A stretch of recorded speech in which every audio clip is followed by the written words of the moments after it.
Don't tell me about me. Stop telling me about me. Stop telling me about me. Stop telling me about me. Stop telling me about me. I don't need you to tell me about me. Man, welcome back.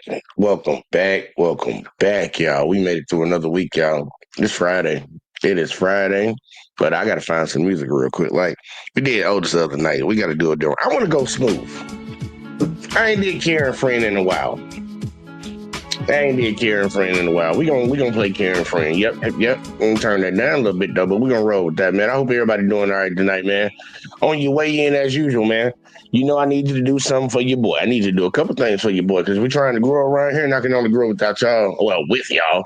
So make sure if you're watching over on Facebook, you're watching over on the JBJ Network, you're watching over on Let's Talk with JBJ on YouTube, the main channel. Make sure y'all hit that like, hit that subscribe.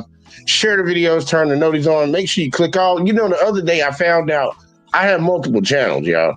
And on one of my own channels, I wasn't subscribed to myself. YouTube be unsubscribing people. Make sure you check your shit, man. Make sure you check your shit. But we about to get into an interesting one tonight. Now, y'all know sometimes I pull out videos where I think there's some thinkers. There's some thinker videos. I know everything can't be ass shaking, fighting, and whatever the hell else, police shootings and stuff like that. Sometimes we actually have to have some philosophical, sociological, whatever big word I can think of, type conversations, right? Break down the reality of what we're actually dealing with. But I found a professor that went to one of the schools I went to. Actually teaches at one of the schools I went to, and he was talking about a topic that's been brought up a lot, especially in politics now. Merit, y'all. I've been hearing merit a lot. Merit. That's all I've been hearing lately. Merit. We want to base everything on merit. Now, people say a lot of things that sound good, but in all actuality, are they really good? Because it all depends on a lot of things. But I'm not going to break down the concept because, I didn't get paid to do a goddamn conference. I'm going to let him do it. But we're going to talk about merit, y'all, and the issues that we're going to have in society basing everything around merit. And I know somebody might come up and be like, yes, here you go. You don't want to base things on merit. Something sounds wrong too. I don't think you know what merit really stands for. And Donald Trump, this one is for you. But I'm going to talk about him a little bit later too in the video because, for the last couple days, he's been chickening out on some things. But, neither here nor there. We ain't got to speak on that. But either way, though, I want y'all to pay attention to Mr. Daniel. Yeah, I'm just going to say Daniel, because Markovitz is, a lot of people can't remember them names. But either way, though, we're about to get into it. If y'all ready, I'm ready. Get your popcorn, get your drink, get your cigarettes, do whatever you got to do. Let's rock, y'all. A law school, one of the most elite educational institutions in the world. And yeah, a lot of your work recently has been critical about those very institutions and the people you educate. So have you felt a tension in critiquing the very system you excel in? I mean, there's a tension of a certain sort. But I don't know that it's a different tension from anybody who has privilege critiquing the kind of privilege that they have. One of the things about this economic and social order that we built is that it creates situations in which people who see through its structures have incentives and really only possibilities to act in ways that promote its structures. And this is maybe a particularly extreme version of that, and the tension is real, but I don't think it's only sort of particular or specific to someone in my circumstances. So Yale Law School hasn't knocked on your door and said, can you turn that down a bit? Oh, that's a separate question. No, it hasn't. But that's also a profound reflection of the system we're in, which is that the system is sufficiently stable at the moment, and its elite institutions are sufficiently self-confident that they're quite happy to have people inside them criticizing them, even very aggressively. Partly, I think, because they believe that at the end, the criticisms will not be effective. So both in the UK and I think to a great extent in the US, people from both sides of the political spectrum say they believe in the equality of opportunity. And a lot of them also equate that with meritocracy. They say, well, we need a system in which those who get rewarded in society are those who deserve to be rewarded based on their innate talents and their hard work. What's wrong with that picture? So I think there are 2 points that are really important to make. Now, I want y'all to make sure y'all hear the concept right here. It's going to be so profound for some people. Opportunity. Equal opportunity, not equal results, not equal outcomes, equal opportunity. What are the issues inside of that? Because a lot of people base that towards merit. Like, if you work hard, study hard, pull yourself up by your bootstraps, you're going to make it. That's been the saying that we've heard since we were children. Listen to somebody break that down, and you're going to see why that's bullshit. And a lot of us actually know in real life, once you get older, you understand that it's bullshit. But I like to hear what he's going to say to break it down.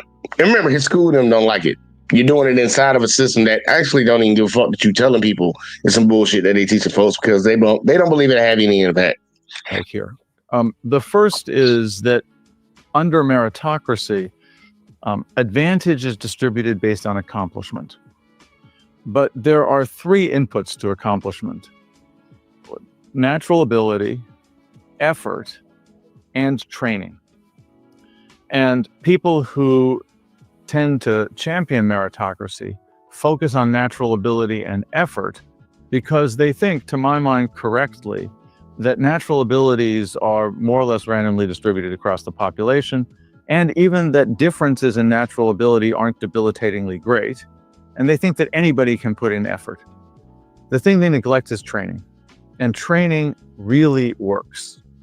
And what's happened in our system is that the new elite, the elite that itself reached its position through meritocratic means, has an unmatched willingness and interest in training its children, and the enormous resources it gets through meritocratic pay enable it to invest in training its children in ways that nobody else can match, with the result that the children of rich parents are out-trained. And even though they don't have more natural ability and they don't have a greater propensity to put in effort, all the training that gets pushed into them is incredibly effective, and means that, for example, at an institution like mine, there are in typical recent years more children whose parents are in the top 1% of the income distribution than in the entire bottom half. And incidentally, this is not limited to elite educational institutions. There was a study a few years ago about Major League Baseball in the United States, and the share of Major League Baseball players whose parents are Major League Baseball players has been going up. And the reason is not natural ability. The reason is it takes an enormous amount of training to be able to hit, say, a Major League curveball. And if your father knows how to do that and starts teaching you how to do that when you're 3 and can invest in coaches, by the time you're 18, you will know how to do that. And I want people to actually think about it in layman's terms. Has anybody ever noticed that most presidents come from a long line of either their father being a president or their father being in politics, somewhat associated with the craft? Basketball players, same sense. Football players, same sense. Musicians, pretty similar.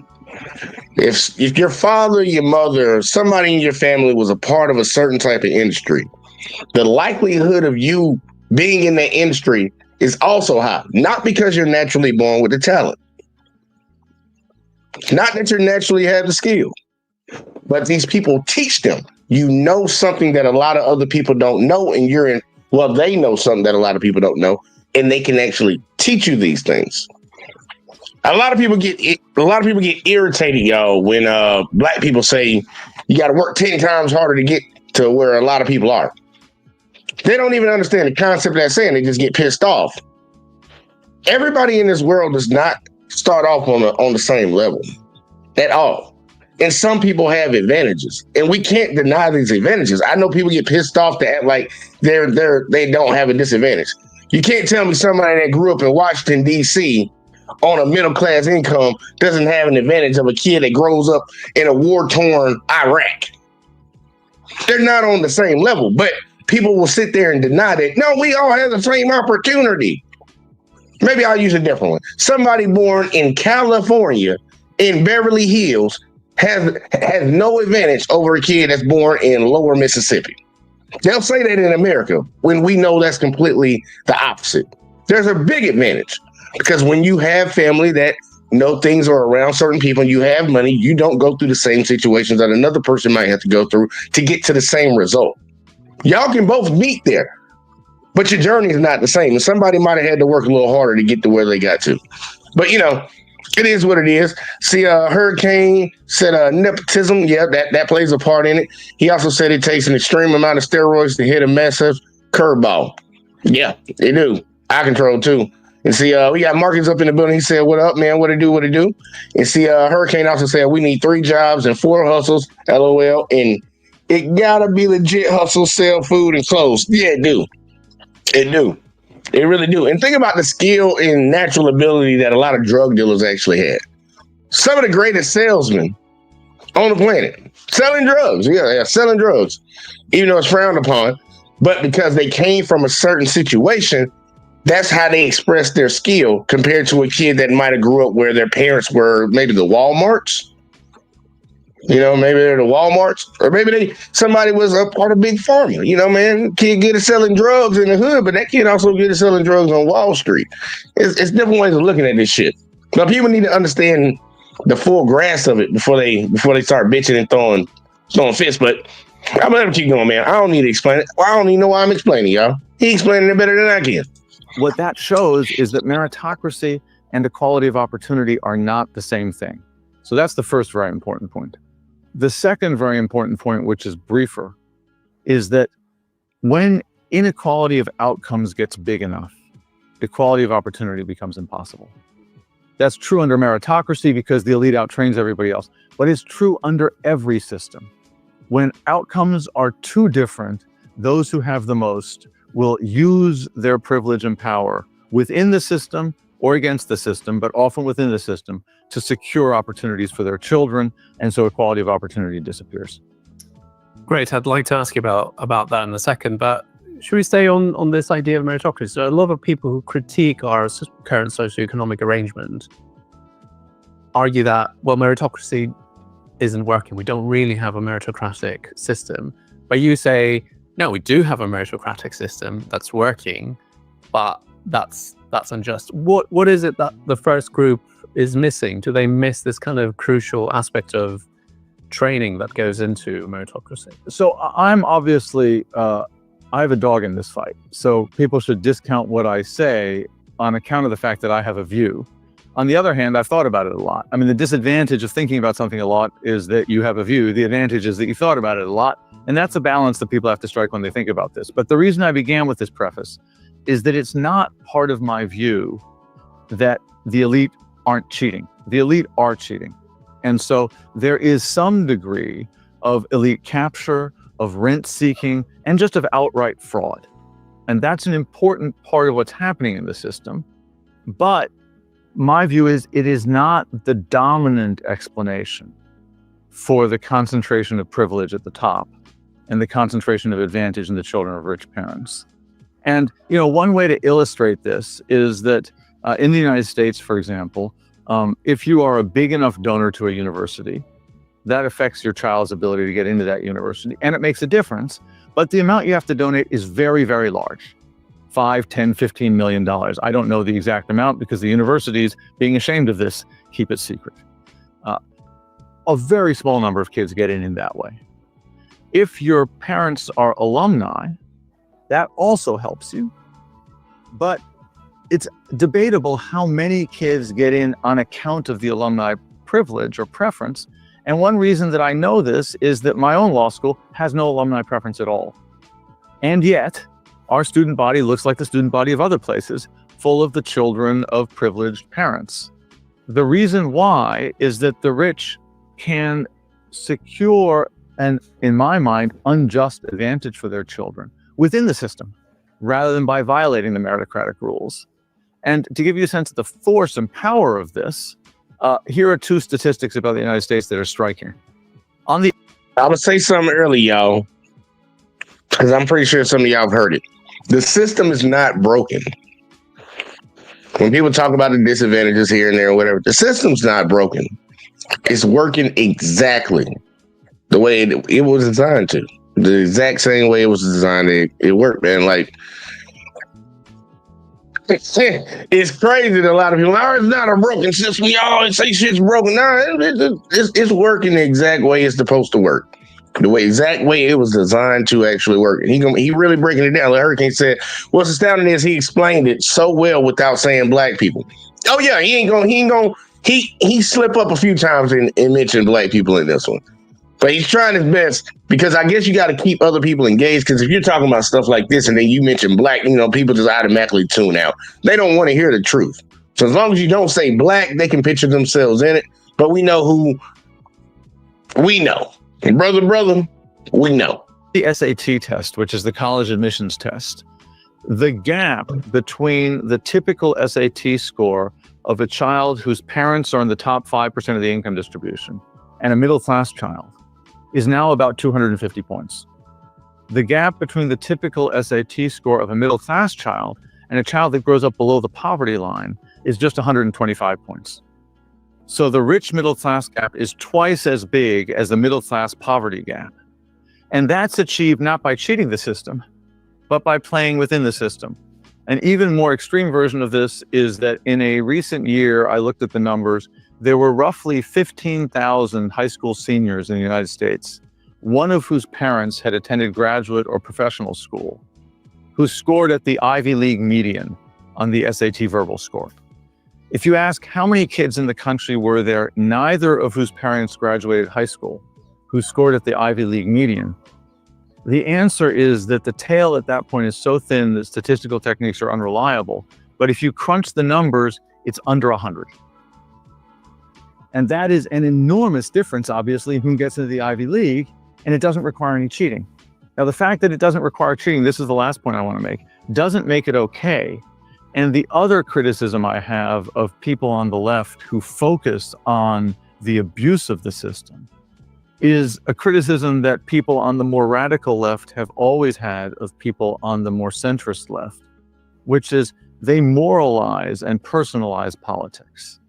And it feels good to say that those who are at the top are somehow corrupt or venal. But if the real problem is structural, actually focusing on the corruption is a way that the system doesn't get challenged.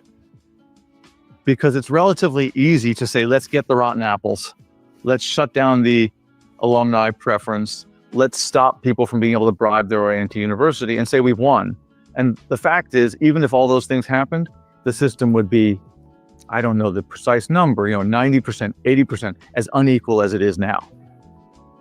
Same thing we talk about when we speak on the police and the whole institution of policing. People think it's like, no, just get the bad apple out. The system allows for bad apples. You have to change the system, the entire structure, to actually reform something. You can't just say, get this person out of here, get that person out of here. Same thing in every aspect of our society in America. The system is the part that's fucked up. The whole structure, everything from top to bottom is fucked up. It allows for these things to happen. And if you don't change the system, you're not going to change it just by kicking people out. You're bad, get out of here. It still will allow the next motherfucker to do the exact same thing. And people don't get it. We see Hurricane said, let's shut this whole damn goddamn country. Let's shut down this whole goddamn. They ain't gonna never do that. That's the problem. They ain't gonna never do that. Well, they will do it in the sense of the powers that be will get pissed off, and their minions will get pissed off once they feel like they get to the point where they feel so bad and been brainwashed so bad that they're at the disadvantage. They're not being taken care of, and then we'll have a chance to actually rebuild. Sometimes, like, we do it. It happens in nature all the time. You might have a destitute area that's barely surviving with the natural resources or whatever. Storm comes in, knocks that bitch the fuck out the way. Well, people are like, oh, that's terrible. I'm like, well, let's bring in natural resources, retilling the land and everything, and then magically forest and everything grows. Nature takes back over and it becomes something after it's been destroyed for years. We might have to have one of those type of situations, man. And structural change is hard. And that's what the system needs. So you mentioned earlier that this meritocratic system has produced extreme inequalities of outcome. Do you think that's inevitable? Do you think a meritocratic system always leads to extreme inequalities of outcome? So, and then a coupled sort of second question to that is, how do we make sense of the fact that, 40, 50 years ago, when perhaps we had even less of a meritocratic system, inequality of outcome was not as bad as it is today? Yeah. So, and that's going to be a good one, y'all. Listen to this. Before we had a system where we somewhat allowed everybody to have an opportunity, before that, Jim Crow segregation, we didn't have that big of a gap between the top and the bottom when it came to wealth. Watch him break this down.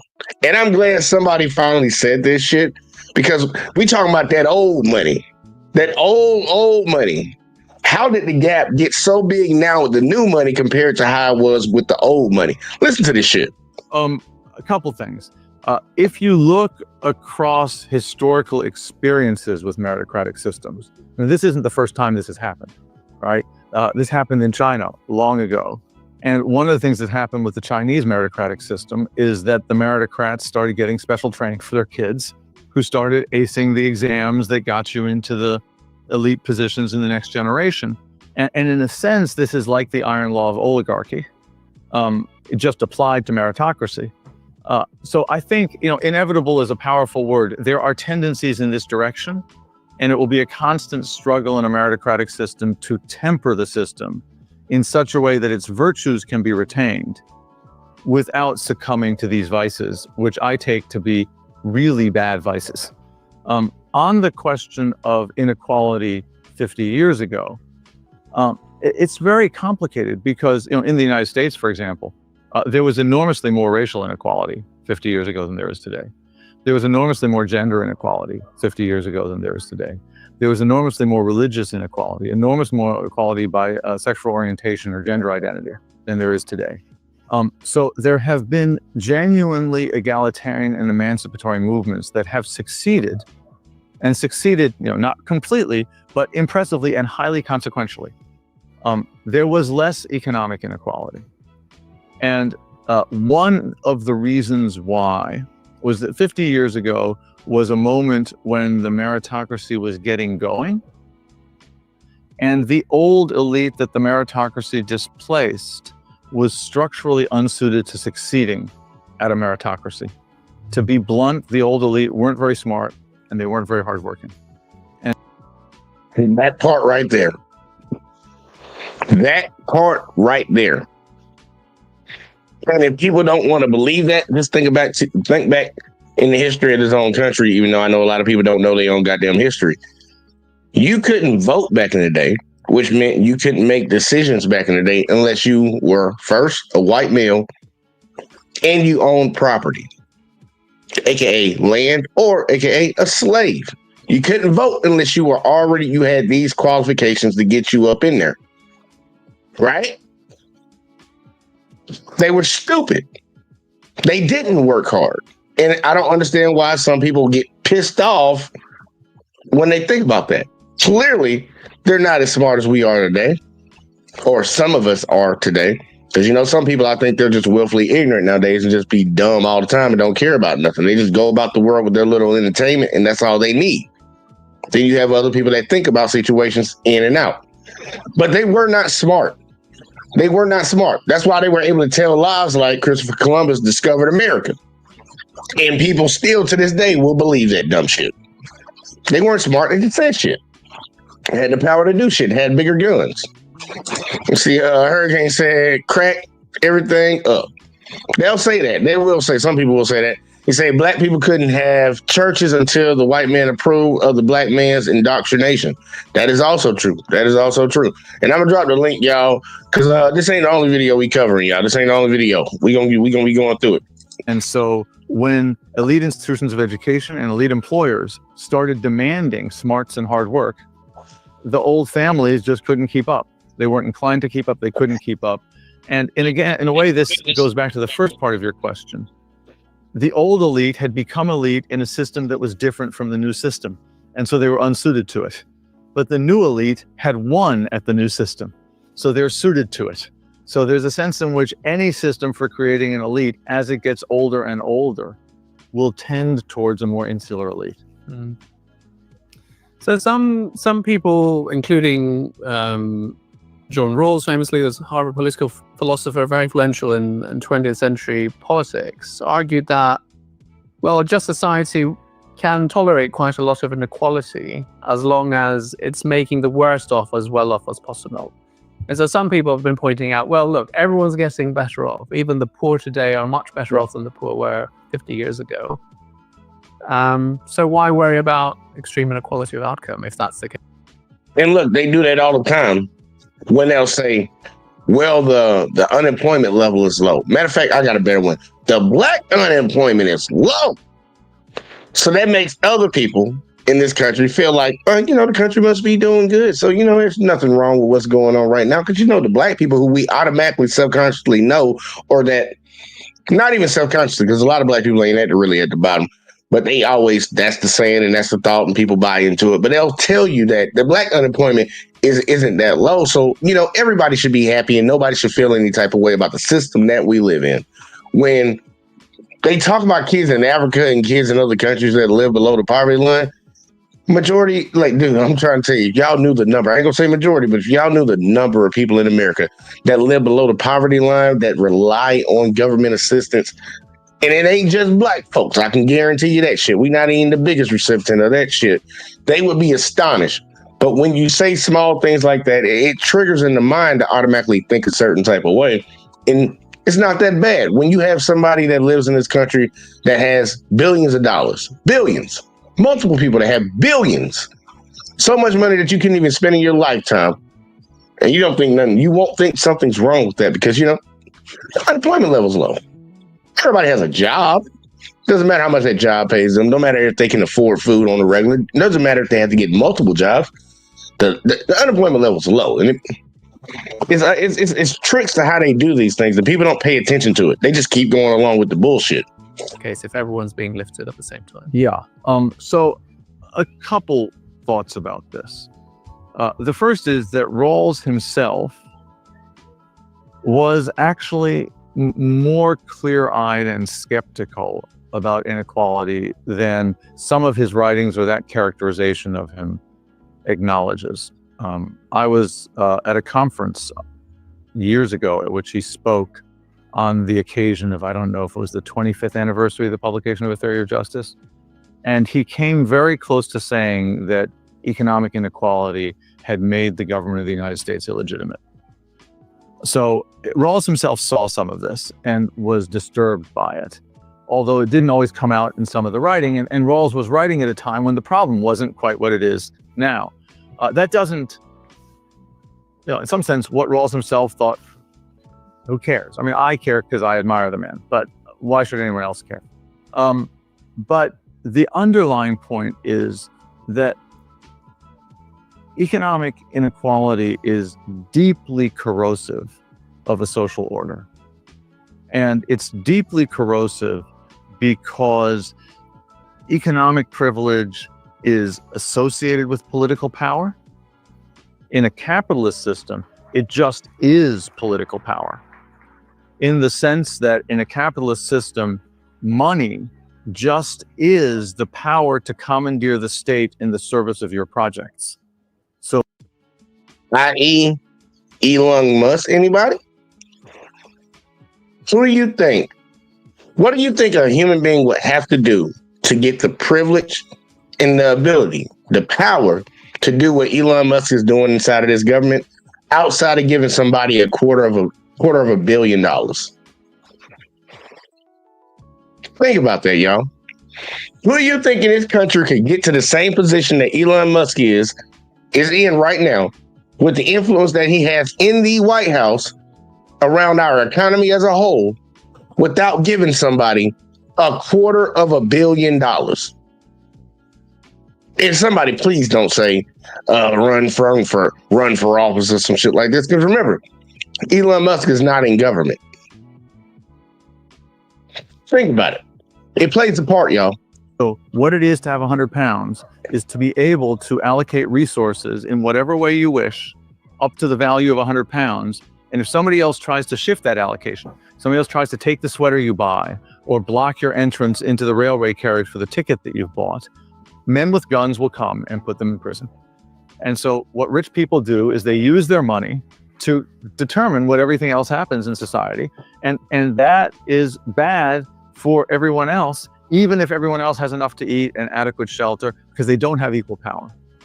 And that then plays itself out in more overtly political ways to who controls candidates for office, whose lobbying is influential. So that matters a lot.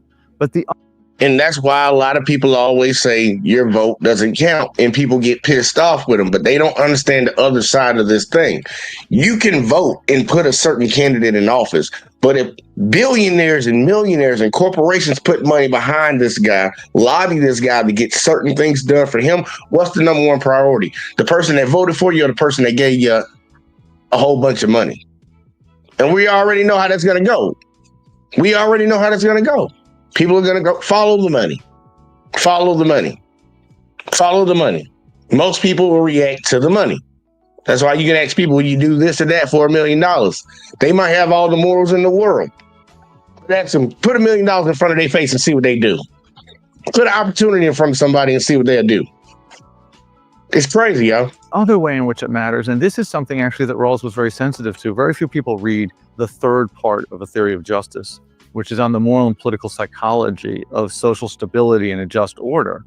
And Rawls there talks about the fact that the political arrangements need to be such that they produce sympathies and bonds among the citizens intergenerationally in such a way that all citizens can come to see the collective arrangement as a shared project in the common interest. And I.e., y'all. Yeah, I understand that we're giving him whoever, pick a random billionaire, pick a random millionaire. I understand that, yeah, we're giving him $250 million of our tax dollars to build this new basketball stadium, but this new stadium is going to create jobs. How many times y'all done heard that dumbass shit? Yeah, I know we're going to spend this amount of money, y'all tax dollars. I know we need to fix the bridges. I know the school sucks. I know that a lot of y'all need to get higher wages in here. I know the food costs and the gas and everything's high. But this person, the money that we're going to give them is going to create all these jobs. And it's going to benefit all of us. How many times have y'all heard that dumb shit? How many times have y'all heard that? They'll say that shit, yeah, it's going to create 100 jobs in a town that has over fucking 15,000 people. Bitch, who the fuck is that helping? Who is that helping? But people get behind it all the time. Give them our money. It's good for us. And then the people that argue against it, oh, y'all liberal motherfuckers. I'm like, no, you ain't got to be liberal to see how stupid that is. That's dumb as hell. All these NBA coaches, all these NBA owners, all these NFL owners, all these baseball owners, they spent probably less than 10% on the building that they own. And they charge your ass hundreds of dollars to come to the bitch that you paid for to watch them sell you shit. And people are okay with it because guess what? It created some jobs.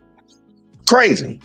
And at some point, inequality begins to undermine that, even if the worst off are not materially destitute. To ask you a question about the sort of moral psychology of this problem. So sometimes this meritocracy problem is presented as a social status problem, right? And it's presented as such because meritocracy comes with this moral ideology that those who win deserve to win, those who lose deserve to lose. It was up to them. What if we just focused our attention in dismantling the ideological package of meritocracy so that people didn't feel that and they acknowledged that, well, I might be successful, but I'm successful because of structural reasons or because, my social circumstances, and vice versa with those at the other end. I think the way you formulated that point, which is a powerful point, elides two concepts. And desert can mean two different things. On the one hand, it can mean those who win are virtuous in a way that makes them responsibly entitled for their success. And those who lose are vicious in a way that makes them responsibly entitled for their failure. And the systems and structures that we've been describing, which show that so much of a person's outcomes depend on inputs that they couldn't possibly be responsible for. I.e., what family were you born into? Who does your family know? How much money did your family have before you were born? What neighborhood did your parents raise you in? What school did your parents send you to? Things completely out of control, out of the control of any human being that is the child or daughter of somebody else. A lot of these things are predetermined. That's why you see the same people doing the same shit throughout their family line. You see people in the military. People like, yeah, my father was in the military. My granddaddy was in the military. My uncle was in the military. Turns out I'm in the military. Next thing you know, son's going to be in the military. So on and so forth. So on and so forth. People don't acknowledge that. How much their parents have invested in their education, how much the state has invested in their education, undermines that conception of desert. Although notice that even there, meritocracy is insidious because it's a feature of meritocracy, unlike aristocracy, that the elite also has to have their own skin in the game. So even the rich kid who got all these inputs is still working all the time and is still displaying character traits that are virtuous all the time. And that makes it a little hard to disentangle this. But let's suppose we can. There's a second idea of desert, which goes to the question, well, how much are you worth? Not do you deserve to be as much as you're worth, but how much are you worth? And in a meritocracy, particularly a market meritocracy, you are worth the market price of your labor. You're worth your wage. And your wage is a marker not just of your ability to consume and your economic power, but also of your social esteem in the eyes of everyone else. And those who are worth a lot, even if they don't think they deserve to be worth a lot, are still in the public eye worth a lot. And those who are not worth a lot are declared worthless.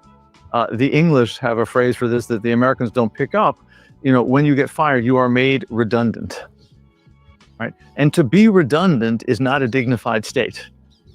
It's to be surplus to requirements or worthless. And that's true not just in economic life. Think about the social economy of beauty in our society today.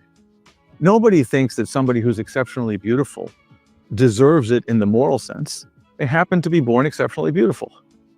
On the other hand, Still admire them. they're admired and valued and popular and social.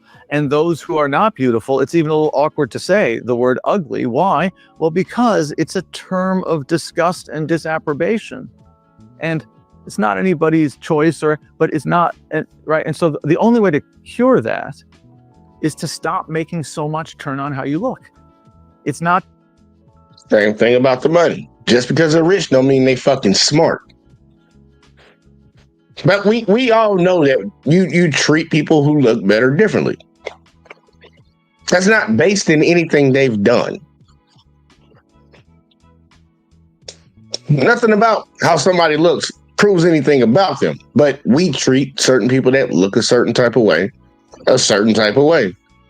Same thing we do when it comes to people with money. We automatically assume and we treat them differently than somebody that's on the same level as us. Well, that person has $1 million in their bank account, so obviously they're better than you.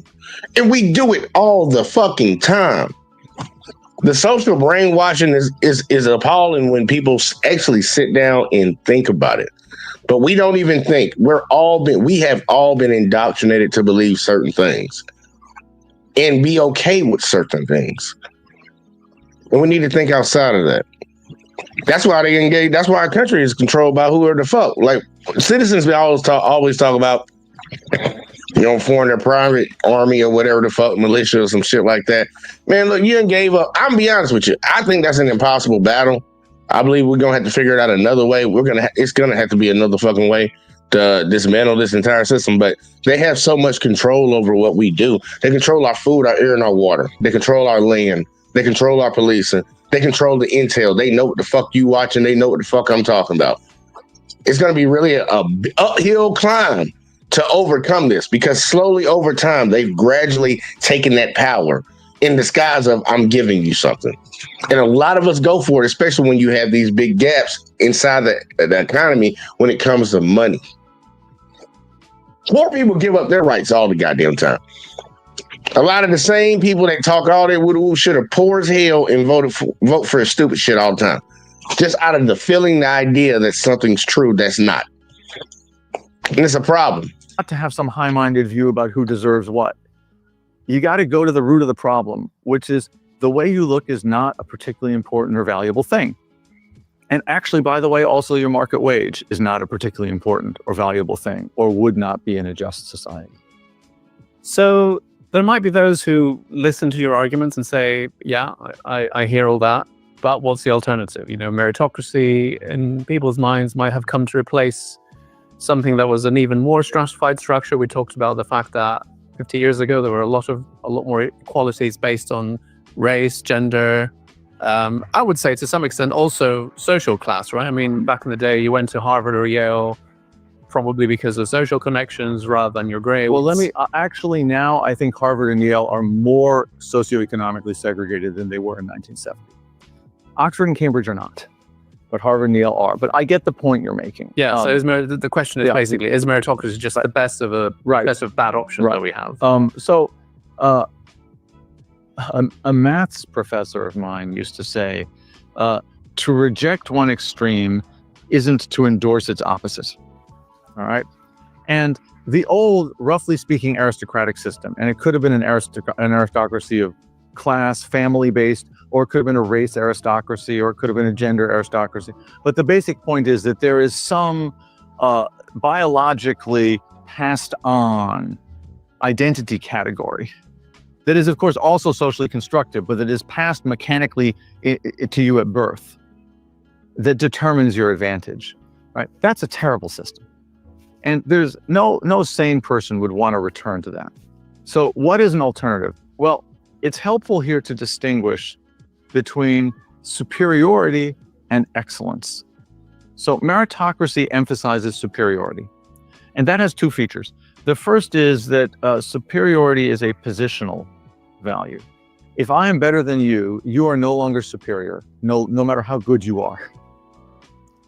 Right? So this is almost a winner takes all kind of a system, which is a little bit like the system that we have, unsurprisingly. Second of all, superiority is a formal property. I can be superior to you at anything, even if the thing that I do isn't actually very valuable. Modern finance, I think the best view, even among fairly conventional economists now, is that the social product of modern finance is zero. There's a kind of finance that's very valuable, because what you want to do is you want to get capital, financial capital, into the real projects in life that are most socially productive. And that's what finance properly constructed does. But modern finance is all about arbitrage. It's all about elaborate ways to squeeze out short-term advantages from the system. That's socially worthless, but there are people who are superior at it. And in our system, the people who are superior at it make literally $1 billion a year. Okay, now let's think about excellence. Excellence is different from superiority in both respects. Excellence is a threshold concept, not a positional concept. To be excellent at something is to be good enough at it to make it worth doing. And that formulation also shows that excellence is substantive. And excellence has to be at a task or project that's valuable. You can't be an excellent torturer, but you can be a superior torturer. And so an economic and social system that values and rewards excellence is not an aristocracy. It allocates jobs to people who are good enough at them to make them worth doing. But it doesn't mean that you have to be superior. And what does this mean very, very concretely? So let's take healthcare, for example. Right now, we have a system, particularly in the United States, that is incredibly competitive, focuses on superiority. It wants to know who is the most skilled vascular surgeon. And that person gets the healthcare system arranged around them and makes millions of dollars a year. We don't have enough nurses. We don't have enough GPs. You guys also don't have enough nurses or GPs, right? And nurses and GPs have two interesting properties. The first is if... And stop real quick for y'all that don't know what GP is, general practitioner, all right? I know some people didn't know what the fuck that was. If we had more nurses and GPs, we would have a healthier population. If we redirected healthcare away from the superior, superordinate, elite-trained workers towards mid-skilled workers, population health would go up because that's a much more efficient way to provide healthcare. Prevent diseases from coming up before they need to be cured by superior workers. And the second thing about nurses and GPs is that they're middle-class people. Middle class in the US American sense, not in the UK elitist sense. And so this system would provide better healthcare for the population and a much more egalitarian labor market. We don't have enough home health aides. We don't have enough teachers. We don't have enough of lots of tasks that would be middle-class, mid-skilled tasks. And people, if they were trained to be excellent at them, could do them without worrying whether they're a little better than somebody else. And that's the sort of economic arrangement that we should be aiming for. Your next work looks at another sort of And I don't want to gloss past that, y'all, how significant that is and how important that is. And then that if you understand that it's important, then you can understand why people do certain things. Like right now, we're talking about dismantling the education system that we have. Our education system that we have, K through 12, is based off of property tax, whether people know it or not. They fund these schools based on the area that you come from. However profitable and beneficial, however rich the people, how much ever wealth is in that community will dictate how much money the government taxes off the property, the state taxes off of it, and funds that in the school. When you have a bigger pool of money, i.e., you have a better school. He's trying to break down something that I think a lot of people know but don't acknowledge. Because I think everything that he's talking about here, people just don't want to acknowledge it. If you push up the vast majority of people, outcomes for everybody will be better. But we singularly focus everything at the top and think that shit's gonna roll down fucking hill. Trickle down economics. Has anybody ever heard of it? It doesn't work. It doesn't work, and we've been living in it for a long time. That's why the wealth gap has gotten so much greater. You got people with so much money, they fucking great grandkid couldn't even spend all that shit in a lifetime. But we keep, that's the way we gotta do it.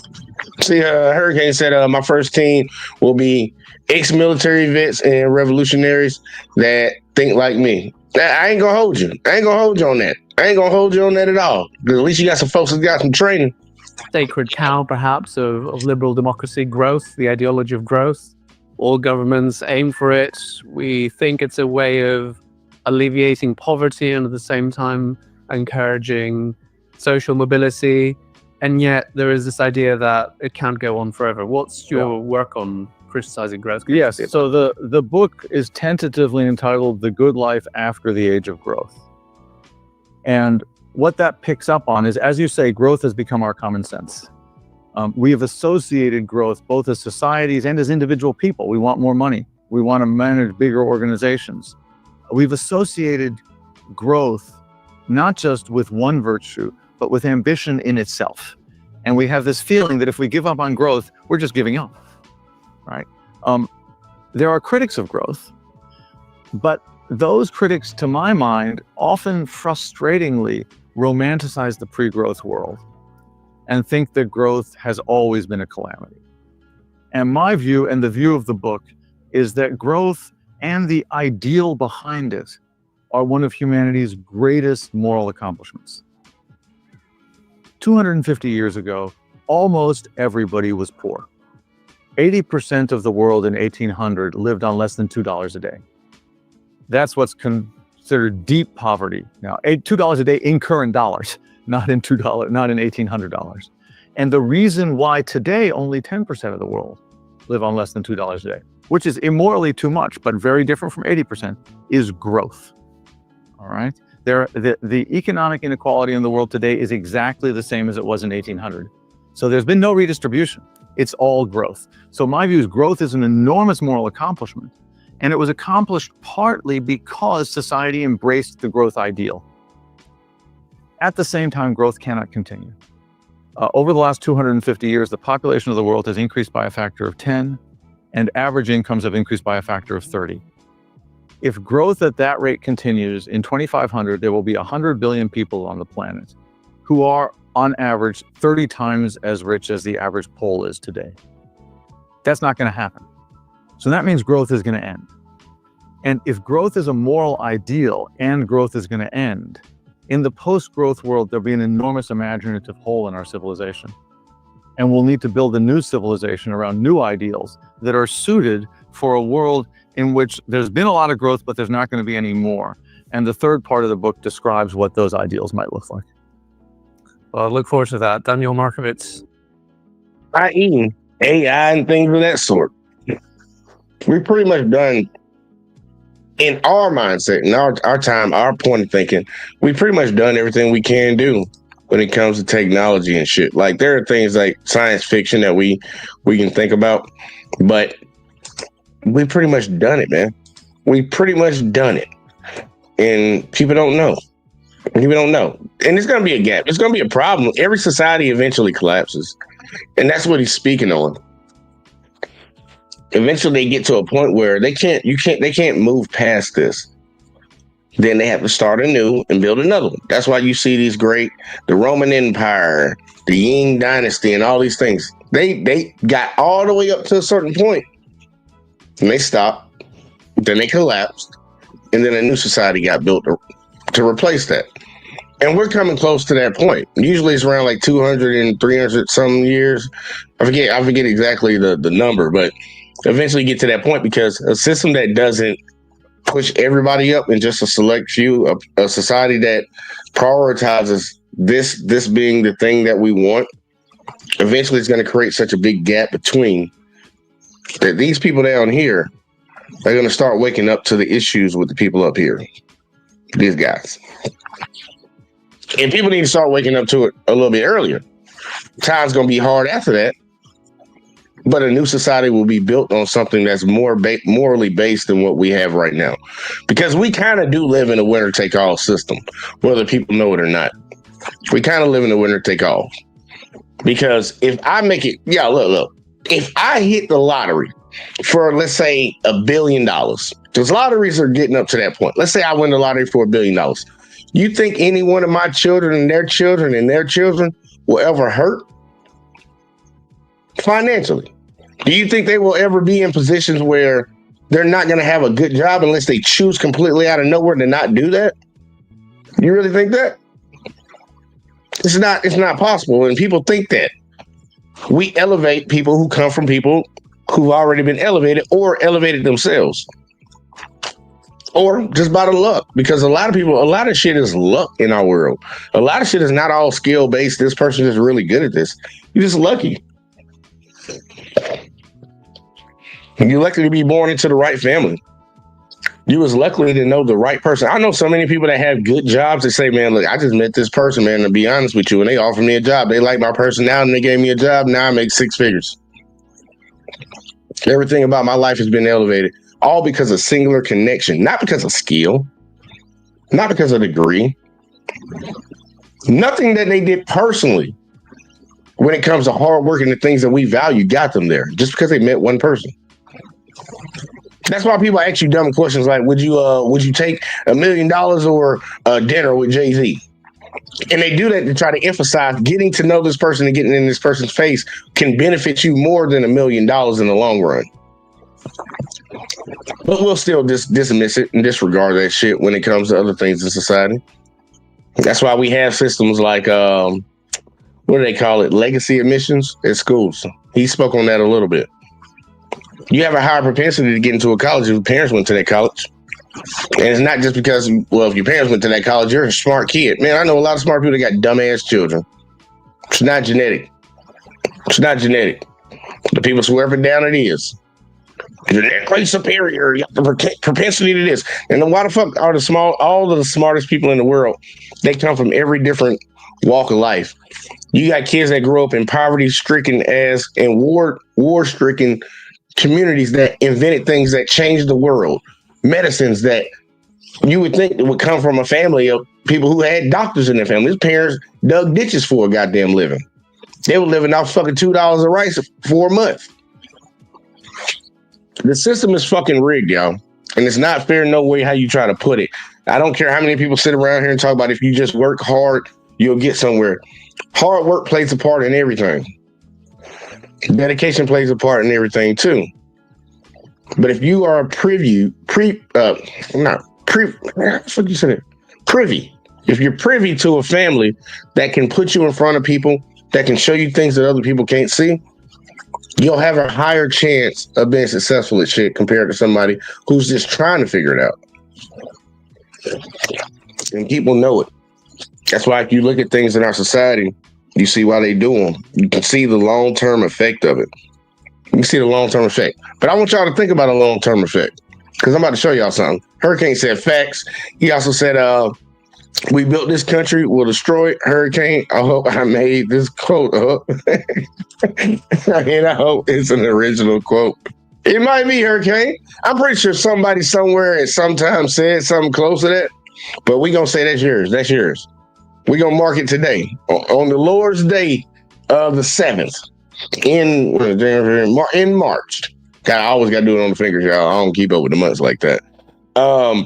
Yeah, it's yours, Hurricane. We copywriting that bitch right now. That's Hurricane's quote. But I want people to start, like, now that you got a certain kind of gist, a certain kind of, your mind is thinking a certain type of way.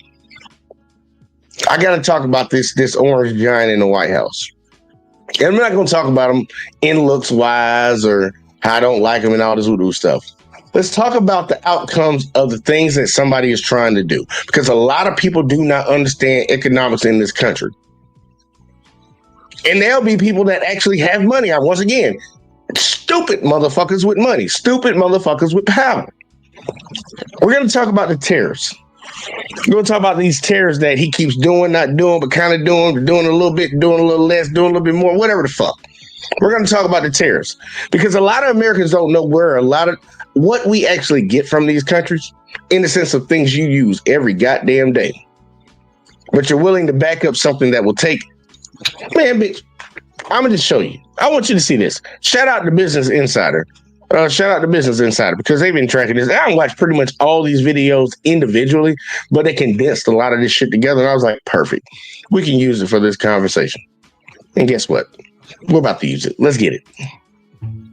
America imports over $100 billion of food products a year, one of the highest totals in the world. That includes more than half of its fruit and seafood.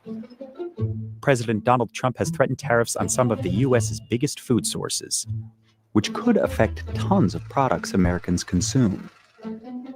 Everyday Americans are going to be the ones paying the prices of tariffs. So, which countries feed America the most? And what's at stake if trading relations fizzle?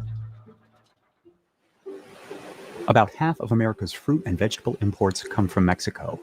Now, I know y'all heard that. We talking about Mexico, y'all. Y'all already know, man. Mexico's big on the list. You know, that's one of the ones who say he want to come at. What does Mexico do for us? What do we depend on Mexico for? Because a lot of motherfuckers don't know this shit. What do we depend on them food-wise? About half of America's fruit and vegetable imports come from Mexico, and the U.S. put a 25% tariff on all these products. It's to protect domestic suppliers. Second, it's to incentivize foreign suppliers to make their products at a lower price so that they're competitive on the American market. And third, it's for political leverage. The U.S. gets about 90% of its avocados from Mexico, over $2 billion worth in 2024. In Mexico, they're so valuable that farmers have formed militias to protect farms from cartels. Thank you very much. It all started in 1993 when the U.S. signed the North American Free Trade Agreement. I believe we have made a decision now that will permit us to create an economic order in the world that will promote more growth, more equality, better preservation of the environment, and a greater possibility of world peace. It lifted an 83-year ban on avocado imports from Mexico. Americans went from eating about a pound of avocados a year in 1994 to more than 7 pounds of avocados in 2018. Imports from Mexico exploded in this same time period. And the business is so lucrative that even the deadly violence hasn't stopped other newcomers from trying to break in, even though the best land is taken.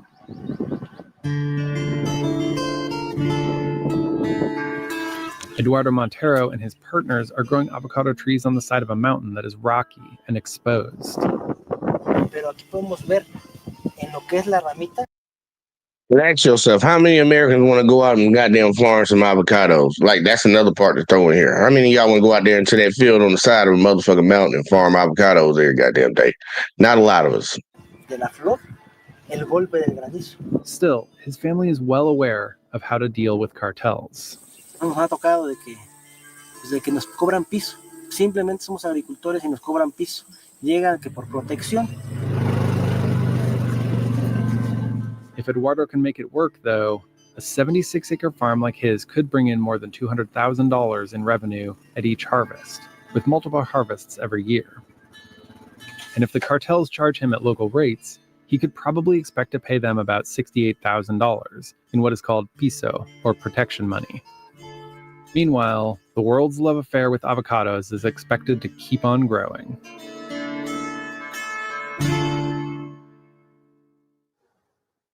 More than 80% of the limes Americans consume come from Mexico. This farm in Veracruz can harvest 3,000 of them a day, despite droughts that have squeezed the industry. Once they're picked, workers load them onto trucks and bring them to the processing facility. Empezamos nuestro proceso con el área de vaciado. Each one gets washed with a detergent disinfectant. Para retirar cualquier tipo de suciedad, polvo que pueda traer de campo la fruta. And hit with a spray of palm wax. It's not just to make the limes look shiny.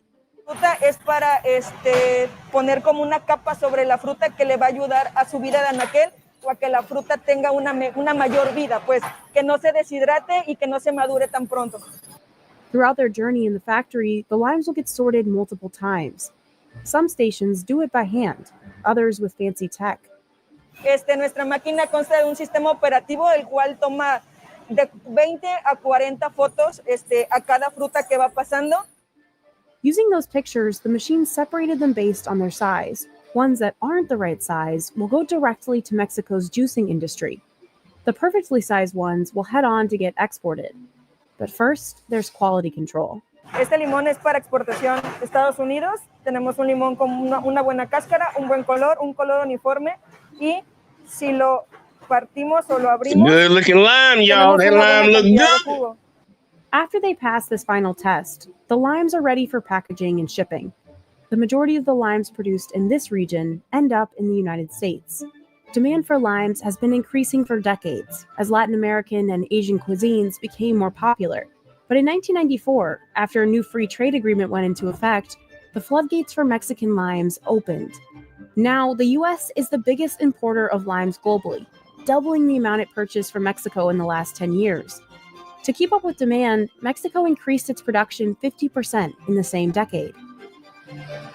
Workers here say that demand is a double-edged sword. On one hand, el limón es el sustento de miles de hogares, de muchas personas, de muchas empresas y de importación, de exportación de materias primas, fertilizantes. Entonces, esto da comida a muchísima gente. The U.S. consumes more raw sugar than it can produce and gets more from Mexico than from any other country. But in 2014, U.S. producers accused Mexico of dumping on to the sugar now. Cheap sugar into the market. What, honestly, y'all think, what would Americans do? Just picture that one person that you know uses limes a lot. Just know that person that has to have sugar in their coffee every morning. What do you think what would happen if they took that away from them? Or if that shit became so expensive that it wouldn't even be financially feasible for them to buy it? A lot of Americans depend on shit that come from other countries and they don't even know it. But guess what? We're on sugar right now. Let's talk about the sugar. Hurting America's multi-billion-dollar industry. The U.S. government agreed and started limiting Mexican imports the following year. In 2023, a U.S. government report said this helped U.S. sugar producers, but made sugar more expensive for Americans and hurt the economy. Trump has also threatened tariffs on European Union countries, which supply the U.S. Not the goddamn Europeans! With over $20 billion of food a year. One of our in a lot of cases, our biggest allies and biggest trade partners. The European Union has already signaled that if Trump puts tariffs on those nations into effect, that they will retaliate and they will do a counter tariff, which means that it will be more expensive to send European goods into the US and it will be more expensive to send American goods into Europe. It also damaged Trump's relationship with a lot of European and EU leaders. The US imports more cheese from Italy than any other country, over $400 million worth a year. The region of Puglia is the birthplace of burrata cheese. In Italy, we met with Vincenzo Titrani, son, grandson, and great-grandson of cheesemakers and owner of Mozzabella. His dairy produces about... Now, y'all don't be looking at this girl that's talking right now because they're going to show her face in a little bit. Don't be looking at her. Listen to what she's talking about, though. 500 kilos of fresh cheese every day. Che faccio questo mestiere sono quasi 35 anni. È una cosa che viene tramandata di padre in figlio da 3 generazioni. Il primo casaro della mia famiglia era nato nel 1860, qualcosa del genere. Questa è una bolata fresca? Questa è appena fatta, l'abbiamo fatta ora. Questa è la mia colazione. Sai, quando sono andata in Spagna mi hanno fatto fare colazione con il prosciutto e olio. Giustamente qua in Puglia, caffè burrata. Burrata. Incredibile. È come un cappuccino. Sì, il latte c'è. Beh, alla salute. Buon appetito. Andato via. Buonissima. It's so creamy, it's incredible. You don't feel that there is like the small little pieces and the outside part, which is harder. It melts in your mouth. The US imports nearly all of its olive oil, and most of it comes from Spain. Olive groves stretch across 6.8 million acres of Spain, making the country the largest exporter of extra virgin olive oil in the world. Olive oil production here dates back to the 2nd millennium BC. Andalusia once supplied olive oil for the Roman Empire. But in modern times, Spain hasn't always dominated the market, mainly because the bulk of what it used to produce was a low-quality blend. That changed about 25 years ago, when producers invested in new harvesting practices and machinery. I told you not to be looking at her, Hurricane. That's what makes today's olive oil higher quality and much more expensive.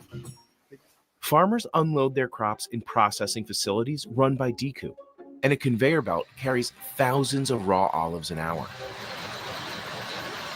They're gently washed to remove any remaining dirt from the groves. But the value of their crop isn't set. The olives have to be taste tested first. Extra virgin olive oil is the least processed. It's extracted not through the use of heat or chemicals, but by grinding the olives and pressing out the oil. That's what makes extra virgin the most expensive type of olive oil. But it's also considered healthier because it retains all of its natural vitamins and antioxidants. First, machines blend the olives into a thick paste.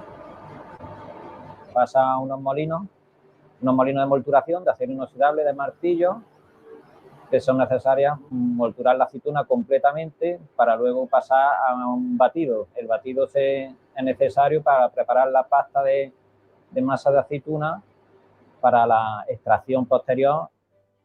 Then, massive decanters extract the oil out of the mush. They also keep the olive waste, called alperujo. After it's composted, it's used as fertilizer or fuel. The new olive oil is stored in huge stainless steel tanks. Nitrogen fills the gap at the top of the canister to keep the oil fresh. It's kept in the dark at a constant temperature. DCOOP has the biggest olive oil storage facility in the world. It can hold 300,000 metric tons. That's 1/3 of an oil tanker. The tanks can keep oil fresh for up to 2 years. Each batch of olives has a distinct fragrance. Pues puedo decir que huele como a campo, a tierra húmeda, un olor muy bonito, muy agradable. Finally, the olive oil is poured into bottles and sealed.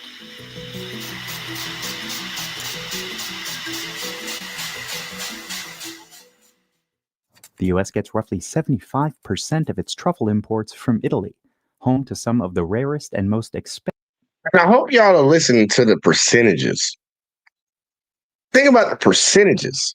Everything's over 50% at the bare minimum. So we don't even produce half of what the fuck we use. Majority of these things, I think 75 is the lowest that we've gotten so far. 75. That's crazy. 25% we do ourselves. 75 we get from these people. But we talking about, never mind. I'm not even gonna say it yet. Expensive varieties in the world. We spent a day with a professional truffle hunter to see how he finds them in the wild. We're in the woods of Alba, Piedmont, Italy. You can find white truffles growing in these woods and these woods only. These trees, together with the right soil and weather conditions, can only be found in this region of Italy. Together they create this, a surprisingly big truffle, as you can see, but also one with a divine fragrance. Today we're gonna go hunt for more. To find these famous truffles, we must hunt them in the woods where they grow. And because truffles grow underground, unlike mushrooms, I needed to go on the hunt with licensed truffle hunter Gianni and his two dogs, Penny and Vito. Qui comincia la zona tartufigena, la zona dove ci sono le piante che danno il tartufo. Toyu! Lei è un incrocio, non è un cane puro, è un bracco pointer incrociato col beagle, perché sono razze più forti e potenti. Lui è un cane di pura razza, è cane per eccellenza da caccia che si usa in queste zone, è lo spinone italiano. Perché comunque c'è un feeling tra me e il cane. Io oramai conosco il cane, già solo le movenze del cane, come si muove, come muove la coda, io riesco a individuare, a capire se cerca il tartufo o se nell'aria sente l'odore della selvaggina, dell'animale selvatico. Dogs are the only ones that are actually allowed to dig into this soil. So my anime watchers, y'all see why this is not a horror video for y'all to follow. But for some of my folks that don't watch anime, I'm pretty sure this is probably a bitch. It's like, I can't understand what they're saying. Y'all know what I'm talking about, right? See, Hurricane said, truffles is expensive out here. Yeah, I hear that shit is expensive as hell. And I've never tried it. And honestly, I don't have a desire to. Somebody got some on a buffet, I try it. I'm one of those type of people. Like, if it's there and it's feasible for me to get it, yeah, I'm not going to go out and buy the shit. But like, I'm not going to do that. Tools like hoes and rakes are forbidden. If the soil is hard and the truffle is hidden deep down, a truffle hunter, or trifulao in the local dialect, is only allowed to use this small tool called zappino. We visited during a period of heavy drought, so truffles were mostly on the surface and there was no need to use it. Piglia. Ah, Eccolo, che cos'è questo? questo è un nero. È lo scorzone. Prendila, Penny. Piglia. Gliela, c'è? Dov'è? Che c'è, che c'è? Sempre un nero. Fumato. Roughly 80% of the Going to our boys down there in India. seafood Americans eat is imported. Much of it comes from India. It's the top supplier of shrimp, exporting over $2 billion of it to the US a year. But in January 2025, Trump threatened 100% tariffs on India and 9 other countries he suspected were trying to replace the US dollar as their reserve currency. Out of all the tariffs that Trump has suggested in his second term, the one on India is one of the steepest. The US dollar is right now the main currency that is used by a lot of countries in terms of international trade. The world operates on a lot of different currencies. Think the dollar, yen, pounds. So one of the things that's really important to Trump is that right now, the US dollar is sort of the standard state of currency for international trade. Trump wants to impose tariffs. Not only will it be harder for Indian businesses to send their goods to the US, it will be harder for American businesses to get the seafood and spices that they need for their products. But tariffs on Indian seafood could benefit American shrimpers, who have struggled to compete with cheaper imports. Shrimpers like Captain Lonnie Mayu Jr. are facing skyrocketing costs of operating a boat. You're wasting fuel and ice if you don't catch anything. Since the 1980s, he says a block of ice has gone from $14 to $26 today. A set of new nets more than doubled, and a gallon of gas more than tripled in price. At 82 years old, Lonnie, who goes by Knuckles, hasn't given up trawling these waters, even after 6 decades. Starting in May, he heads out to catch brown shrimp, usually around sunset. You have to go do your homework and know where they're going to be at. He works independently, like most of the shrimpers here. Right about there. A little too far. During the day, brown shrimp may bury themselves in the sediment to hide from predators. But after dark, they often come out and roam in shallow water. Knuckles and his deckhand Steve drop these nets that skim the top of the water. We're not dragging anything on the bottom. He positions himself against the current, so the shrimp flow right into his nets. The shrimp are not like fish. They can't really swim that great. They take a ride on the current. Knuckles and Steve will pick out and keep just the shrimp. Sea turtles have an escape hatch in the net, and other animals get thrown back into the sea, where some dolphins are waiting to chow down on them. If we don't pick up in that favor often enough, they'll take and bite it out of the net. They can literally rip a 4-foot hole in it, which is going to take a lot of time to fix. Like this one. Knuckles pulls up the net so he can sew it closed. You're going to lose everything, you know? You're going to be working for literally nothing. This work can be grueling. Some shrimpers have big enough vessels they can stay out for weeks at a time. Knuckles has a smaller boat, so he fishes just until morning. But it keeps you in shape. But even after all this work, there's a chance they could have a bad run. Tonight, most of the nets were full of catfish. Ooh, catfish. See it, belly? We're full of shrimp. Full of shrimp. They went in the net, ate all the shrimp. Then you got a pound of shrimp. It's all catfish. I'll try pushing up, going a little further up in the lake or something. Knuckles spent $45,000 buying and fixing up his boat. It was meant to be his ticket to retirement. But now he's unsure that plan will work. You know, for me to get out the business, I got to sell it. I got no retirement, but I can't sell a boat. Can't give it away. Nobody wants it. And most shrimpers agree it's getting harder to justify going out. For this boat to leave the dock, it's going to cost me over $1,000. It's killing us. The farmers is killing us. Right now, nobody want to do it no more because they're struggling. Milena Cheeve has been fishing for 8 years. Like 60% of the state's shrimp boat owners, she and her husband are originally from Southeast Asia. With our education, there's nothing else we could do besides fishermen, especially like me and my husband, like in our mid-50s. Milena and her husband weren't able to go to college, but they hoped shrimping would help their kids do the opposite. Not enough to pay, especially when you have 2 kids in college. You're struggling. And I want people to understand, like, the trickle-down dynamic about this. That's why I wanted to play Obuddy first. The last guy took out whatever, life savings, whatever, to buy that boat. And he thought that was going to be his retirement.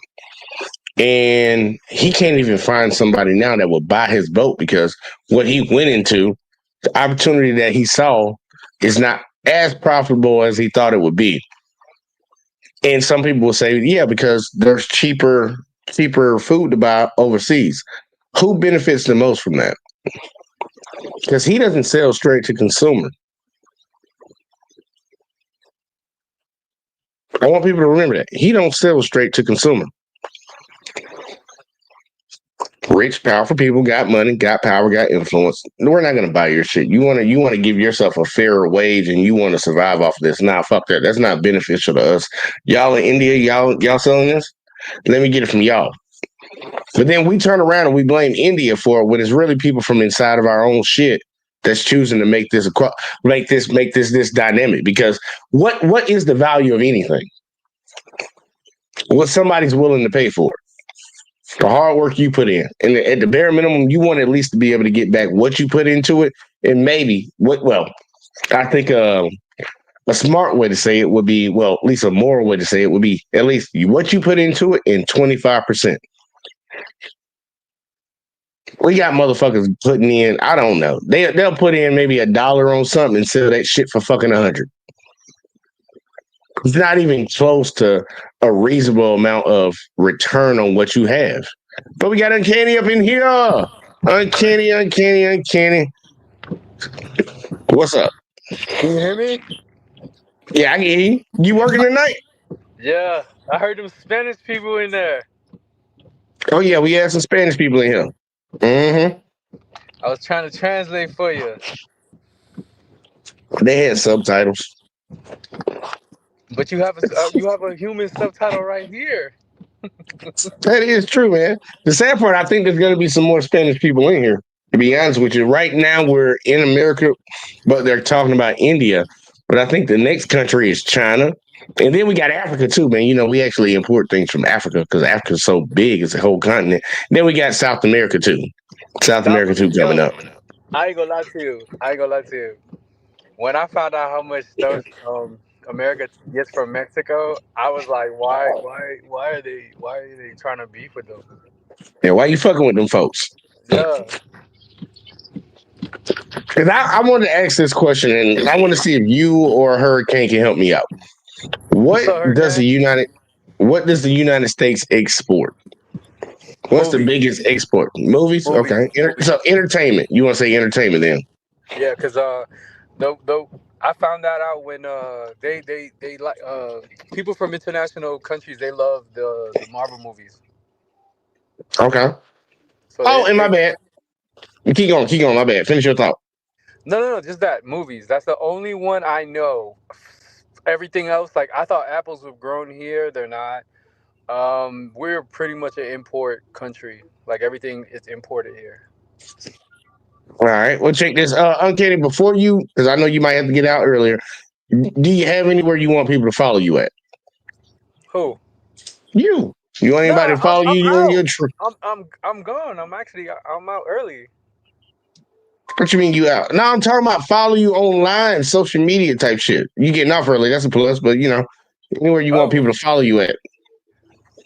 Here at the JVJ Network. We promote All right. JVJ all day. Yeah. Salute. Where Mexicans and black people get together.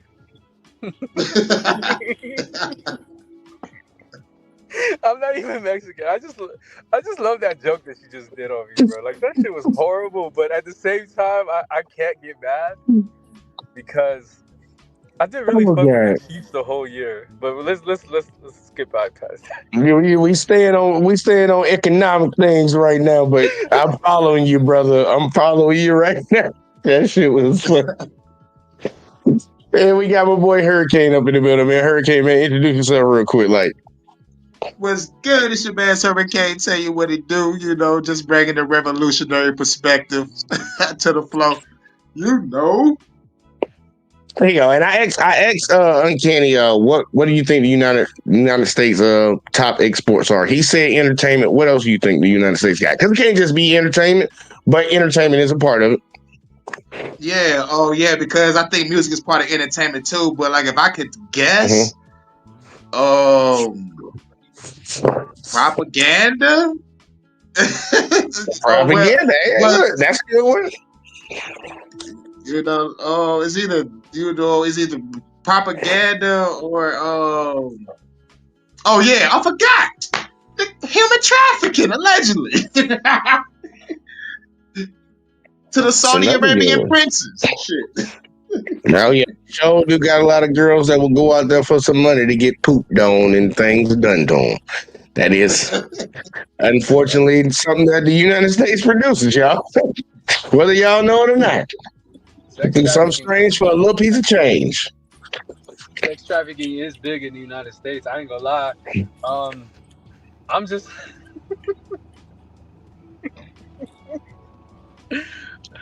Hurricane caught me off guard with that one because you know they said that they also do kids too. Yeah, they do.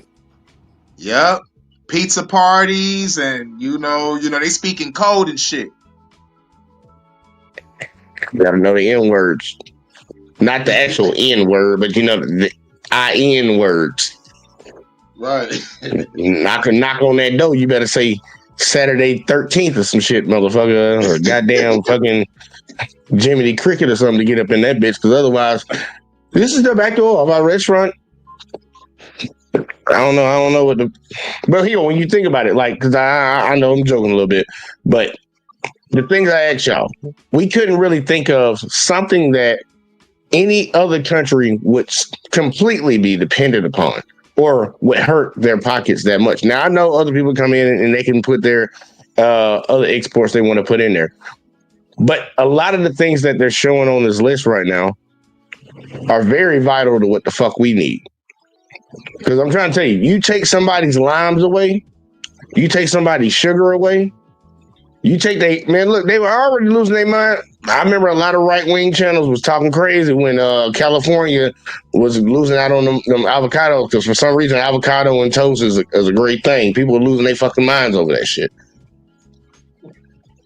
People don't understand that we're really dependent on. Yeah, bro, I was surprised with the outrage. I'm like, I don't even eat avocado like that. Every time they tell me it's $2 extra, I'll be like, I'm good. I'm good on that. Y'all got some guac sauce over there for free, nigga. I'm gonna get that shit. I don't give a fuck. It's got avocado in it. Like, people would, I would just let them say, because they talking about shrimp right now, and I know one person personally that shrimp, they love it. Like, they love fucking shrimp. And if they couldn't get the shrimp that they normally get right now for the price that they get it at, it'll be a problem. It'll be a big problem right now. Somebody might get shot. There you go. Let's revolution over some shrimp, nigga. I'll do it too, nigga. Like bubble off of motherfucking Forrest Gump, nigga. For the shrimp. You know, the shrimp burger, the shrimp gumbo. Shrimp gumbo. Right, he was all the shrimp recipes. Like we watch people get arrested during the scamdemic. You know, he was like, yo, nigga, I'm gonna keep my business open. I gotta feed my family. You know, like people was getting locked up in Michigan. You know, like a lot of small business did not recover.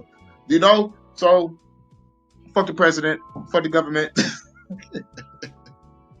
And think about it, these people right here, they bitching about it, and they've been bitching about it for a while.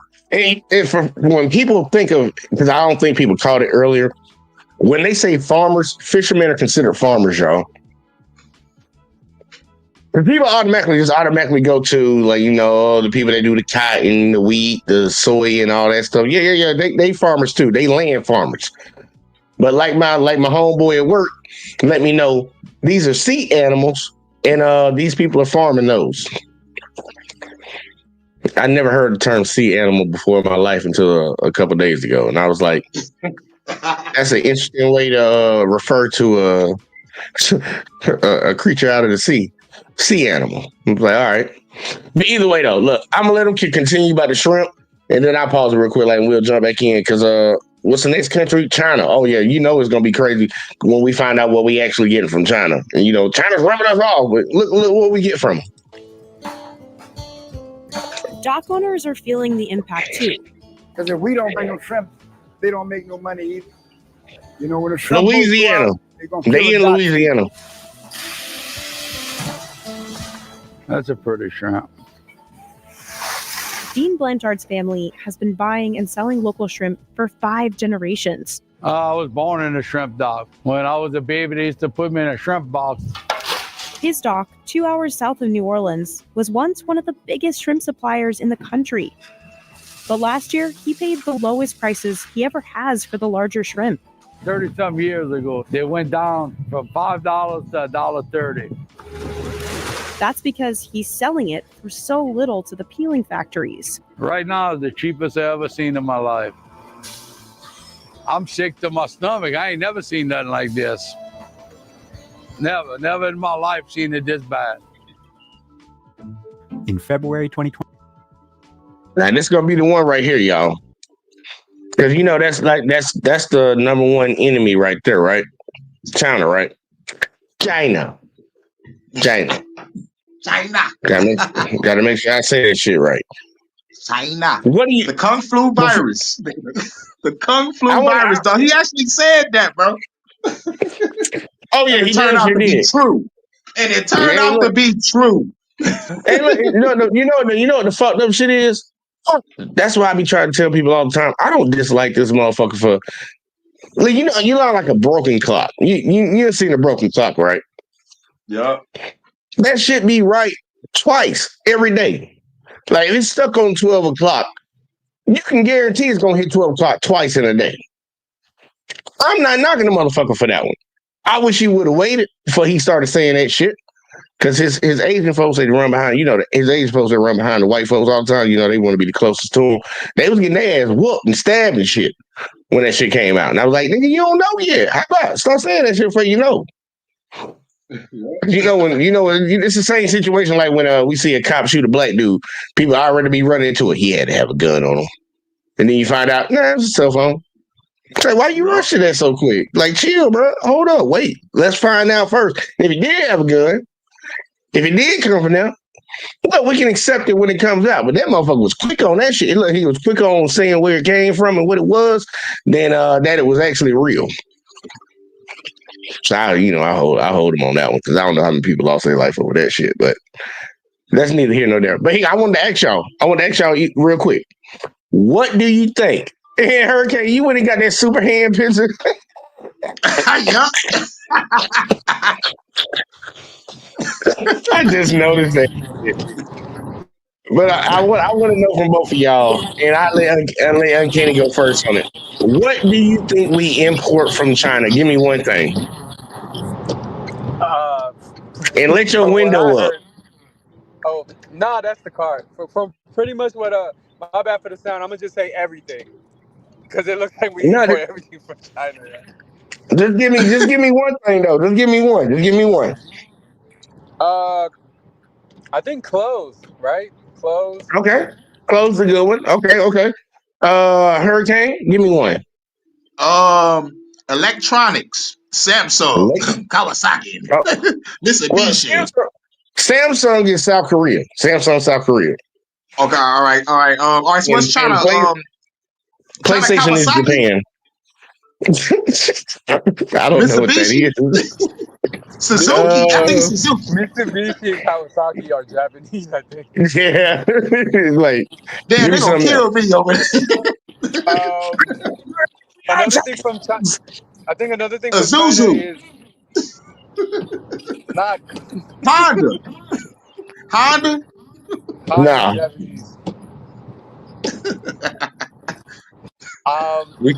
I think tools as well, right? Don't we get tools from them? Like, all right, tools, another one. I'm hoping Hurricane can give me one thing that I can agree to. I just need one import. Shit, say rice or something. Oh yeah. Rice, yeah. Rice. That might be sugar cane, I think. And I'm about to say, I said rice, and I was like, man, India might do that shit. Most of the toys I seen said motherfucker like made in China when I was growing up. So I was like, fucking toys. Okay, here you go. Toys. That's a good one. Toys. We're gonna roll with that. Let's find out what's the most important ones, or at least the ones that they thought were the most important to tell us. Because it might not be economic wise, it might not be value wise, but it could be importance on how much we consume. Because America's a consumer, y'all. We're a consumer country. And people don't realize that shit. And they think that's not a bad thing. We consume too goddamn much. But let's find out. 25, Trump imposed a 10% tariff on Chinese imports, including food. In March, he increased it to 20%. China retaliated with 10 to 15% tariffs on many U.S. goods. The biggest retaliation so far, sparking a trade war. China supplies roughly 80% of the world's garlic, and the U.S. is one of its biggest customers. I would have never guessed garlic. Damn. Just throwing that out there. I would never have guessed garlic, and I use a garlic powder a lot. Would have never guessed that. Too. No, I'm trying to tell y'all, salt, pepper, and garlic powder on your steak, that's all you need. Exactly. That's all you need. What about onion powder? We gonna find out because they might do the onions too. But They might do I'm the gonna onions say is too. that the Chinese are vampire killers because don't they use garlic to kill vampires? Like, I ain't No, never heard of it. don't I believe ain't never that, heard of Lord, nigga. That shit do not work. That shit do it. not work. I Don't heard- believe the Lord. Hey, I just Yeah, came back from New. I just came back Dracula from would New kill a Orleans. nigga you try to plot some car. Hey, I just They be came like, what back the from New fuck? Orleans, and I ain't gonna lie to you. I believe there's vampires there, yo. That city got some evil shit to it, dog. No lie. Hey, yo, there's a I vampire club in Detroit. There's a vampire club in Detroit, but like they claim they drink blood, man, but I don't think they is. But they might be grabbing that shit from the Red Cross, cause like that's right up the goddamn street, downtown Detroit. Crazy.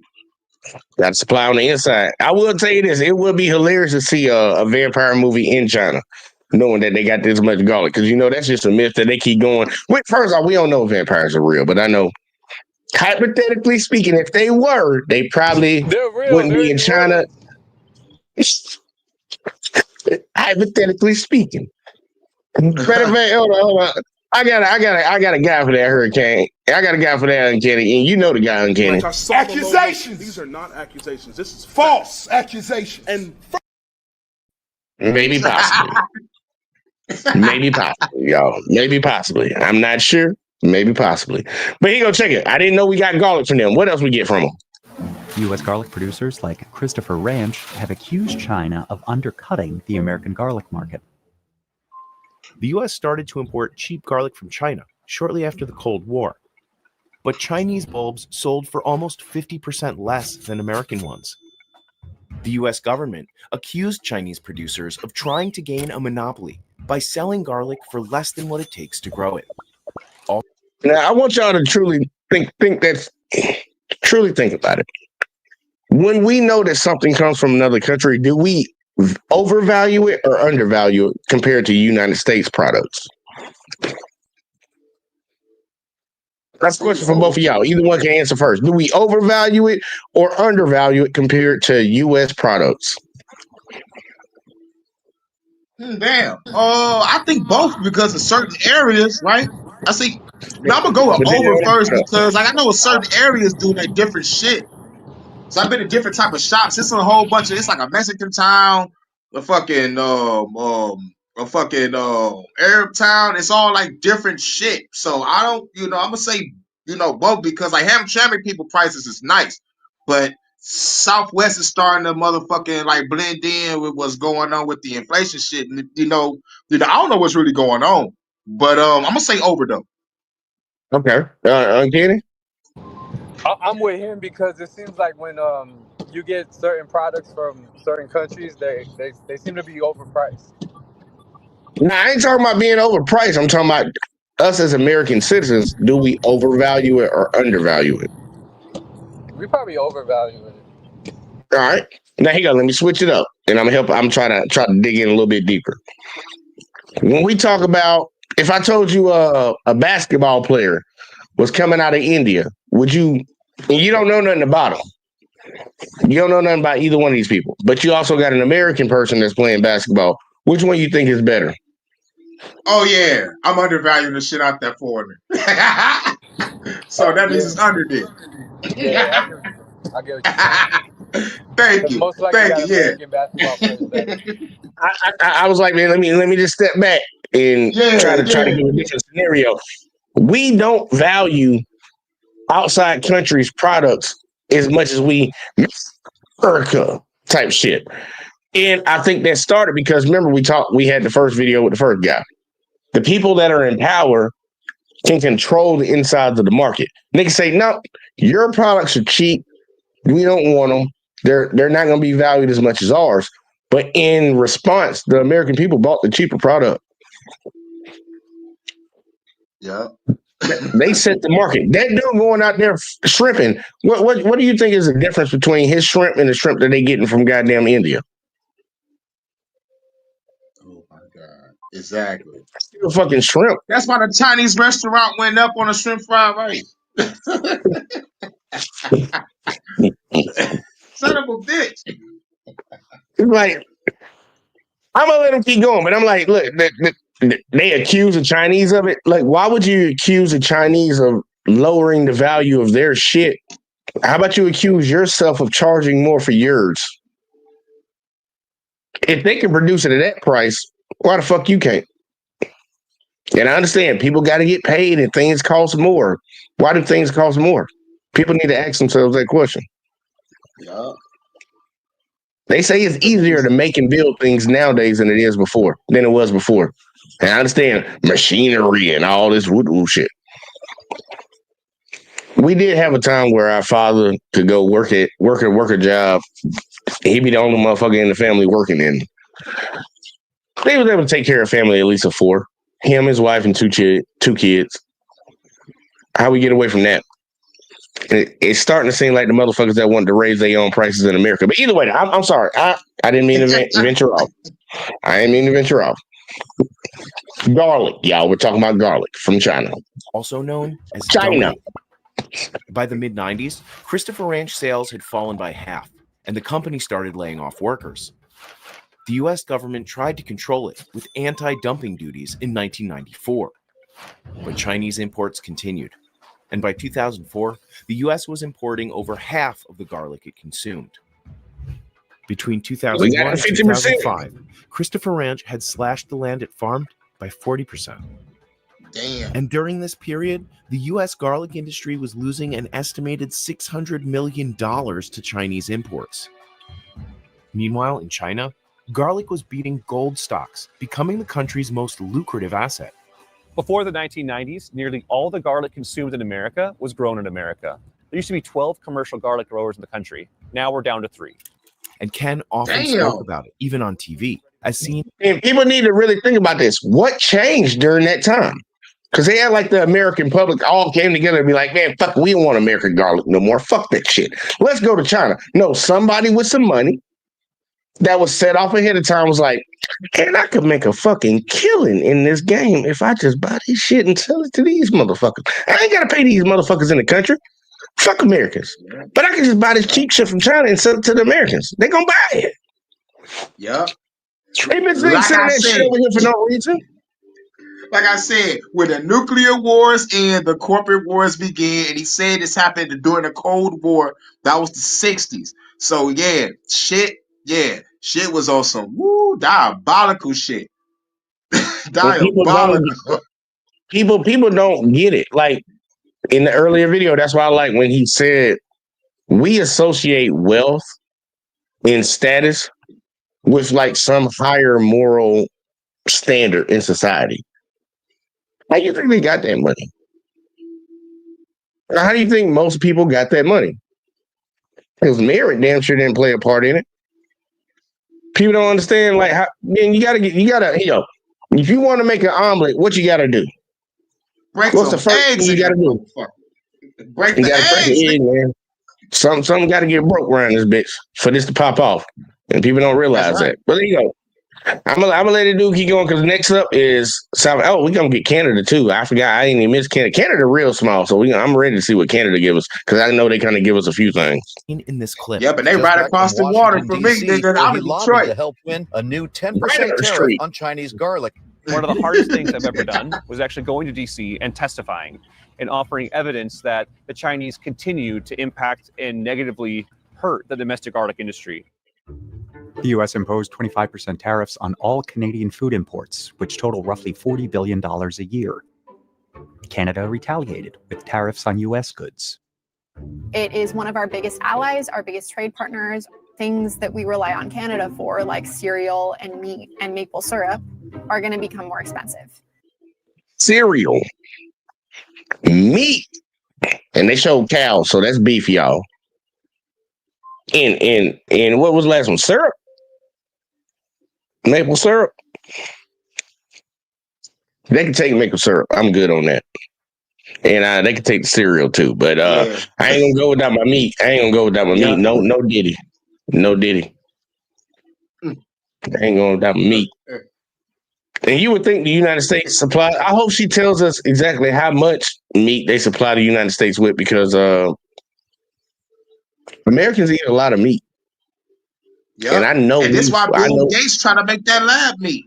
You know, motherfucking Bill Gates with the lab grown meat. Klaus Schwab wants to eat bugs and shit. They forcing that shit on us. Hey, look, man, we about to run out. I think we consume so much that we can't even keep up with our own fucking production and their production, which is crazy to say. You know why? Because for the past 4 years, they was motherfucking mysteriously blowing up farms, sending planes into it, crashing trains and automobiles into them shits. Motherfucking sending people to harass black farmers to try to get them off their land. I'm like, oh, y'all bastards is on. And the people don't never talk about shit that happened behind closed doors, because I heard about how they were taking black farmers' farms. People don't need, man, when they think of a farmer, they automatically think of a white person. Who was the first farmers in America? Well, here you go. Us. Before who the first Native cowboys? Who was the first country singer? People don't know. People don't know.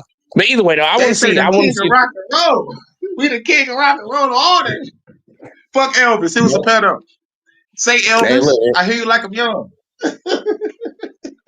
Hey, hit him with it real quick. I hope she tell us the number. I want to know the number. I want to know the percentage. I'm pretty sure you're probably not gonna give it because Canada was real small.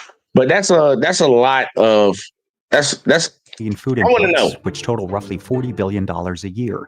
40 billion. Canada retaliated with tariffs on U.S. goods.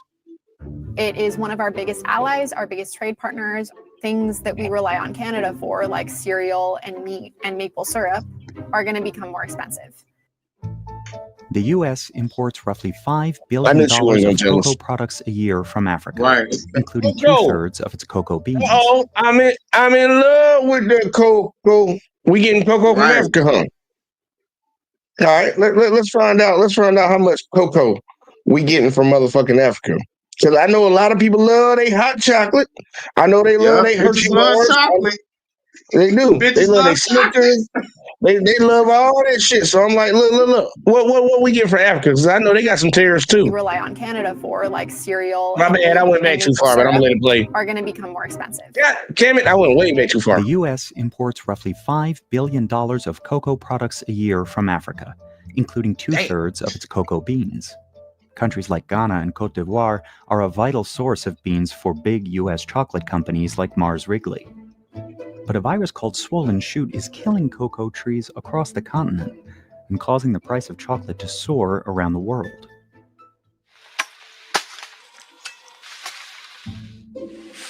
Joseph Sasu starts harvesting his 17 acres of cocoa in the central region of Ghana in October. Look how these people gotta get this pod shit. are the pearly white cocoa beans that will become chocolate. But in the last few years, Joseph has been finding more sick pods like this, completely black or covered in white fuzz. They've been infected with an incurable virus called swollen shoot.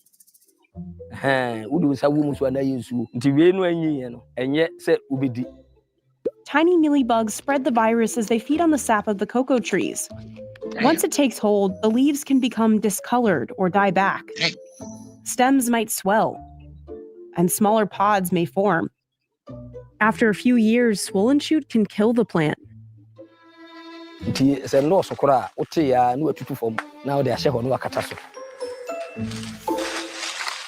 Ghana and Ivory Coast grow more than half of the world's cocoa crop. But for the third straight season, there hasn't been enough cocoa to meet global demand. This year, farmers are projected to harvest over 700,000 metric tons less than the previous season. Now, nearly a third of cocoa farmland in Ghana is infected. Last year, so it was more. The cocoa so after all, say it being cocoa base 20 bars krano. Make us say it half the 2 year.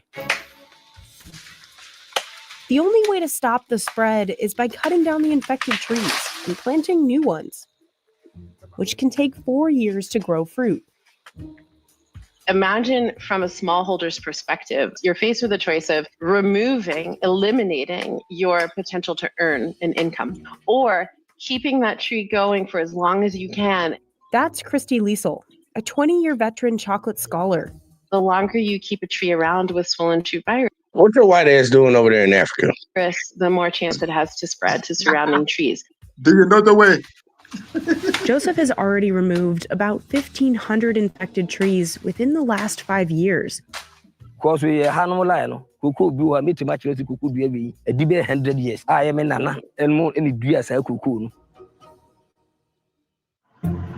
South America supplies the U.S. All right, South America, we going back. Look, how they do Mexico? Then I guess they want to do standalone Mexico first, because now we going to South America. I'm like, I guess Mexico ain't in South America, so I guess that's why they did that. But you know, most people think South America, Mexico's included. It's really not. It's part of the North. But what we get from Costa Rica and shit? What do y'all think we getting from down there in Dominican Republic and shit of that sort? Oh, Jay, we get Costa Rica. we get resources like vibranium. I mean, damn, like not vibranium, man, but like sources that make a whole bunch of plastics and shit. You know, like all that shit. Jay, hold up. Hello? Yeah, you sure? I hear you. Costa Rica's in Central America, and Dominican Republic is in the Caribbean. Really? I thought they. Okay, here you go. Well, I fucked up on both of those. I don't know maps. Look, y'all. I need to get a world map behind me, and not a United States map. I need to get a world map. I'm gonna get a world map. Okay. I'm gonna get a world map. I'm pretty sure. We. Oh my God! I don't even know what we export. I know Peru exports like lime, oranges, several fruit.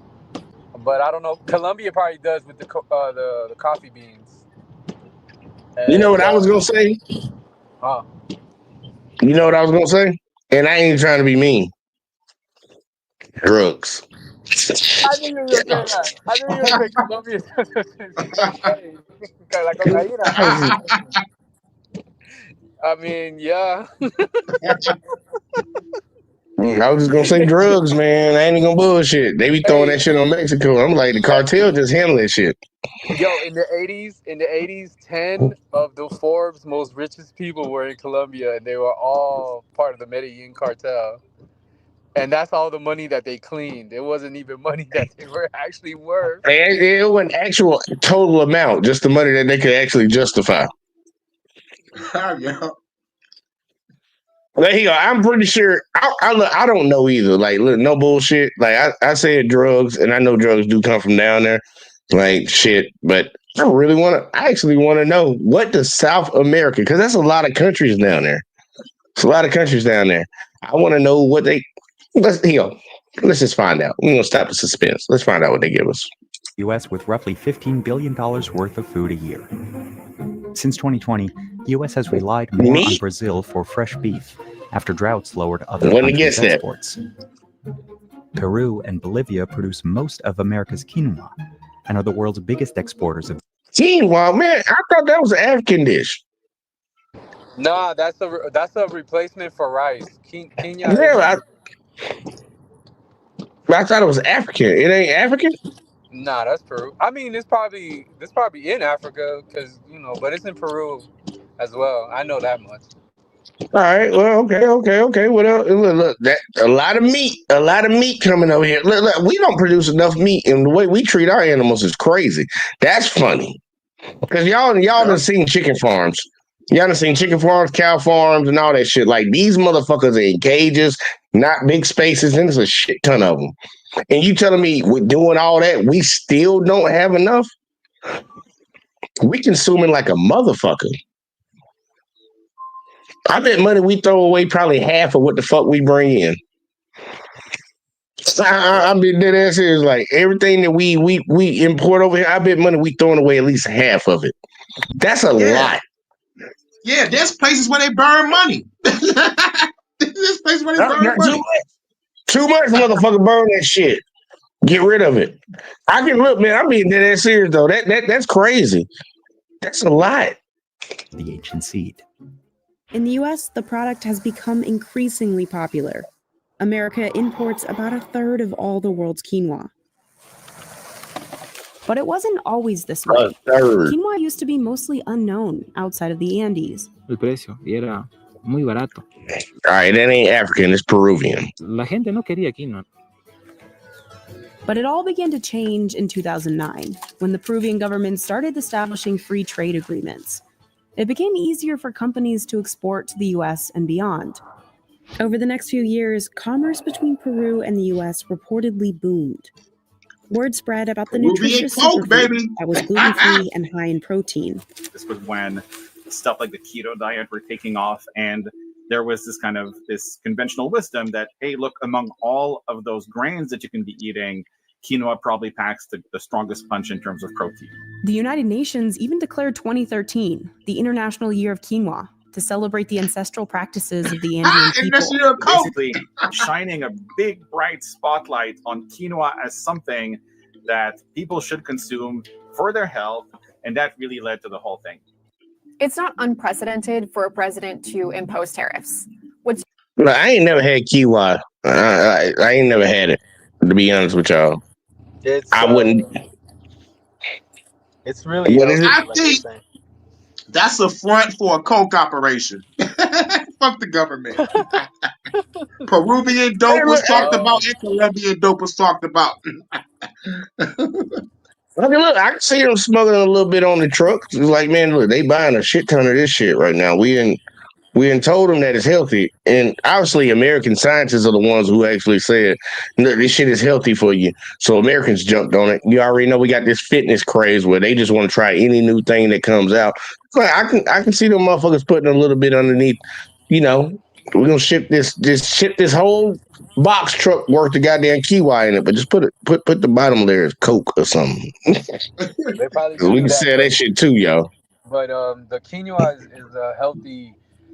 It replaces rice. So look, instead of eating like chicken with rice or whatever, you eat it with quinoa. It's really healthy for you. Seriously. I'm gonna have to try it out one day. Like that's one food. That's one of the foods that I haven't tried. So I would be down to try that out. See what it tastes like. I'm not a big rice guy. I don't eat rice with pretty much any of my shit. Like they have it on the menu. I don't get it. But I'll try it out. All right. You say it ain't rice, so I fuck with it. Let's see how she gonna finish this out. That one, I'm ready to see how this, because it's less than a minute. What's unique about Trump's tariffs right now is the scale. He is imposing them against many of America's top trade allies, where we get a lot of our products, especially our food products. Historically, tariffs have not had a super good economic impact. They always raise prices. But one of the things that works with You're trying to be nice. Makes somebody like President Trump really Right, trying to adhere be to nice. them is that they produce revenue for the government. He said it's a tax on another country, but it's really a tax on the supplier of the good trying to bring them into the United States. Supplier, yep. So who actually pays for that in a lot of ways is not only the supplier, the distributor, the retailer, it's the American consumer who actually makes Yep, money. the dealer, from this nigga, the is soldier. actually the U.S. government. She know it. She was speaking in a drug term on a corporate level. Yeah, like on some real ass shit. And I still keep sitting around here trying to tell people all the time. They're like, oh, no tariffs, the other country pays it. No, the fuck they don't. And the people that benefit from it, company, technically you can say the company might not benefit from it, but they're going to form a way to benefit from it, because if they got to pay the United States government, a goddamn, you remember what they said about the Mexico? These people that farm these avocados, they got to pay protection money. Like $65,000, but the dude bringing in only like $200,000. So that's over 1/3 of what the fuck he brings in, anyways. These companies are paying the extortion money to the federal government that's taking your money already, and then when they getting that tax on their head, they turn around and is like, look, we're not going to give this extra money up to the government. And then, nah, bitch, fuck that. Charge them motherfuckers more. Charge them more for the shit when they buy it. That's what we gonna do, because we got to meet our bottom line and we need to make profit. Yup. And people swear, but now these tariffs are good. Like, for what? What's it good for? Who is it good for? Who is it good for? That's the question. Because I'm like, this is not it, man. I don't understand why people don't understand the dramatic effect of these things and how they affect us on a day-to-day basis. And I bet a lot of folks didn't even know where we got a lot of this shit from. I was surprised. Were y'all surprised with some of the goods that we actually get from certain companies, like certain countries? Yeah. Oh yes, I was surprised about the South America. But like, I was so focused on like what resources of energy they be using to create energy and shit. I'm like, these motherfuckers got like over $20 billion of what. Like, I was about to keep on saying, man, but like one of those words that's on that level, that's over there and shit, that they use for energy and plastic. So I'm like, I wasn't really thinking about the food, but damn, now I know. The more you know. And when you said something about the plastic, like no bullshit, there's a couple companies, and I think a few of those countries, especially South America and Africa, where they take used up plastics, they chip it up, and then they turn them bitches into bricks and build homes. Wow. Damn. So that bitch would get killed with a tornado hit or a hurricane. It's like, yeah, this shit ain't made out of bricks no more. It's plastic, bitch.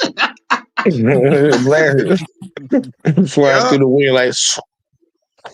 Right, man. That changed the whole scenario of the little pig story. It's like, yo, nigga, that shit ain't real bricks. I'm about to huff and puff and blow your house down, nigga. Nah, that's pretty real, man. It's over for the little pigs. Man, they try their best to reinforce it, but at the end of the day, that shit's still plastic. Yeah. That's what I be trying to tell them. They still playing. They may be making flip flops too, man. They make flip flops out of that shit. I don't even know why I even told you about the flip flops, but they be making flip flops too. But here go, check it. I'm about to. I'm gonna give us a different one. I'm gonna give us a different one to ride out on, and it's not gonna be a relationship one. It's not gonna be a relationship, y'all. We'll do that tomorrow. I'm gonna dedicate Saturdays to doing the traditional shit. But next Friday, I want y'all to come around because I'm actually doing like an open conversation fucking panel, and I'm showing just different shorts, like shorts from the week, shorts from the month, shorts that I ran across that. Different situation. It's gonna be a shit ton of different situations. Give you your opinion on it, because I got some crazy ones. I got some crazy ones. I got some real crazy ones. But fucking we about to go and touch on a little bit of history, y'all. Just a little bit of history. Yeah. Because motherfuckers been lying about a lot of shit. CDC. And hey, look, I'm gonna take it further than the motherfuckers, but yeah, they definitely been lying about a lot of shit. A lot of people don't know. Yeah, they changed vaccine 4 times in their definitions. I was like, what?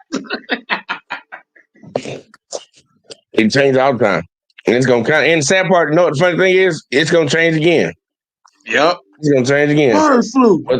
Bird. What do people say? Put bird and flu together. You know how dangerous that is. Yeah. Shit. But motherfuckers truly been lying about the history of this world and the history, especially of this country, especially here. Let's just say the continent of North America has been lied about a lot. I'm gonna let y'all look at some shit and y'all tell me y'all disagree or agree. And we're gonna rock out after that one. Let's check this out. Let me get this full screen. Yep, here we go, y'all. We're talking about the genetics of these Native American, but the Olmecs seem to have very similar features: the thick lips, the wide noses.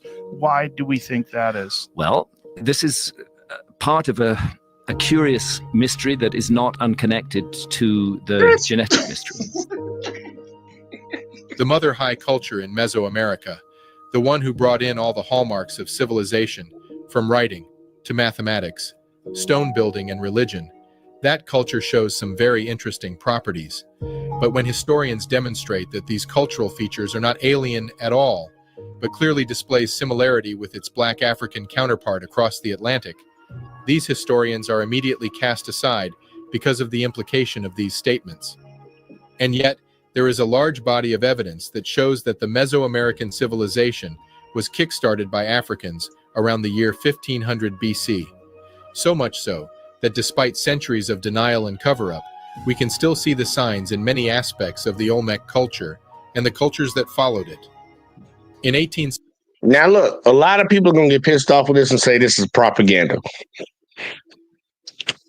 The way I like to look at it is like, look, fuck all that propaganda shit, because you just want to keep on continuing that same fucking lie. Christopher Columbus discovered American shit. Motherfucking Hispanics and blacks actually had a thing going on for thousands of years, and people try to literally erase that shit from fucking history. Right. That's the disrespect. Yeah, that's the disrespect. We don't know how they did this thing. Like, bitch. Maybe you didn't. Look, some things go over people's heads. The only thing that I have always questioned is why is it that Egyptians built pyramids, but so have Mexico and places in South America? Like Peru has pyramids as well. I always wondered what is this fascination about pyramids and the buildings. What race of people would you say are Egyptians? Well, according to a lot of people on YouTube, they're not black. But I was like, if they're in Africa, you know, because America has always tried to make Egypt feel like it's a country that's not in Africa. I don't know if you ever noticed that. No. Yeah, that's because of the Ptolemy era. Yeah, fuck the Ptolemy era. Because they honestly, I always like when they talk about Egypt, they never mention it's in Africa, the continent of Africa. No, they don't. They go out of their way to make sure they don't mention this in Africa. And then even in their own Bible, it tells you about the people that were in Africa. It describes them physically. Yup. I think they're black because I seen their what do you call it? Their statues over there, and those people Yeah. black. I'm sorry. Like even if you try to cut off the nose and all that shit, they look black, bro. And then look, that's a good question. That's a good question for everybody to ask themselves throughout history. Why, when they went over there, they got these different statues of sphinx and emperors, pharaohs, all this stuff. Why is the only thing they destroyed is their nose and their lips? Because the nose and the lips will give it away. A lot of people just sit over there and be like, man, that's just where he aimed. You tell me he shot dead fucking center of this bitch and a little bit to the bottom. He didn't hit the top side of it. He ain't hit the corner of it or nothing. He just top, center, and down. Yep. And then like what they just showed right now, that's called the Chichen Itza. It's a pyramid in Mexico, and then like Machu Picchu, that's a monument in my country. It's like a city in the sky. It's not the only city in the sky, but it's the most famous one. And I honestly, they always say, UFOs, because the Nazca lines. If you ever seen that, it's like that's the ancient Peruvians, well, the ancient Incas. They kind of made like figurines, like from the sky you can see that it's like a bird. Hell yeah, birds and shit. It's like it's better than those crop circles. It's way better than crop circles. I'm like, these motherfuckers actually make a giant fucking bird, because you only see from the sky that's miles and miles and miles long and shit. They look like a Pokemon and shit. Yeah. The only time that Europeans had any kind of monument, I think it's the thing in England, the stones. I forgot. Stonehenge, motherfuckers. Stonehenge. Yeah. Mm-hmm. Other than that, well, you know, they talk about Rome and something about they used to have something, but other than that, the ancient civilizations in Mexico, the Aztec, the Incas, the Egyptians, a lot of other countries, they have like these monuments and no one can explain what it is, so they automatically say UFOs. That's all I always hear UFOs. And think about the disrespect that comes from the people that are scientists, the people that push out a lot of the information that we got throughout history, historians and shit. They, in their mind, and I don't think people understand the bias that's put in there. There's no fucking way these people did that. So it had to be something that we don't know about. Aliens. Right, because these niggas ain't that ingenuity. Oh, yeah. Here's another fun fact. The Mayans worshiped a god named Hurricane. And the Taino culture in Florida worshipped a guy named Hurricane also. Feel the power. Fun fact. Hurricane picked a good name. I never knew that. That's a good thing to know. Well, check this. You didn't know that? No, you ain't know that? Well, guess what? Y'all about to learn some shit right here. And the sad part is people can disagree with it if they want. I'm telling you straight up, you can disagree with it if you want. But I'm just putting 2 and 2 together and put 2 and 2 together and think about it optimistically and see if you think this is true. 62, when the first Olmec head was discovered in Tres Zapotes. Hold on. I definitely got to go back to that. Aspects of the Olmec culture. Yeah, I got to go back to that. Look, I'm about to go back to that image right there. Yeah, I got to show that image, y'all. Sure. And the cultures that followed it. In 1862. Look at that. 1862, they found this. Obviously, this was carved a long time ago.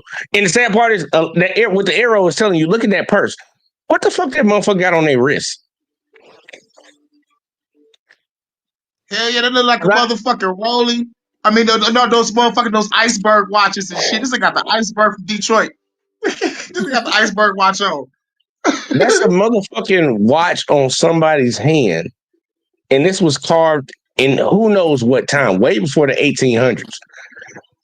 And somebody will still come out and claim the first watch was made in Switzerland. You know, the Swiss watches. Right. Bitch, what? There's literally depictions of this shit in a time when these motherfuckers didn't have even cameras. They had to write shit. Look, they couldn't even photograph none of their shit. They couldn't even write shit down on paper. They had bro. Helicopters. I saw helicopters on stone. Like, what the fuck? Helicopters. They act like I swear in our modern day time, we ignore shit that we see with our fucking faces. Like, how old is this whole temple? Oh man, it's 2,000 years old. But then that man had a Gucci purse on. Oh no, we invented that shit. That's ours. That can't. That's like somebody saying I discovered somewhere where somebody else is. But we still be going along with it. It's like, bitch, we have depictions of shit from the past. So if you want to say your history books are accurate, then what the fuck about this? Because this is their history books. They showed you they had it already. Right. Stop being grave robbers, calling it archaeology, and presenting these motherfuckers across the world, nigga, like these motherfuckers desecrating graves and shit, but we can't find Jesus nowhere. Shit up. We dug these people shit up, but we can't. Yeah, well, right. We can't find nobody from Tulsa. We can't find nobody from Tulsa, but they can find goddamn ancient fucking civilizations, and we know what they was eating and drinking and all that shit thousands of years ago. Okay. Either way, though, I'm sorry. I just wanted to point out this picture, man. I'm like, look at this. Look, the purse is clearly, you can tell that's a purse. So obviously, somebody didn't come up with this design originally. Well, people in our time didn't come up with this design originally. They got it from somewhere. But that's also a watch on that motherfucking wrist. We know that image that's on that man's wrist to be a fucking watch, or it could be a woman. I don't know what the fuck it is, or it could be an angel. Got wings too. Forgot about that. But right, a purse or a padlock. A purse or a padlock. This shit, a lot of people think this new. They came up with something new. No. I think they just reinventing shit that's old. It's like somebody rocking a certain type of food style or a certain type of clothing and just trying to appropriate it as theirs. I think this shit was there way before them. They just happened to run across it and it's been hidden for a long time. But either way, though, I'm sorry, y'all. I'm gonna shut the fuck up. I'm gonna let it play a little bit. When the first Olmec head was discovered in Tres Zapotes, Jose Melgari Serrano examined the head and noted the following: that the statue had a large flat nose, full lips, and almond-shaped eyes. The winds of yesterday sing into our sails the name of the ancient ones. The Atlantic Ocean was always thought of as an uncrossable barrier, a 7,500 miles crossing that historians say was only made by the Vikings, all the while disregarding the receipts of numerous waves of African crossing and influence into the New World. I mean, one has to be blind to the fact that the Mesoamerican civilization miracle can only be explained once it is put. I'm sorry, I said I wasn't going to ignore it. Yep. They said they ignored the other explorers. I know. That looks Egyptian.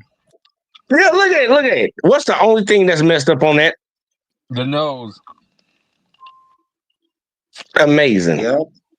That looks Egyptian. If that's in Mexico, that's crazy work, yo. And the sad part is, it might be. Look, that is the outfit of a pharaoh, but also as an Aztec emperor too. So, because think about it, they had a lot of similar styles. Yep. And how I'm an did people Aztec this warrior, far? Holmes. And think about it, before the age of technology like we got right now, how the fuck how can two different groups of people thousands and thousands of miles away from each other do the exact same thing if they never met? It doesn't even make no goddamn sense. Trends are trends. But I'm gonna let them keep talking because other people done told us other things, and I'm like, it just don't even make honestly. I know you said it, and I know you said this person that said it's smart, but I'm like, nigga, I got eyes, right? Put into the context of an African seeding, not because the people of the region were not capable, but because the Africans happened to have nurtured those sciences for millennia and had the practice of consistently spreading it to the rest of the world.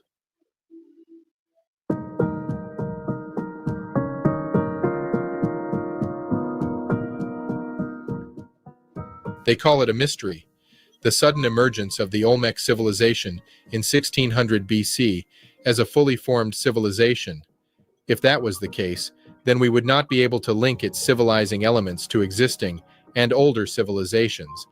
The Olmec writing system is often referred to as the Cascajal script because its most notable evidence is found on the Cascajal block, a stone tablet discovered in the Olmec heartland in Veracruz, Mexico. This writing is considered one of the earliest known writing systems in the Americas, dating back to around 900 BCE. It predates all Mesoamerican scripts, such as the Maya glyphs, and is believed to be the root of these later writing systems. The Cascajal script contains 62 unique symbols, arranged in a non-linear fashion. The symbols include abstract shapes, plants, and what appear to be animal forms, which may reflect Olmec religious or cultural themes. Does that remind you of something?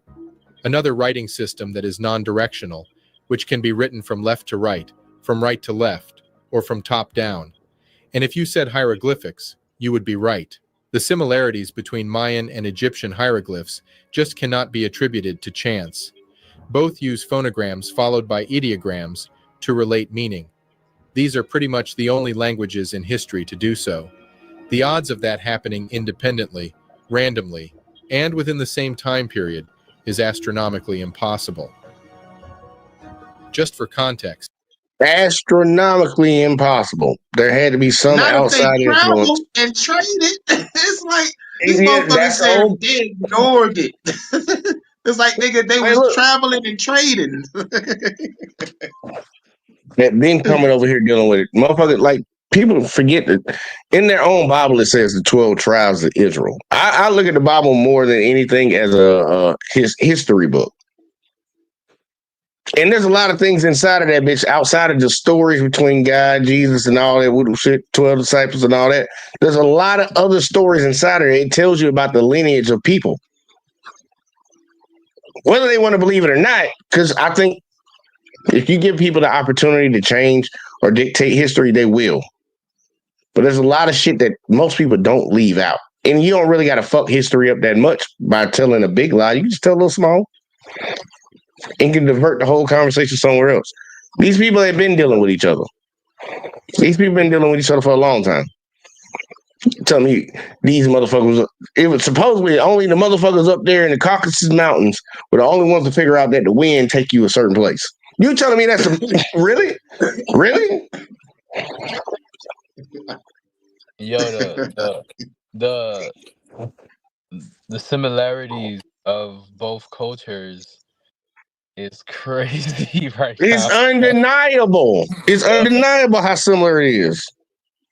But that would make sense though, because now it would make sense why there's pyramids in Latin America all throughout, and it's not in I even in the United States I believe there's pyramids. There's pyramids here too. That would make sense because the Egyptians or the West Africans or whatever, they would come over here and they would build their monuments because they were probably like maybe they taught our cultures how to do stuff, because I mean I know ancient Peruvians, they knew how to make rice in the desert, and that's the only other people I think who can do that is probably Egyptians. Think about it, because they're in the desert.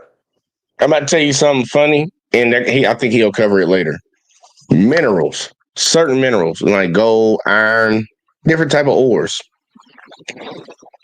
Some of them are only found in certain places, but they're gonna find them over here too. Yeah, Peru has gold. I know that. I know that much.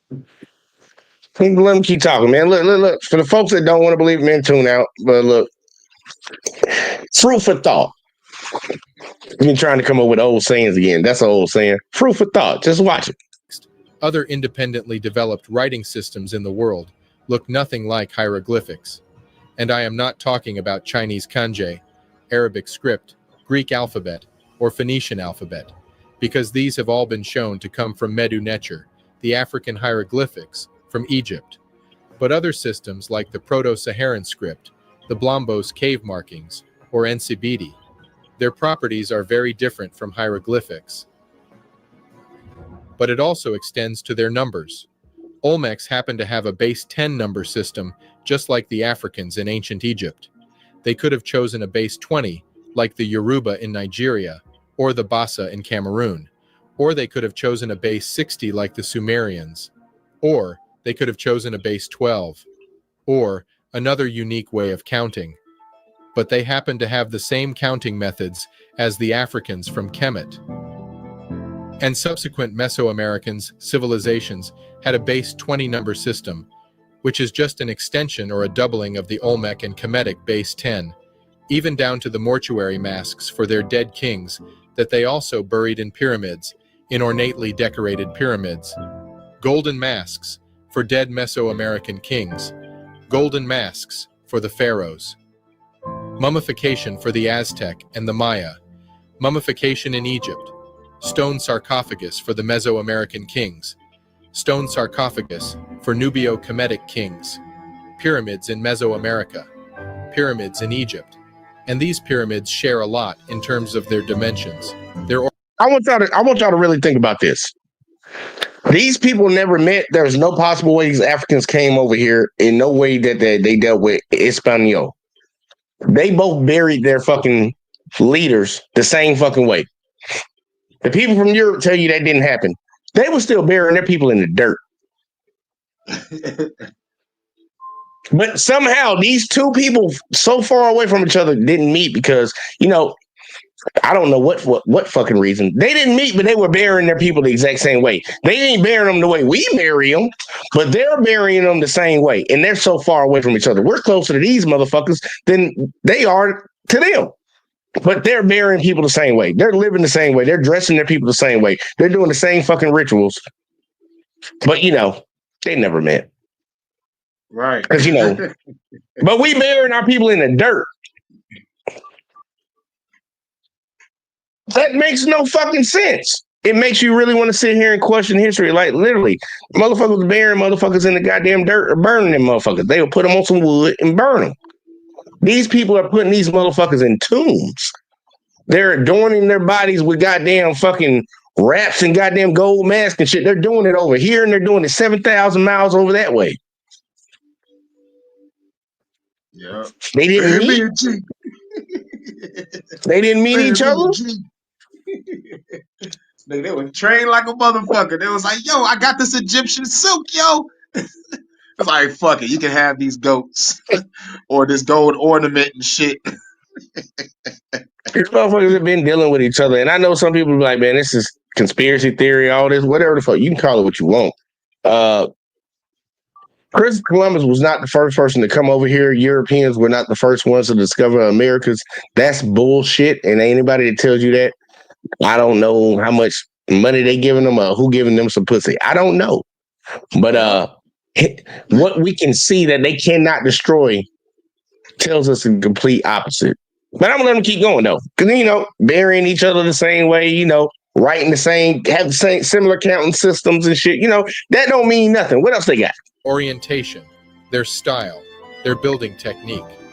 To say that this is a coincidence is to be wholly dishonest, especially in the face of all the other evidence. All of this shows why it is not a miracle that the Olmec civilization just sprang out of nowhere. And it is also not a coincidence that it happened to have emerged on the east coast of the Americas, exactly where the Atlantic currents end. But then, If indeed the first high culture in the Americas was seeded by Africans, surely there must be some remains of them from that period. And this is exactly what we will see in the next section.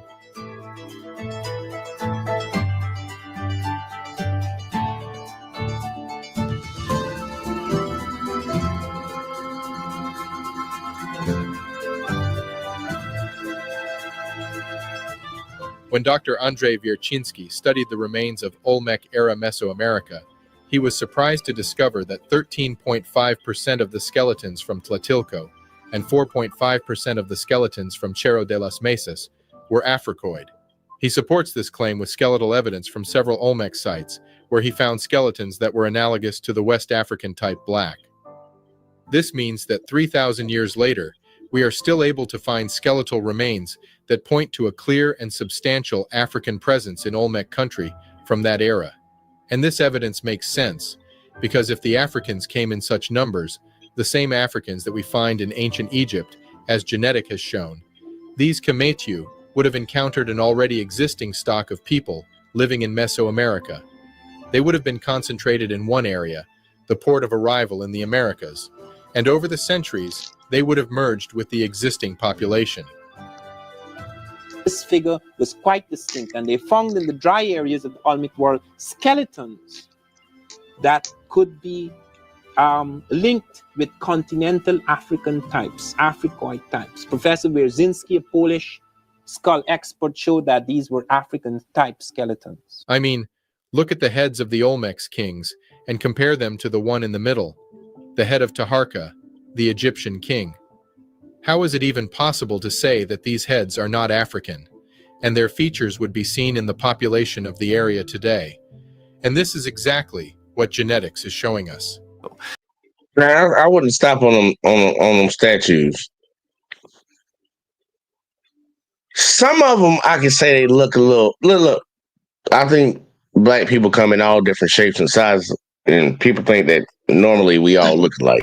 For some reason, I don't know why the fuck they say that One shit. of them look like me. Hold on. One of them look like me though. Oh, I think the second one at the top. Am I right? You picked the one that's Egyptian. That is the one. People That's of it. Egypt. People of Mother Egypt. People can't deny that these statues look very similar. The only one that I question the most, and maybe because of the angle, is this one in the top right-hand corner. Because I can see a little Asian in it too. But you know what the fucked up shit is? There's black people that look Asian, and they're just 100% black. The similarities in the statues. The only reason why 5 out of 6 and the only one in the middle is because they have different stones.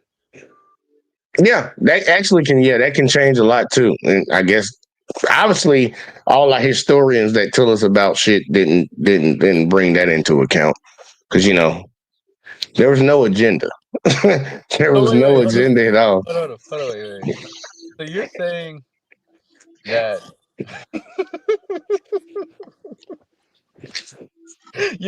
the Incas, the Mayans, the Tainos, they were mixed? Probably so. No, they was all trading and motherfucking trading and chilling. They was probably mingling. They was probably swinging. You know what I'm saying? Hey, look, because yeah. we got some badass bitches over here. You know what I'm saying? We got some bad bitches over here. I just asked, where did any man go where there were women in another culture and not have sex? Right. It's like, nigga, I'm about to go over here to the Philippines. Now, I ain't gonna lie, man. I ain't gonna lie. It was a lot of pretty much 99.9%. Matter of fact, I was the only motherfucker that went to Japan and actually got some pussy. And I was in a squad about like 30 motherfuckers. I can understand some people didn't, but some folk look. The odds of nobody. Yeah, the odds of nobody. That's a dream come true, nigga. Nigga, that's on my bucket list to smash a bitch with Japan, nigga. That's my lifelong dream, nigga. Yeah, shit. The sad part, you better look on their government website. They'll pay you to come over there. Yeah, man. I thought that was a fluke, dog. I thought that was fake news. No, that ain't fake news. They want people like Yo, us. nigga, they ain't about to take my pimp juice and make a super soldier. I'm good. Nigga, I make my own super soldiers and take down the government. They not having enough kids, man. They're not having enough kids. They need a population just like the United States needs. They need a population to continue their society. If they don't get more people, and the sad part is they pick black dudes, well, I think off of genetics. Yep, because we're automatically built for it tough. We automatically built for it tough. No, I'm just saying, like the Matrix. Like the Matrix say you got to go back to the source. Yeah. The source code. We all know we all came out of Africa. That's one thing they will admit. The whole world used to just be Pangea. The way as far as they want to go back and say, it was just Pangea. Everybody came from one continent. We know in that area of the world, with the temperatures the way they are now, think about they were worse then. What the fuck could survive? Like certain skin tones, melanin levels couldn't survive during that time. They know what the fuck it is. They'll say that I think that's kind of like a get out of jail free card. It's like, look, we kind of say the first people were kind of like black or Arab. They'll throw that in there to try to be an asshole. Black or Arab. Like, bitch, Arab people are lighter than us. The fuck are you talking about? We have the highest melanin count in the world. What does melanin do? It blocks you from the fucking sun. It's the biggest defense against the sun. Like that vampire in New Orleans. It was a black dude. He looked like a vampire. And Lena had said, he's not a vampire. I said, the melanin probably block him from the sun killing him, man. I'm telling you, man. There's a vampire in there, yo. I'm telling you. Look, Kenny, I ain't gonna bullshit. You need to go watch. You probably watched that TV series. What's that TV series that was out of New Orleans, Louisiana, where they had vampires? Interview with the Vampire, or are you talking about Vampire Diaries? Nah, not even Vampire Diaries. Fuck, what's the name? It was a TV series on HBO. Fucking. I know you're talking about. You're talking about True Blood. True Blood. True motherfucking blood. There's a reason why, bro. I'm telling you, there's something there, yo. It's some fucking vampires. Hey, the idea didn't come out of nowhere. I give you that. I ain't gonna say there's vampires down there, but the idea didn't come out of nowhere. I haven't been there, so I couldn't vouch or disagree with you one way or another. But once again, these statues have a lot of similarities. Can we all agree on that? Yep. 100% agree, man. The only reason why they don't look the same is because the Egyptians have different kind of stone. But other than that, bro, like they're still denying that shit. And then think about this: you got different people doing it. Like, look, I could write the letter. I could write a certain phrase in English, straight up regular letters, not cursive, whatever the fuck, just standard English. Write it. You can write it too. We know they both say the same thing. Are they going to look the same? Ultimately, they're gonna look the same, yeah. But the handwriting's gonna be different. You can see the difference. They're carving something up, and then on top of that, they're doing different people too. That adds a little different shit in there, anyways. It's like a different guy. Everybody like. Anyway, I'm just playing. Y'all just keep listening. And hey, Lena, she said, "I see African features. I see you, girl." And this is exactly what genetics is showing us. That the settlement story of the Americas is much more complicated than we've realized. You see how somebody try to be nice about it, and you see how they try to tell you that. Look, they try not to say the loud part out loud, the quiet part out loud. Complicated is complicated, right? Gerald Massey came out and said everything come from black motherfucker, and they hated on Gerald Massey. They hated on that guy. They hated on him. I want people to really hear him say it again. And this is how people do it. And they'll say, "What? They're not being mean." It was like, what? It's a bold-faced ass lie. Let him say it again. Is showing us that the settlement story of the Americas is much more complicated than we've realized. We've realized. No. That's a scapegoat type fucking argument. Yep. Somebody lied about this. It ain't about we didn't realize it. No, somebody did realize it and said something the complete opposite of. That's what happened. Like, we not gonna sugarcoat this shit so nobody feels offended. Because I'm offended. I'm offended.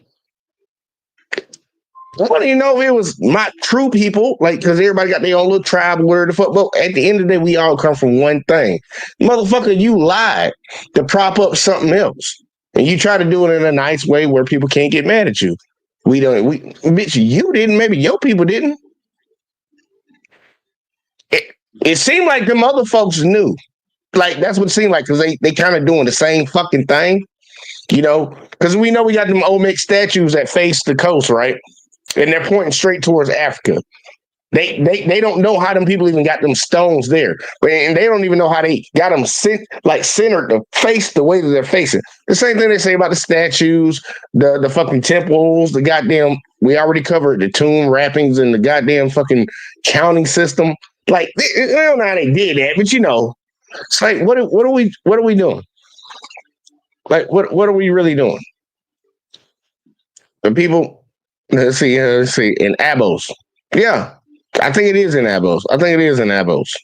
Is that where the seas?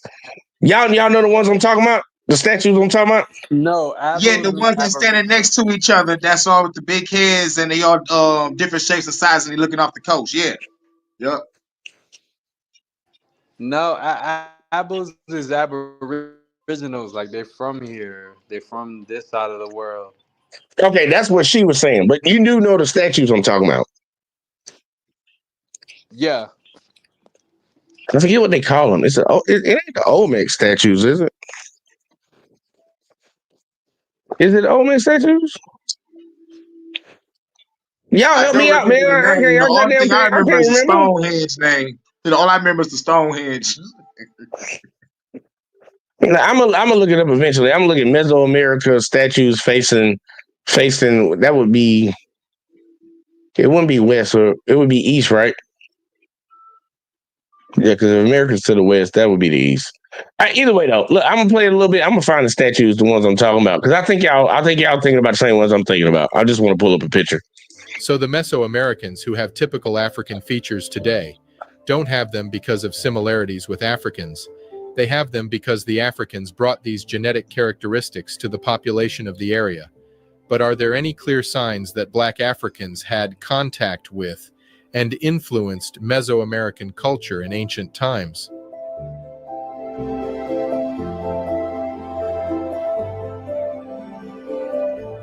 In the earliest depictions of the feathered serpent god, Quetzalcoatl, we can see a Mesoamerican man being flown by the serpent and in possession of a very peculiar object. If you look closely, you will see that he is carrying a handbag, and this famous handbag has been seen in almost all significant ancient civilizations outside of the Nubio-Kemetic civilization. Quetzalcoatl was associated with the wind, learning, and the planet Venus. He was considered a patron of priests and I found it. Easter Isle statues.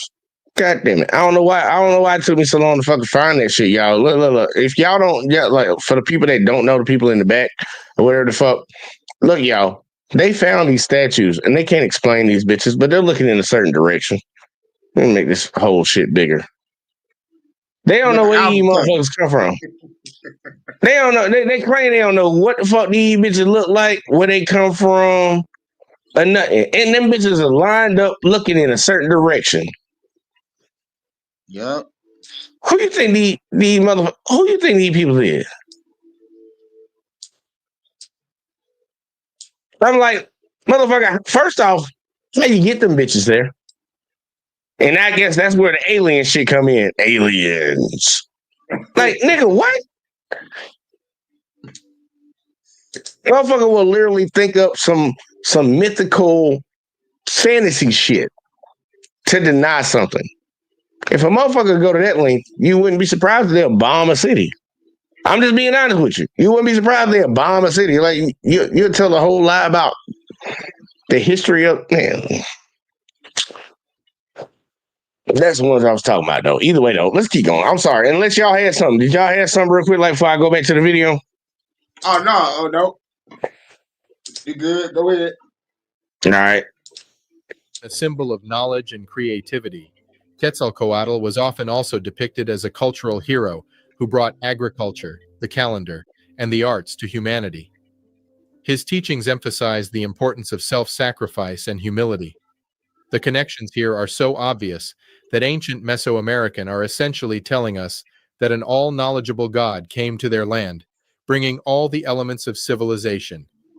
And this matches perfectly the historical records that we see, and all the evidence that we see, that in 1500 BC, a people came to the land with their technology of agriculture, writing, mathematics, life-saving. What the fuck that look like? Don't like if you saw that on first glance, you would think that's some Asian shit, right? Yeah, yep. On first glance, because like they fuck with dragons and shit too. And then you slowly look at it, and I'm just I know this is kind of like rhetorical questions and shit. Look at the skin color. Yeah, look, when I first saw it, I thought it was Asian. Then I was like, that could be goddamn Mayan. Yep. But then also with listening, like watching this video, I can see African in that too. So I'm like, you know the one thing I don't. Words. Yep, picture saying 1,000 words type shit. True that. And you know what I don't see in it? I ain't even gonna say it, y'all. I'm just gonna say it. You know what I don't see in it? I think y'all know. Okay, what you said? You talking about the Europeans? Yeah. I don't see in it. Let's see. We got Red. Red is in the building. He said the handbag is psychedelics. Okay. Lena said new meaning to try to get to the bag. She started laughing. Red said Easter Island is kind of lame, not that impressive. Okay. Lena told Red, hey. Red, I'll say they're Asian. They are Asian. And she said, hey, the hurricane, and everybody saying hey to each other. All right. What up, dude? Yeah, I'm about to say I'm not even going to address one of them comments. Either way, though, let's keep going. Medicine, building techniques, engineering, and so much more. For all intent and purposes, these people were gods to the Mesoamericans, and they recorded them as such. And like any gods, centuries later, they morphed into a legend. Oh, and by the way, if you were wondering what the people who built Göbekli Tepe looked like, well, here it is. Flat nose, high cheekbones, strong African features. And this matches what we already know of the Natufians who invented agriculture, and who we have shown are clearly black Africans in previous videos. The Natufians are said to have built Göbekli Tepe too. And so, the Mesoamericans recorded these African gods with their many features in their art, down to the dreadlock hairstyles. Look, that ain't a black dude right there. I don't know what the fuck he is, bro. Right. Look at that goddamn nose, bro. You can't tell me that ain't no black dude, bro. And my nose don't look like that, but you know that's a black dude right there. Facts. Like if I saw him, I would give him the name Debo. He reminds me of a Debo. Right, that nigga out here looking like motherfucking Crip Mac and shit. This nigga got a Crip Mac head. So basically, the already mixed person that I am, you're telling me I have more? I think you got more black in you than you actually. I think you have more black in you than the other people will tell you. Because like I already have the Spaniards, right? Because you know they came over, but I also have the Incas. Göbekli Tepe. He said he ain't in front of him. Göbekli Tepe. If you say so, Red.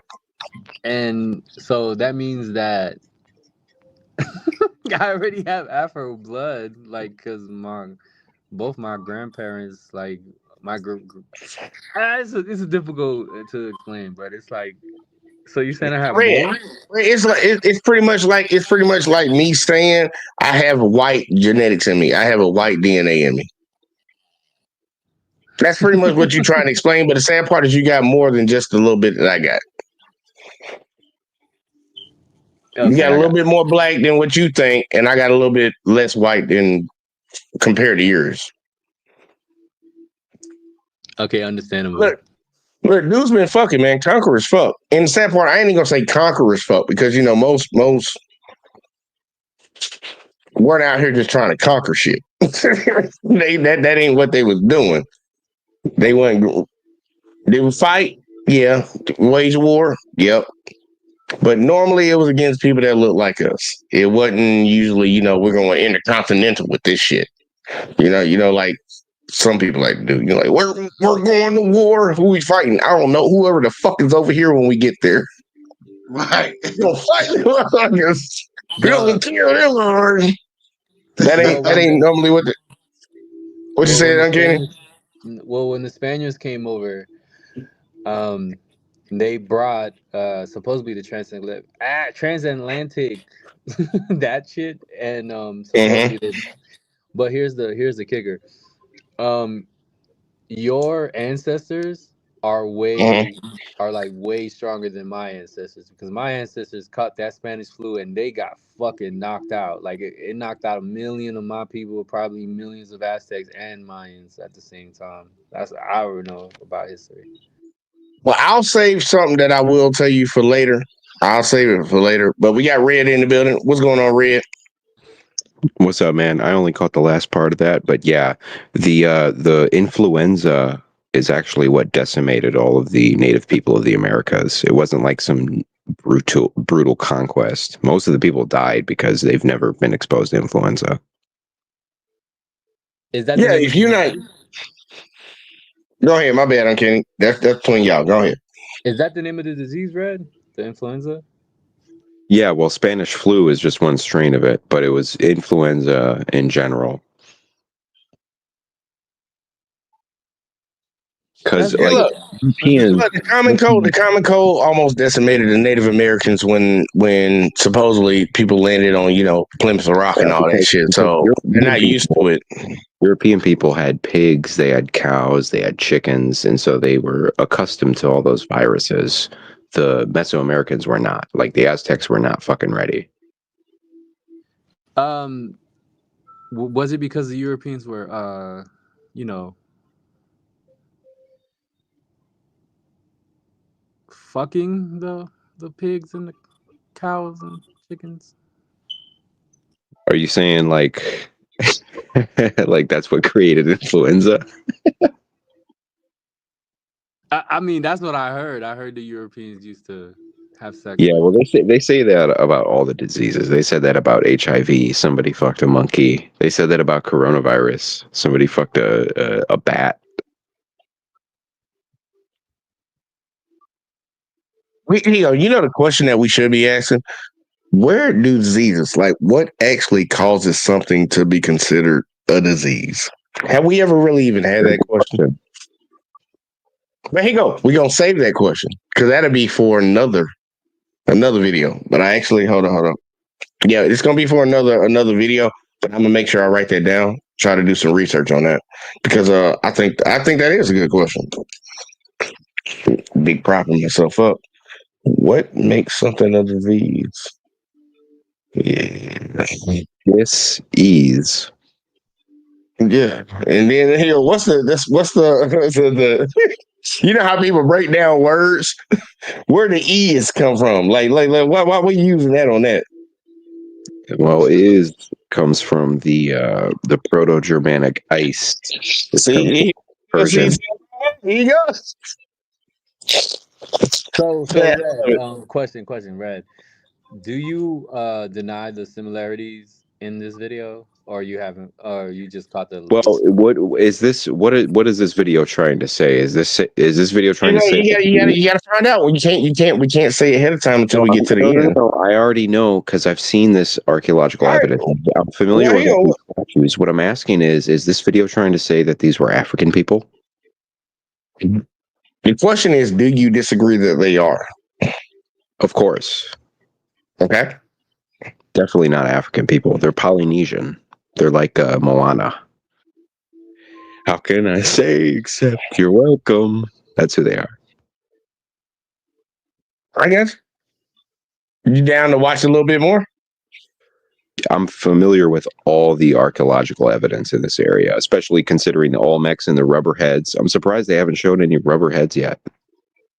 Right here, but I'm saying, are you down to watch a little bit more? Of course. Y'all ready? Everybody else ready? Everybody good to rock and roll? Hurricane? Okay. Yeah. Let's do it. All right, here we go. Let's see. Some context. Hold up, because this is an Olmec statue. You see the helmet he's wearing? That was actually, it was made out of rubber. So it was like a tire-like material. So it was bouncy, and it would like bounce off if you shot an arrow at it. It's not metal. Oh yeah. I know there was a tar helmet in a sense. What we call tar nowadays. I understand that. Actually, I'm just gonna play the video, y'all. And West African head coverings. That's right. You heard it right. Many of the Olmec heads had dreadlocks, a hairstyle only worn by black Africans and not by the Polynesians. That's not dreadlocks. But it's not just the hair. It's also the helmet.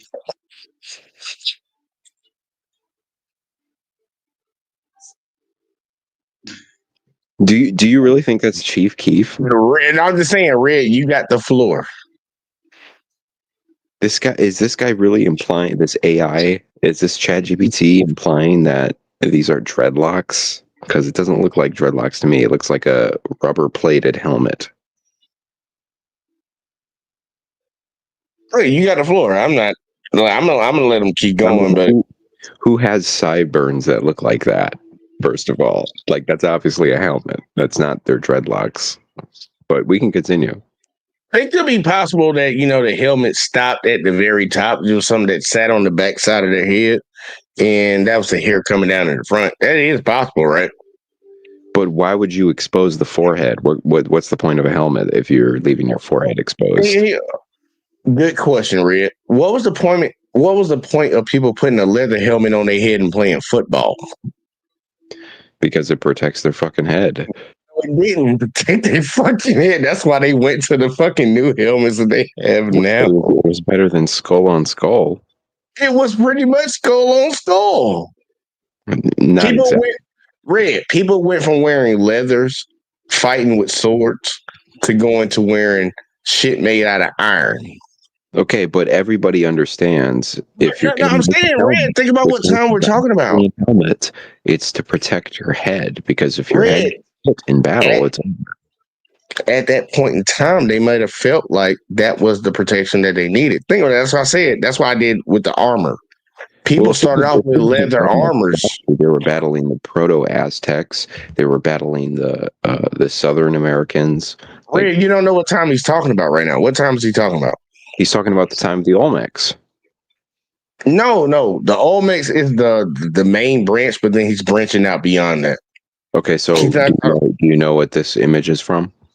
I'm asking you because you're the one saying that is not the case. Well, I'm assuming this image is from an Olmec period because that's what he's referencing. Is that not the case? Is this some African shit? Anybody else want to help out? Hurricane Uncanny? I'm rolling up. See, nobody knows. That's what you get for having AI. Fucking conspiracy. He's talking about a lot of different things. Like that's why we just watch a little bit. Watch a little bit. Get a good little bit of shit together, and then like because whenever you say something, I'm gonna stop. Just like for all them, I'm gonna stop. But get a good little bit of your information together. Get a pen and a pad and write it down. So, yeah. And the kind of flattened base, the brow ridge, and look at the helmet. That's a very peculiar type of helmet. It does not occur anywhere else in America. It has a strap along the face, falling along the ear, and it has a circular ear plug.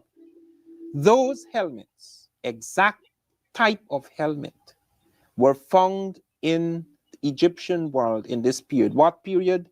The period that has been dated by carbon-14 datings. Okay, then. So we're getting a little gist of it, but I got Miss Black Text in here. Hey, Lena. Hey. Is that George Floyd? You said what? You said Joy? Did you say Joy Floyd? Red, did you say Joy Floyd? George Floyd? I said George Floyd, but that looks like an AI created image. I don't think that's a real image. So that is AI, but y'all talk for a second. I gotta come right back. So, Red, are we gonna deny the pyramids in this part of the world? No, absolutely not. Well, I wouldn't call them pyramids. They're more like temples. They were more rectangular in structure than the pyramids, but they were magnificent, especially Quetzalcoatl. Mm-hmm. And yeah, I mean, the Mayans made amazing shit. But it's still a pyramid. There's different types of pyramids, like depending on the base. It was more like a temple because it wasn't a perfect triangle. It was more like a rectangular kind of thing. Some pyramids can be triangular at the base. You can have a square base. You can even have a spear pyramid. No, Hold a pyramid has four sides and it comes to a triangular point at the top. That's what a pyramid is. So Red, you know a lot. So are you gonna say that there's not a pyramid that's similar in Peru to Egypt? And how many sides did you say? Wait, are you? Yeah, let me understand the question a little bit. Are you asking if there's not similar structures in between the Egyptians and the Mayans?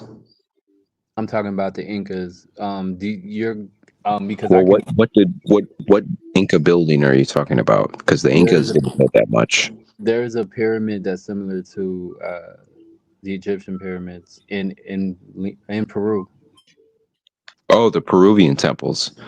Yeah, they are. Why do you call them temples? Do we? Because that's what they were. They were sacrificial temples. They weren't exactly pyramids, but they were. What were the pyramids used for? I think they were energy generators of some kind. Like aliens? No, not necessarily energy aliens, but the energy that was flowing within them. They obviously understood harmonics and wavelength, and they were using ley lines to create basically like universal Wi-Fi. So they could communicate with people across vast distances by building that? Yeah, and create vast amounts of energy, which was probably required for that time. And that's why all this information that was stored in that Göbekli Tepe site was buried.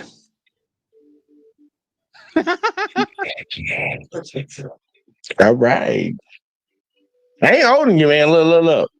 Right now, we're talking about a whole bunch of things that, well, right now, technically, we're talking about things that have been hidden from history. Red, you giving us a different perspective on some other shit.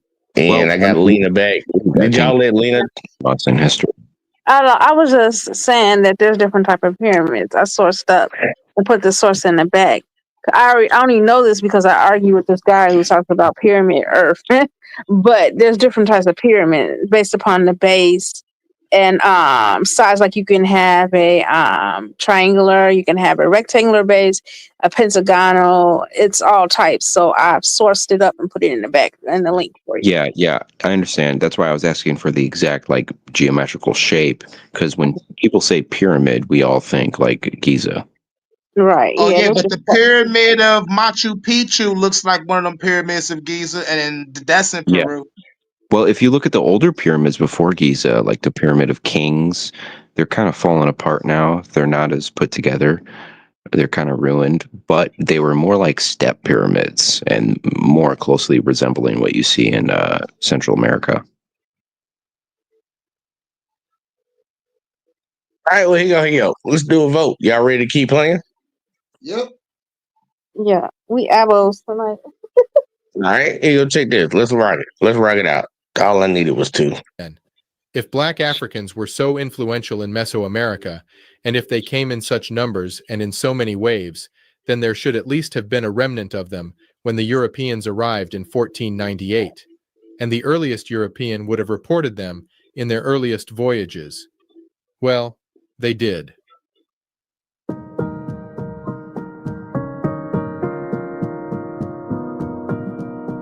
And that's the question I did want to ask. Who thinks that here? I need to ask Red because I think you might give me the most opposition. Do you think that Black Africans made it to America before Christopher Columbus or after? No, but I don't think Christopher Columbus was the first. He obviously was not the first. Well, we know he I'll do all three. I'll do all three to be fair. If Who do you think was the first? Because you obviously want to have this game of white versus black. No. I want to ask: was it the Vikings? Was it Christopher Columbus and the English, or was it the Africans? We're talking about North America. That was the Vikings. This is Harrison. That's what they tell us, right? Okay, keep going. Vikings made it to Greenland and Newfoundland and Canada and New York and that kind of thing. The Southern Americans were basically dispersed from the Alaskan ice water bridge. I honestly think the Africans could have made it here. I think they did, but not in large numbers to really say that they impacted their DNA. For that kind of travel is ridiculous. You said what is ridiculous? The shipment required for that amount of travel, like the size of a ship you would need to go from the southern seas, South Africa, Western Africa, very turbulent seas. Ships get crashed up on the shore all the time. Very turbulent. Red. One thing I want you to realize, you're basing that off of maybe Europeans weren't able to build ships good enough to get through there. You think that you're pretty much automatically putting the people that come from the continent of Africa want to get there. No, I'm saying think about what I'm saying. That's pretty much the pretext of saying, like, it would go in complete contradiction to what this video is talking about. They didn't believe these people had the technological ability to do this. So yeah, your statement would stand clear, but this video is proving that that's not true. That's absolutely not true. If you look into the earlier databases of the colonialists and conquistadors that came immediately after Columbus, who wrote that? Europeans. And you will find that see, here's the thing, Jay. These aren't your average everyday Europeans. Think of what kind of man you have to be to get on a boat and sail for like 9 months in the middle of nowhere and leave everything. That's the thing that I'm telling you. People are liars. So when they say they ventured to the lands and they saw cities underneath the rainforests, I don't think they were lying. When they said, some of these people were eating the natives, I don't think they were lying. You don't think they were lying? No, because we have evidence for it. I got to do it percentage-wise. What percentage do you think they were being truthful? What percentage-wise? Because there were lies. I know there were lies in there. So what percentage? I'd say about 80%, because like in the 1400s and 1500s, the scientific method was well known, and so people knew they had to provide evidence. Scientific method was well known amongst who? Amongst the elites and the conquistadors and the ruling class. Who though? Well, if we're talking about Columbus, I'm saying who? Like, how often did they venture down into Africa or into Asia to know what they were fucking doing? I thought we were talking about South America. No, I'm asking you because you're saying that the standard was set by Europeans of what this was like during this time. That's what you keep referring to. Method was developed. Who determined that? Europeans. Exactly. That's what I keep going to. You're going to these people. So I'm saying, like, did they ever venture anywhere outside of that and actually admit anything, or is this just their narrative? Of course they did.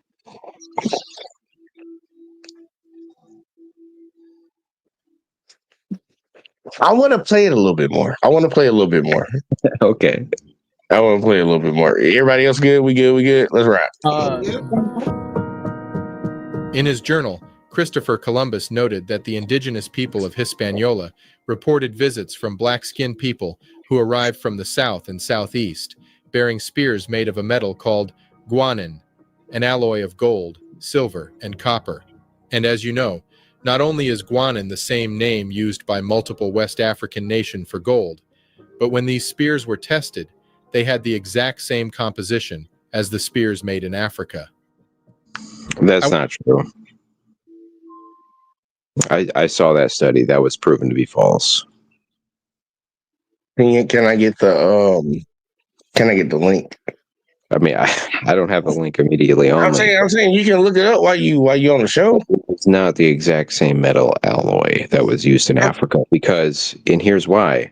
Because by the time this metal object was recovered, Africa wasn't even in the Iron Age. Okay, I'm saying, can you send me the link? Like, I know you can look it up while you on the show. Can you look it up for me? So we can just nail this one in the bed or whatever the fuck the saying is. You want me to show the study of this alloy particularly? No, just click in the, like, because I'm pretty sure you said you ran across something that proved that this was wrong. And this claim is bullshit.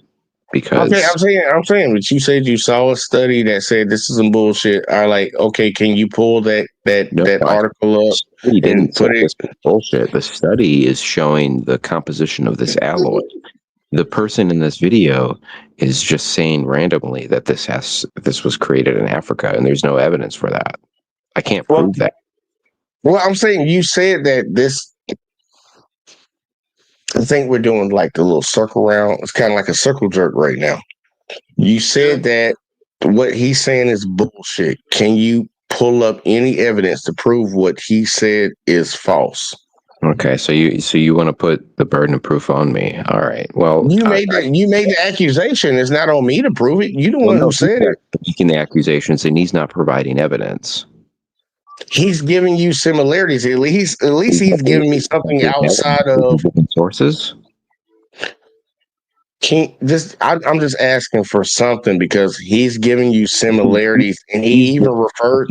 You don't even know about, Jay. I know about this alloy. I know about this metal that was recovered. You don't have no idea about this. You just saw this video and agreed with it. He's referring to Christopher Columbus's diary. And he's going off of what Christopher Columbus. Really? Which part? Because I actually read Christopher Columbus's diary.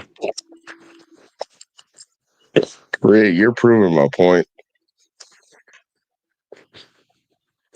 I keep trying to say something, you just keep jumping in. I don't even know why you triggered off of it. This ain't got nothing to do with you.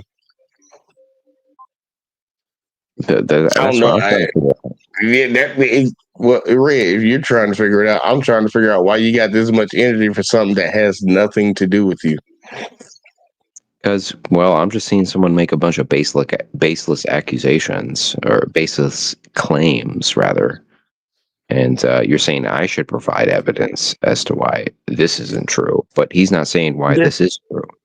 Disprove it. You're the one that has an issue with it. You're the one that you have the issue. Because you saw it on YouTube? That doesn't prove anything. And just because somebody says something doesn't make it true either, right? Disprove it. How do you know this is proven? Disprove it. How do you know?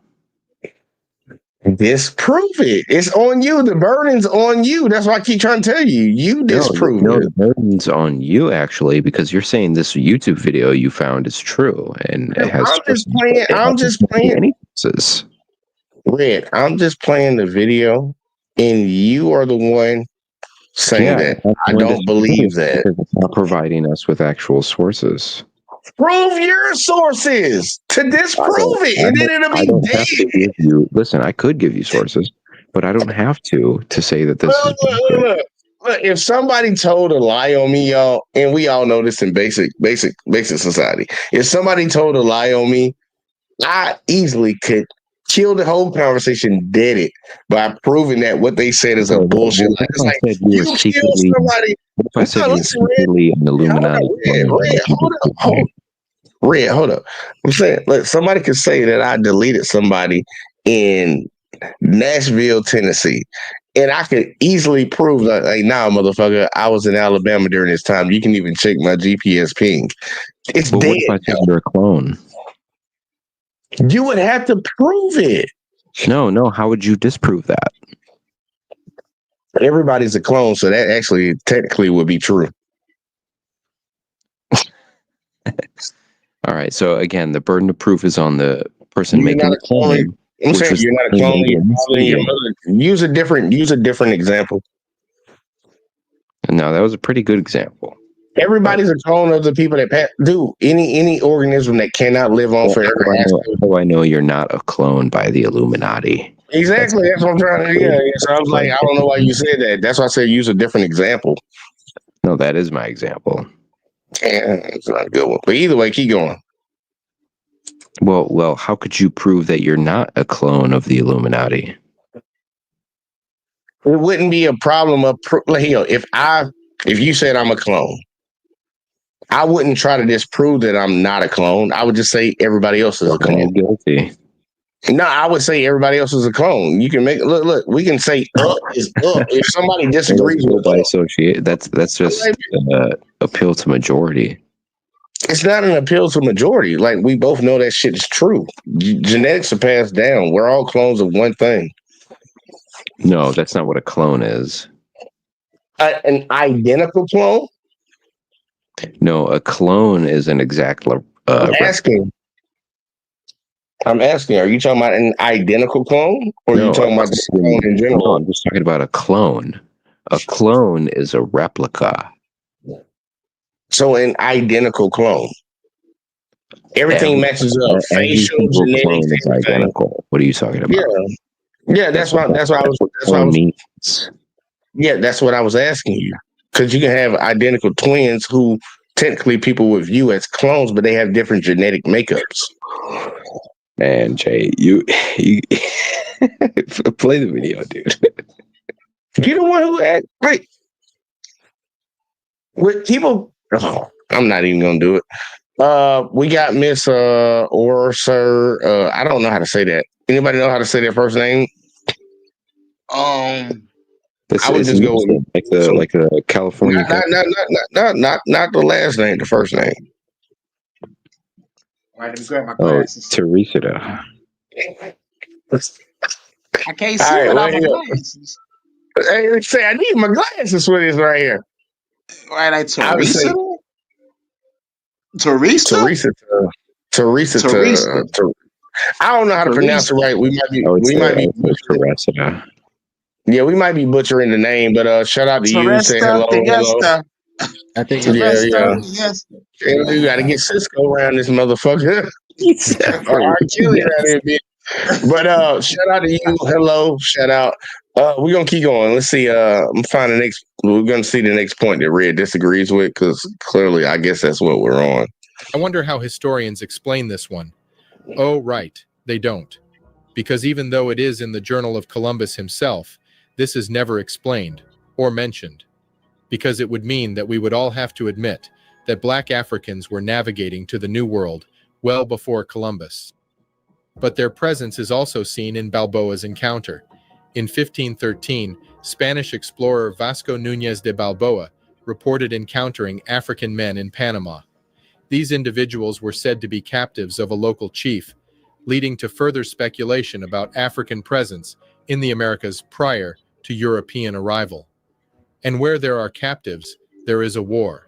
Where there is a war, there is a nation. We're gonna disagree with this too.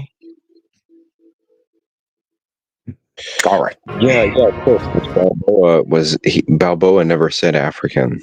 He said darker skinned people, and there's dark skinned people all over South America. They're not African though. All right. Quick question for you.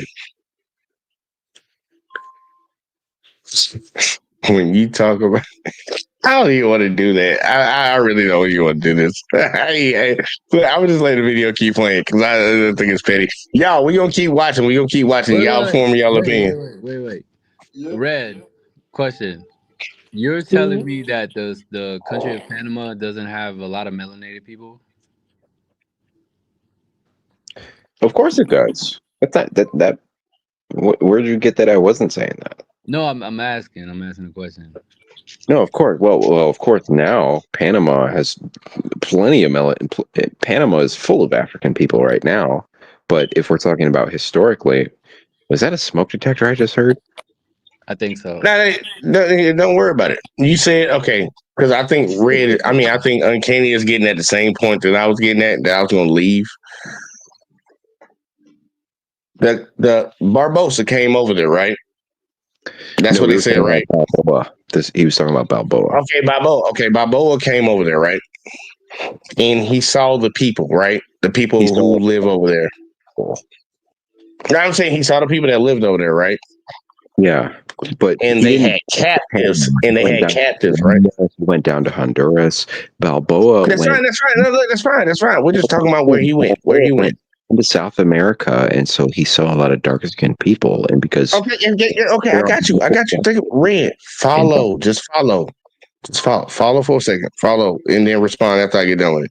He went over there and he saw the people that were there. Clearly, they were darker skinned people than him. No, they weren't. But they were darker than Balboa was.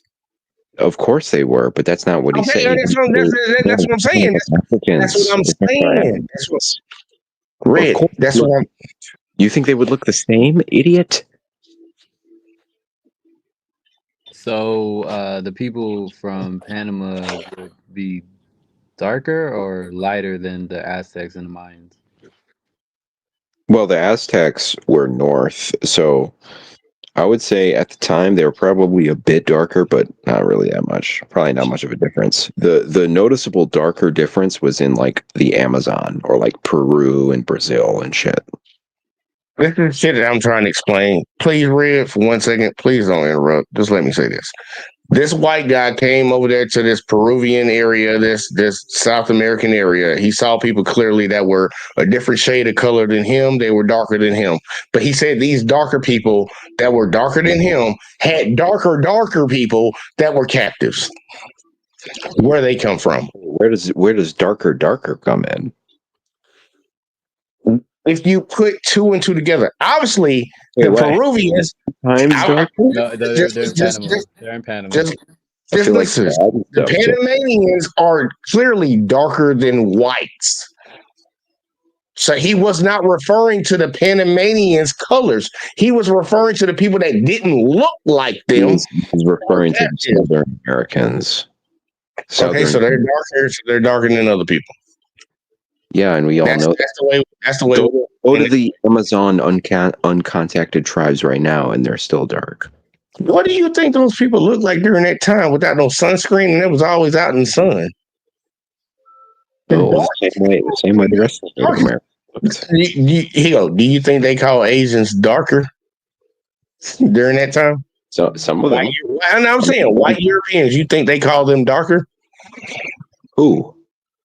Europeans, do you think they call Asian people during that time darker? During what time? Refer to them by a different term. During what time? The time that we're talking about right now. The Incas, the Aztecs, or the Olmecs? Oh my God. What time are we talking about right now? That's what I'm asking. Red, I'm about to malfunction on you right now. I mean, you are malfunctioning. They clearly refer to a certain person. They clearly refer to this guy right here. The time that he went over there, at the same time, the Europeans refer to Asian folks as darker.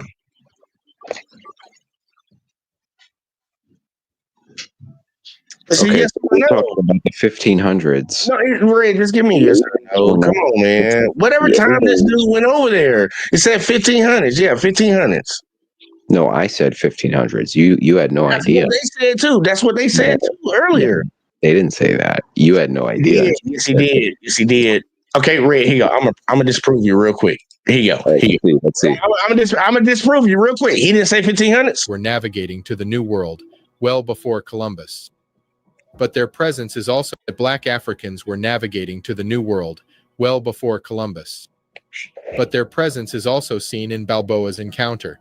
In 1513, he didn't say a time. You didn't know that time. Is what I'm saying. You're not listening. You're not listening. Listen.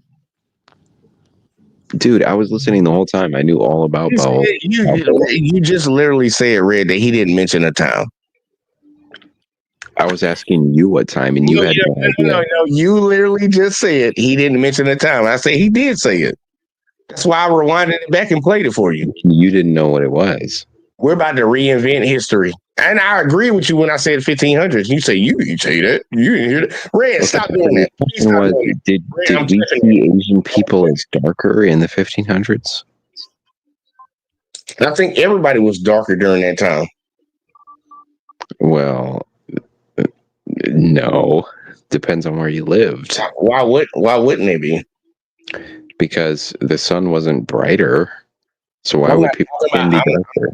Red, when I say everybody, and let me correct myself, I'm not talking about everybody in the sense of every person on the world. The vast majority was darker. How do you know? Because the vast majority of the world is darker still right now. Okay, just because it's like that right now, how do you know it was like that? Red, white people have never been the majority of people on the planet. What are you talking about? They've never been the vast majority. People don't even understand that. Why do you make up like less than 20%? I never said white people were the majority. I'm asking, why do you think dark people were the majority? Because it's the same right now. It can only get smaller. The number has gotten smaller lately, but during that time, dude, everybody comes from the number has gotten larger. You said what happened? The number has gotten larger. Like you're talking about when you're talking about the Olmec civilization and the subsequent civilizations that followed in the 1500s, you have to remember Europe and Northern Asia was densely populated. So the majority of planet Earth at the time in the world was, I mean, yeah, there was some people in Africa, but you got to remember Africa back then, they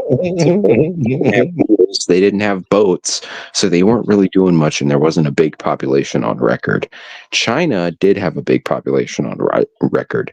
Siberia did have a big population on record. So we can say, like, most of the people during the 1500s were not dark.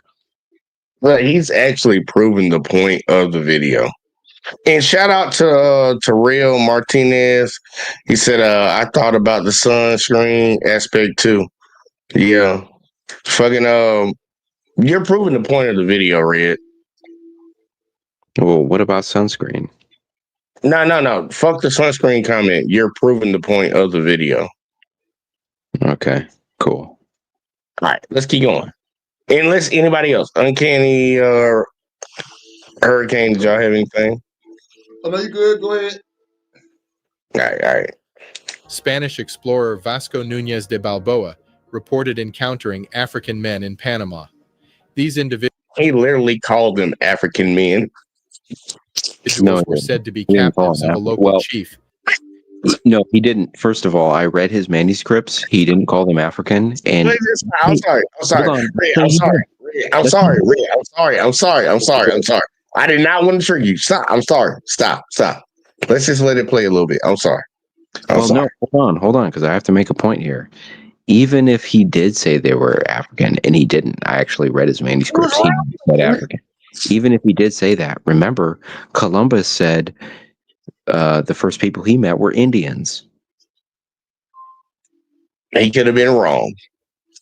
I'm with you. Let's let it play. Leading to further speculation about African presence in the Americas prior to European arrival. And where there are captives, there is a war. Where there is a war, there is a nation.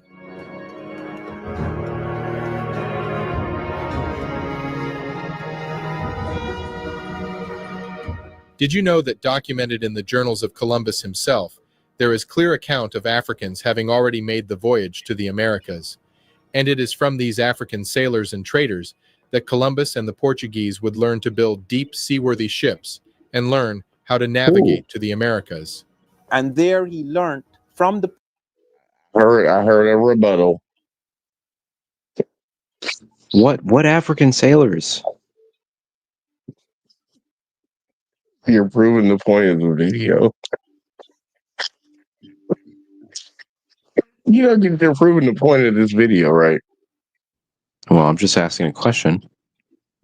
The point of the video is showing that these motherfuckers hid evidence to show that, well, they hid evidence to take away from hidden evidence. Yo, Hurricane. I never in my life wanted to smoke weed until right now. He's showing.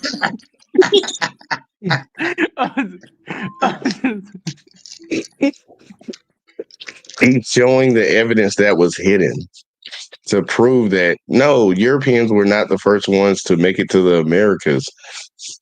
The whole point of the video is showing that, yeah, Africans had already been over here way before then. What time?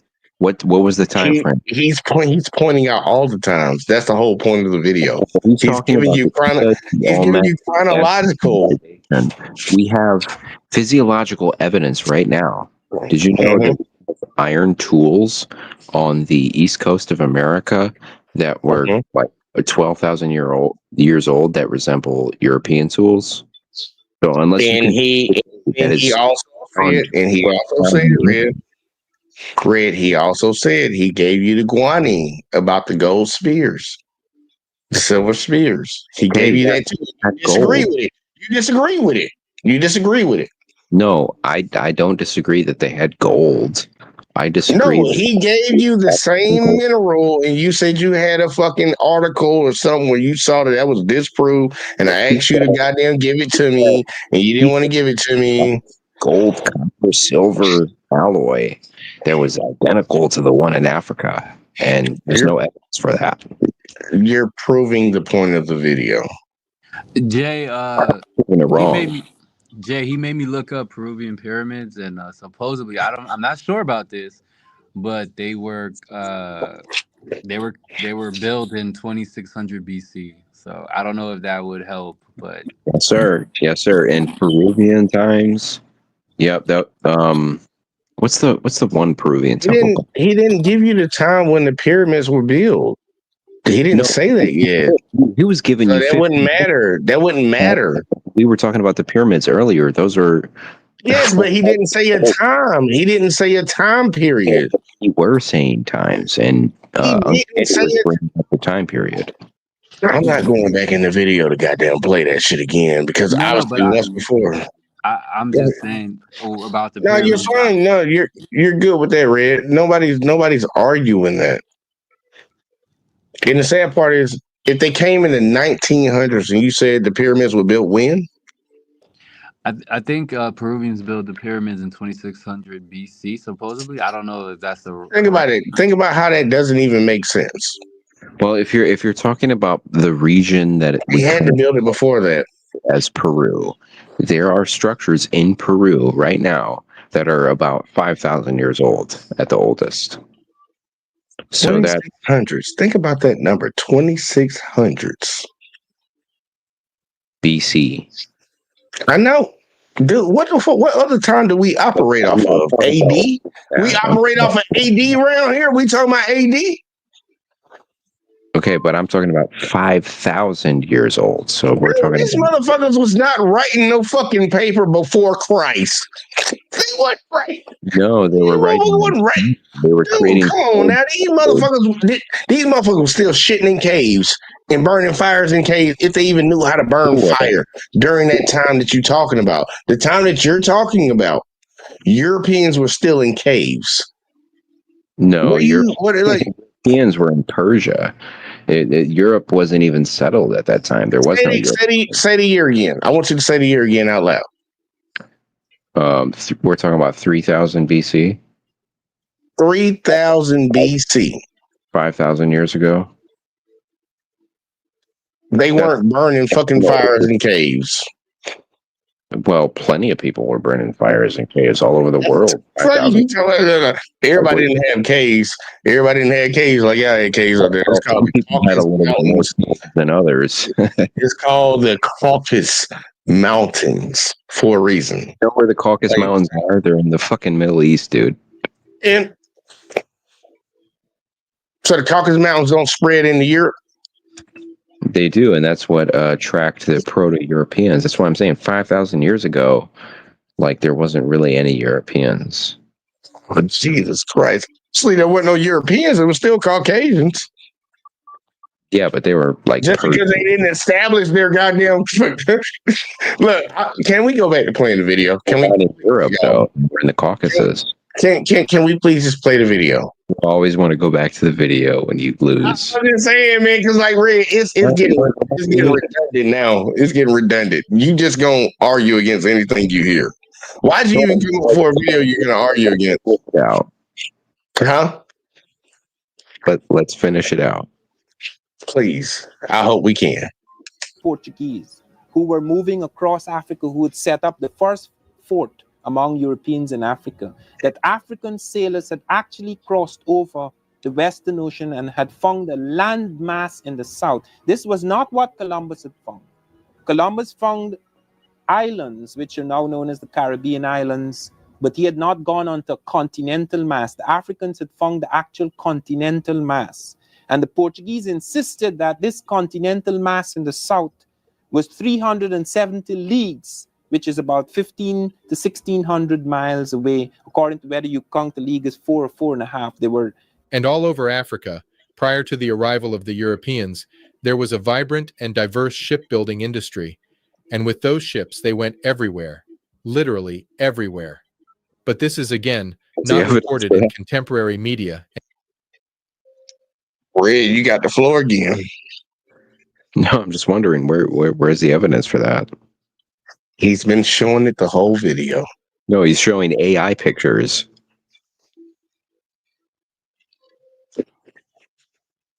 How long have you been watching? I've been watching the whole time I've been here. He's been showing AI pictures. You saw the first video with the college professor? Yeah. So you've seen he showed you actual pictures. Yeah, and those are of the Olmecs and the Toltecs, and they have rubber helmets, and they're Polynesian. So All right, what? So you disagree with where those images came from? Okay. Yes. Red, you remember? Not Red, but Uncanny. You remember when? And I know Hurricane knows too. Remember when we were? He had those 5 pictures or 6 pictures up, and we were talking about who they look like. Y'all remember that section where we were at? Yeah, I remember. Because they have wide noses. Hold on, Red. I'm just trying to disprove your point. Was that an AI generated image? No. Nope. Yeah, you're talking about the Olmec statues, the Olmec heads. And some of them were, not all of them were what?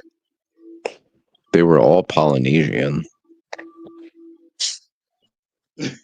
All right, back to the video. And history books.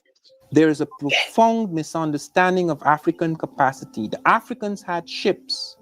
This is one of them. This is in East Africa. This ship, this is just a model which I found in Fort Mombasa in Kenya. This ship is a 70-tonner. Ships like these in the 13th That's not a century real before picture. Columbus took elephants to China. European shipping is not even. Red, you said that's not a real ship? No, I said that's not a real picture. It's just like a drawing. Did you listen to what he said? Yeah, he said, oh, these were the ships they were building, but that's not a picture. That's not evidence. Like, where's his evidence?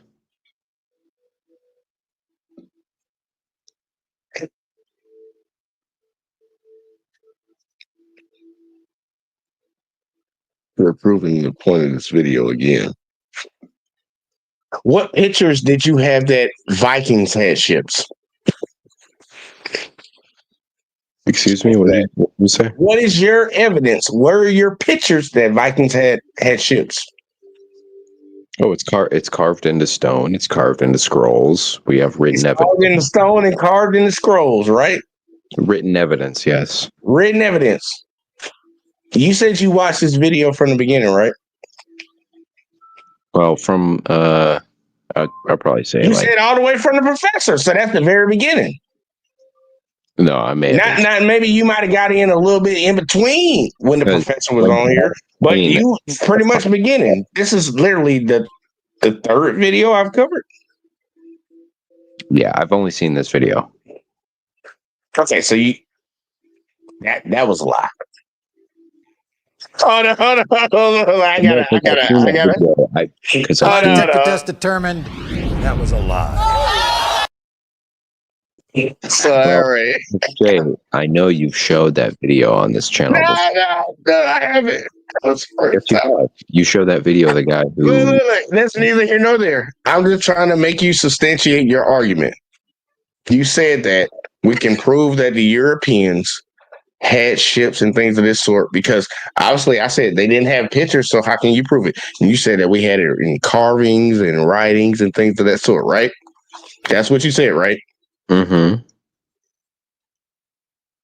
You haven't been watching this video because they've already proven multiple times in carvings that the Africans had ships.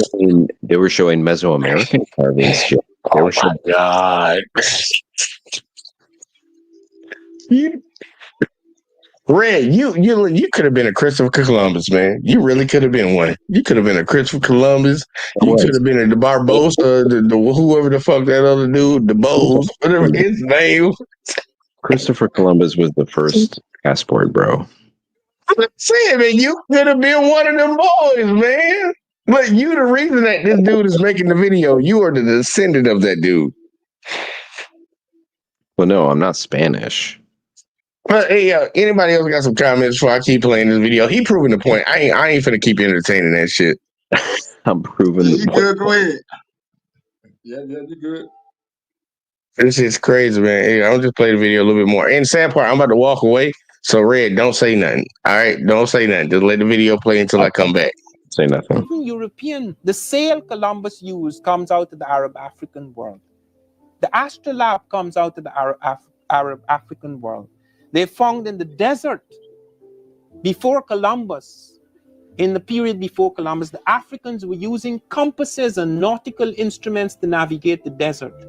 The many elephant motifs in Mesoamerican art present a problem for the current historical narrative, given that elephants were not native to the Americas during the periods when these cultures flourished. Yes, they were. This anomaly is immediately solved when, number one comes to know that the West Africans had seaworthy ships.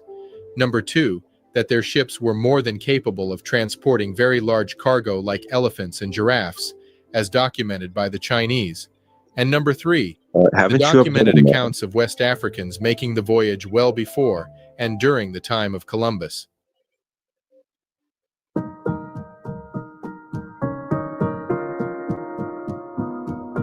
From this seeding, civilization started to spread throughout the Americas. Like, damn it, Red. Fuck. I said don't talk until I got back. But he's saying America didn't have elephants. We had mammoths. That's an elephant. It is, yeah.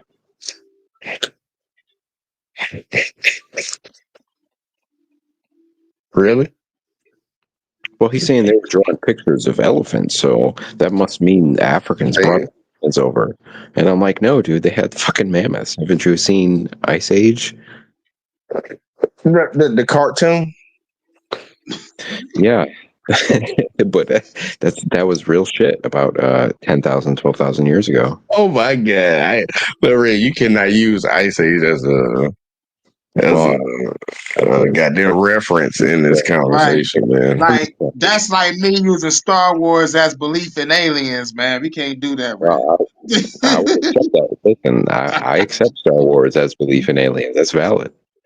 Nah, bro, you gotta go to the bench, man. You gotta get on the bench for that. Nigga, they'll put me in.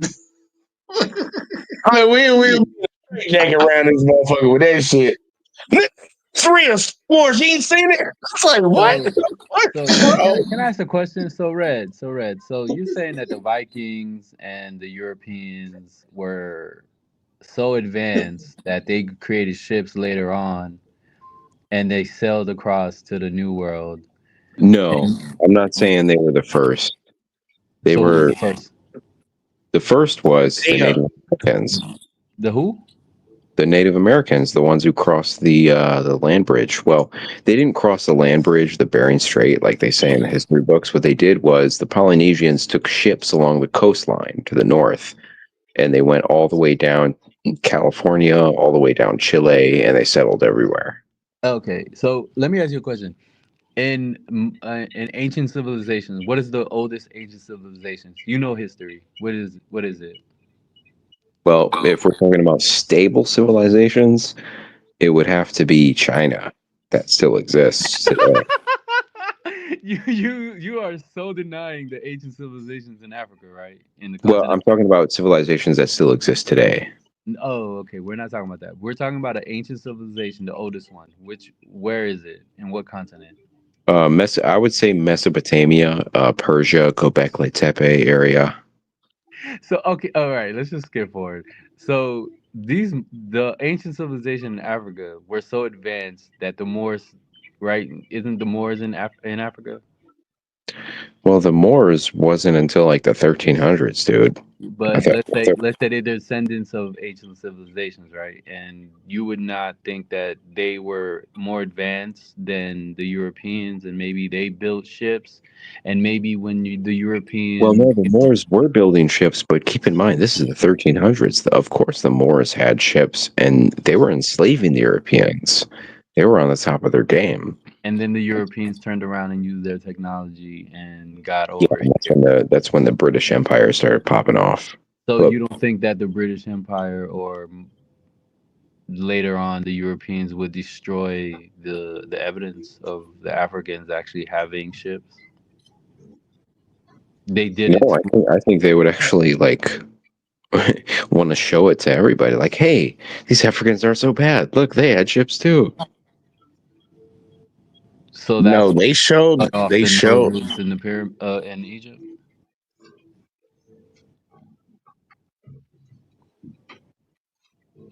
Say your thing again to him, Uncanny. I think I cut you off where he couldn't hear you. That's why they cut off the noses in Egypt. Well, I mean, if we're talking about, I think this all comes down to African ego, and we want to like credit things to African people. Yeah. You need to tuck that ego inside your goddamn pants, man. We've been talking about that the whole time. What are you talking about? Like, we was kings. We was in South America before you. We was in Europe before you. We was the first. Well, who was the richest man to ever walk this earth? The richest man was a black man. And I'm asking, do you know his name? Do you know his name? The guy. Jesus was a black man, and Yakub was a black man. You know what the other alternative is? If I say it's a black man, they get offended because they want to say it's a white dude, just like they said Jesus was white. Is Jesus white? Jesus is Palestinian. Oh, God. Jesus traveled from Israel to where? Palestine didn't even fucking exist there. Well, no. The native Palestinian people are the closest as to what Jesus looked like. Fred, you just gave this man a guy. That's crazy. It's true, though. It's not. So Red, if Jesus was to come back, would you let him inside the United States? Nope. What'd you say? I didn't hear you. If Jesus was to come back, would you let him inside the United States? If he had a visa, yeah.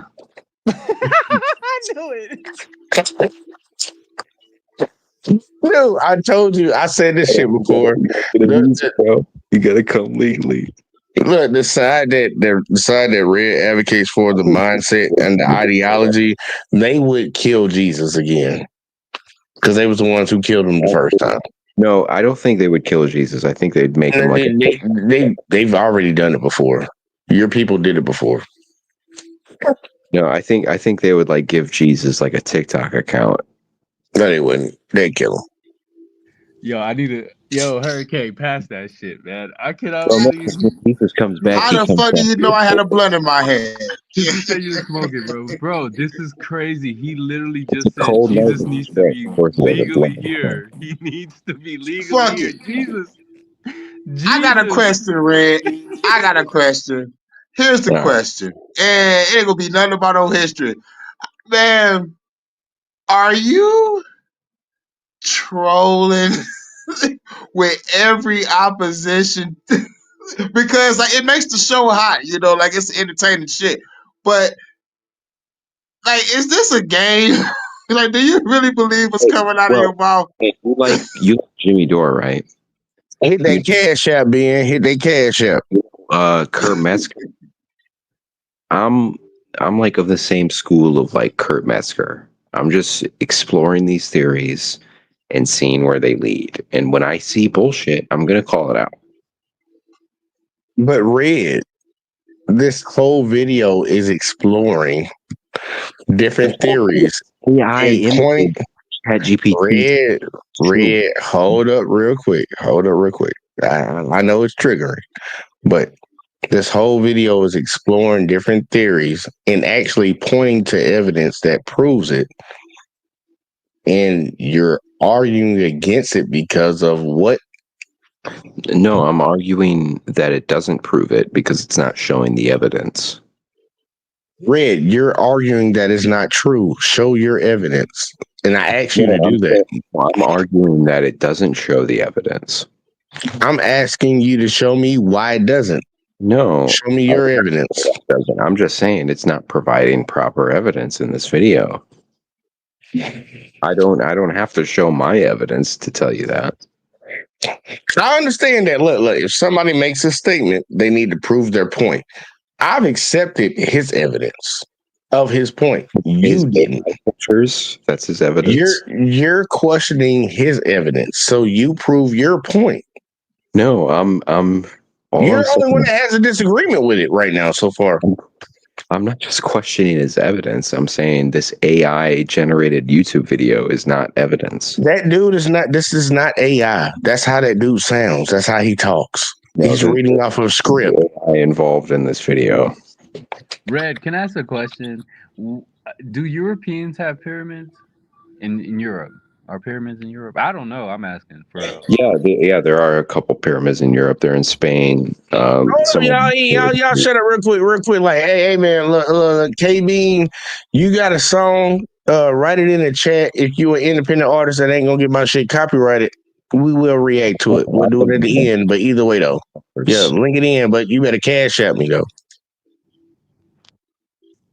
Go ahead, Red. Okay, so basically there are pyramids, but they're in Spain, which would make sense if the Moors invaded Spain, right? Yeah, but the pyramids were built way before the fucking Moors were around. Like you got to understand, like Stonehenge. So how far is Egypt from Spain? Isn't it pretty close? Like Egypt could cross over and Egypt. Well, no. Spain is closer to Morocco. Egypt, you have to cross a whole Sahara Desert. But I'm saying it's close, right? Africa, the continent of Africa. Not really. Egypt is not that close to Spain. You got either way. You got to cross through desert or a whole. I need the link. Go to your YouTube video, share it, and then copy the link, and then put it in there. What I'm basically saying is, why is there signs of African monuments in this side of the world and in Spain? Oh, and this. Oh, okay. Well, I think what you're referring to, because I agree, there are some African structures, especially if you look in the 1920s in the hidden papers, they were discovering Egyptian artifacts deep within the Grand Canyon, and they shut that down real quick. And you'll notice they don't talk about that anymore, even in videos like this, because that was some real shit. And it's not because, there was like a world African empire. It's because that was like the world religion. Okay, that's why everybody has the handbags. That's why everybody has swastikas. It's not because everyone was African or everyone was Nazi. It's because everyone understood the same symbols. I don't even know why you brought up a swastika. You tried to just blend some shit. You did that same shit that dude. Nah, you did that same shit that the other dude did where he tried to downplay. Y'all remember when I paused the earlier hurricane where I paused it and I fucking pointed out that professor that said that little quick little shit? Yep. That's what Red just tried to do right there. Oh yeah. Try to pacify it. You obviously you didn't see it, even though I know you said you watched a whole video, but then you told me you didn't watch the whole video and you've been watching since it started. Like that, you just try to pacify something. You might not know what I'm talking about. You might not know what I'm talking about, Red. But you did that, and you can go back and watch it, and you'll see. Yeah, he had a good point. He had a good point. He kind of did that. I'm so sorry. You ain't gotta be sorry. I don't give a fuck. I ain't gonna lie. Red is hilarious for a racist, but you play the video. Yeah, we about to play the video, man. Because Red, you can disagree, but once again, if you got a disagreement again, just say something about it. I'll save it. At a frantic rate. LiDAR imagery has shown that all over Central and South America, complex civilizations propping up all over, megastructures indicative of very large population centers, very well organized, are being found. All of them, now lost to the jungle after disease from the European invaders, wiped out a whole continent, causing collapse after collapse. Really, a great loss to humanity, a humanity that has not recovered from being an intentional destruction of historical artifacts, pointing to a truth that would be too inconvenient for the powers that be. And so, the cover-up... I ain't gonna lie, look, y'all. I'm sorry, I'm not supposed to pause it, but look, no bullshit. People need to really think about the complexity of what he just said, because that actually is true, and you can look at it even from Europeans' goddamn history books. These motherfuckers was nasty, and they brought disease everywhere they went. Yeah, no, I agree with everything. It was nasty. Red, I didn't need you to help me out. I don't need no cosigner. I'm just trying to let you know. Well, hold on, because you're saying Europeans are nasty. No, it's not because Europeans were nasty. It was because the Europeans were going to Africa in the 1400s, and the Africans weren't dying of influenza, were they? And it's because the Africans were used to. Because we're there. Well, have you ever heard? You watched The Matrix, right? You watched it, right? Dude, hold on. I'm just asking. I'm gonna give you a term that you can respond to. Have you watched The Matrix? Have you watched The Matrix? Of course. I'm just asking. Okay. You remember when they said Neo needs to return to the source code? Yeah. Okay. Cool. Okay. Guess what? The source code for humanity is black folks. That's why they didn't get sick. That comes with some other. They were built for that. They were built for fucking dealing with those type of shit. Because it's not the flex you think it is, but I agree.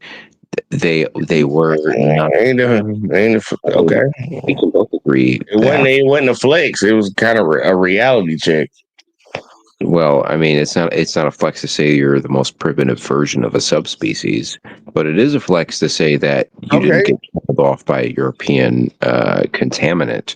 Meanwhile, you're nothing but a mutation. Like, I'm sorry to say that. That's nothing but a mutation. Well, no, it's not about mutation. It's about the it is. No, it's about immune systems. No, I'm not talking about the disease. Well, that's what I'm talking about, because the disease killed all the people in the Americas. You ain't made it to the Americas yet. Yeah, the disease traveled faster than the Europeans could. Yeah. I'm not. We're talking about two different things, but I'm glad that you're not following. You're not tracking. What we're talking about. You're not tracking, but motherfuckers was nasty, and they brought diseases over to other people. Yeah, again, it wasn't because they were nasty. Because if we were nasty, we would have killed. How would you get a disease? How would you get a disease? If Africans went how there, would you get? They would have killed people. Africa. Hold on. Stop. Motherfucker, the whole video was about them bitches being there before y'all. And you saying, well, if they would have went there, they would have got sick. So they didn't, motherfucker, because they was there first. Whether he's missing the whole point. If white people went there first, they would have got infected with the flu. If black people went there first, they would have They got infected afterwards. Zika. No, it I'm sorry, doesn't I'm matter. gonna shut up. Whenever two groups of people that are isolated come into contact, one of them has a weakened immune system to some sort of agent. Who taught white people how to wash their ass? Irish Springs. Not the soap, Red. You can't go to the soap. Well, if you want to get technical, the process of washing actually comes from pre-medieval Rome. And if you look at African cultures at the time, they had no concept of soap. They were using mud. What in the frosted mini fuck did I just hear? I understand. Hurricane, I'm gonna hit you with it. I understand 100% why a lot of white people were irritated with Denzel. Hold up, Red. Hold up, Red. Hold up. Red, hold up. Wash our ass and see the chicken. Red, I'm trying my best not to kick you off tonight. Just hold up real quick. I understand why a lot of white folks were irritated when they saw Denzel Washington black ass in Gladiator, because they don't know their own fucking history. Oh, I forgot he was in Gladiator. You ain't have to remember. Other folks did. Just so you know, black people were in Rome during that time. What was that Denzel Washington movie where he flipped? We're not going to gloss over that. I want you to address that. Because there's been a lot told about history that you're willing to die on the goddamn hill for. The Roman Empire was a multiracial empire. Black people weren't there? I just said, of course, yeah, black people No. I want you to say black people were there. Say black people were there. So they were. Who the fuck taught white people how to wash their ass? Not black people, that's for damn sure. You'll be highly surprised. You'll be highly surprised. You think you figured out? You think this is the problem?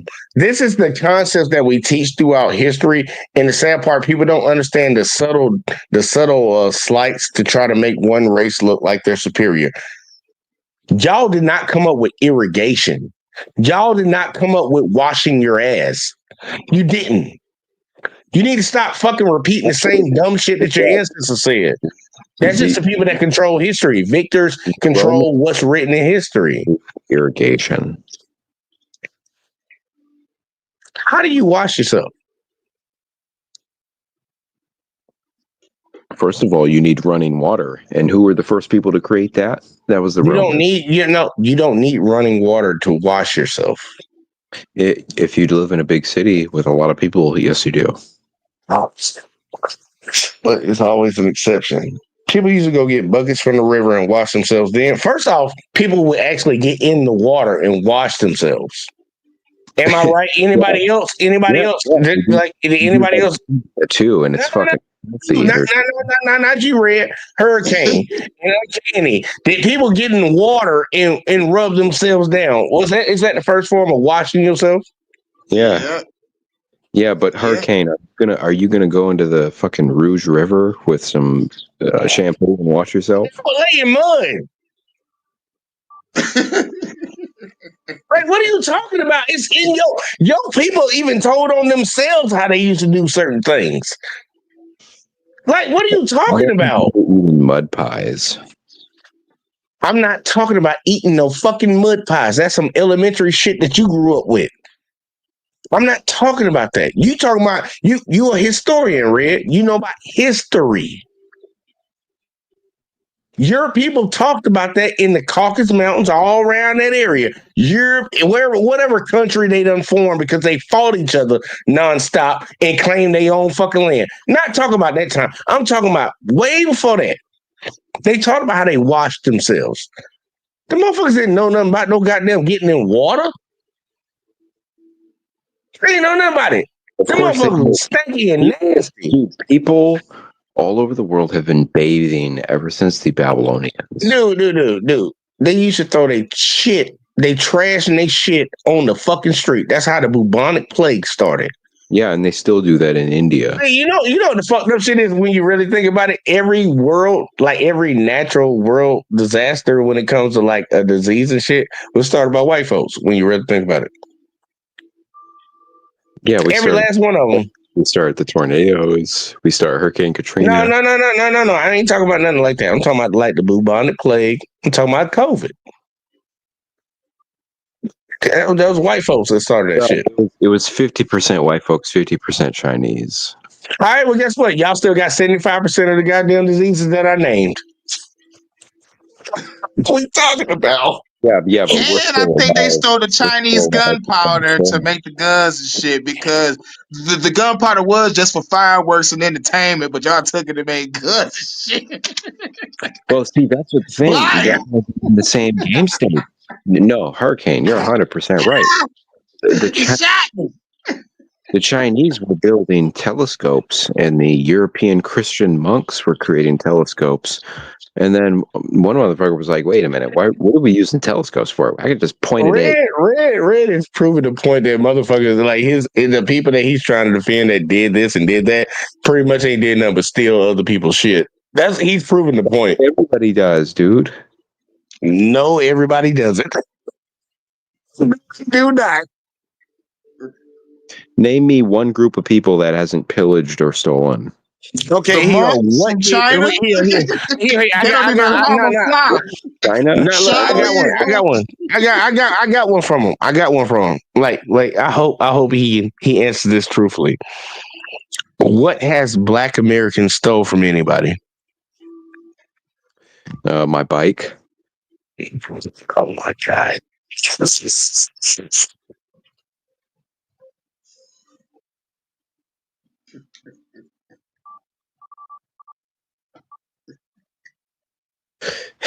I mean, well, firsthand.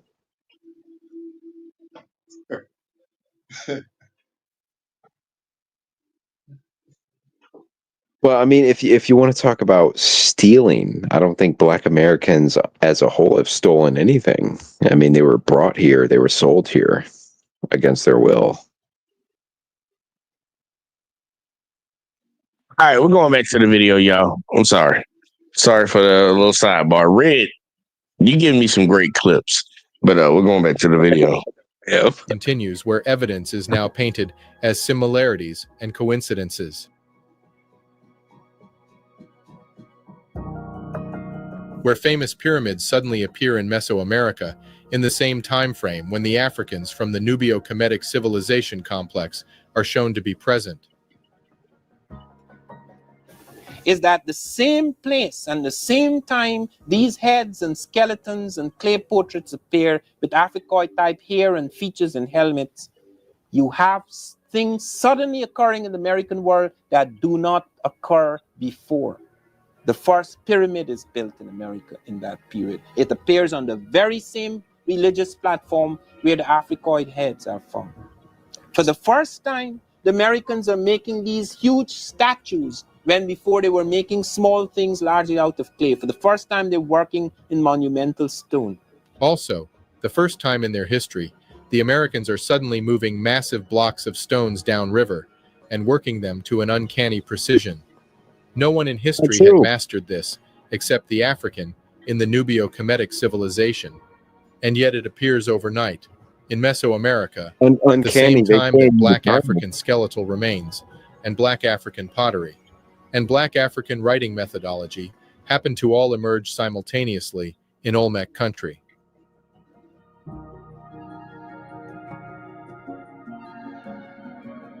And in that same time period, the Mesoamerican starts to practice skull deformation, a practice from Kemet at the time, as you can see from the depiction of the son of Pharaoh Amenephis IV. Here we go. You know, the funny shit is, Red, you said that he didn't give any evidence. Hurricane, is that the first time? Hold on. I actually know about the elongated skulls, and they're not from Mexico. You know what you know. Hold up. It's a fake. Red. I'm just addressing the point. Hurricane and Uncanny. Is this the first time that he's shown something right after he said it to show you the difference? No, we've been showing evidence of the video. I lost count how many times he showed comparisons. But Let's see here. I want to get Uncanny. I need Uncanny to say something. I asked both of them. I need the Uncanny. Uncanny? He showed comparisons throughout the whole video. Go ahead, Red. Go ahead and say whatever you want to say. These are not real skulls. Okay, these are bullshit images. If you want to actually look at the Egyptian skulls, you can look at the mummies and look at their skulls and how they're shaped. Hey, Red, 1 second. That ain't right. That ain't right. It ain't right. But if you want to see some interesting skulls in South America, you should probably look at the Peruvian skulls. You want to see some real skulls? Talk to the white folks about that. The white folks will show you the real skulls. I don't give a fuck what the people there say. No. I only trust what the white folks told me.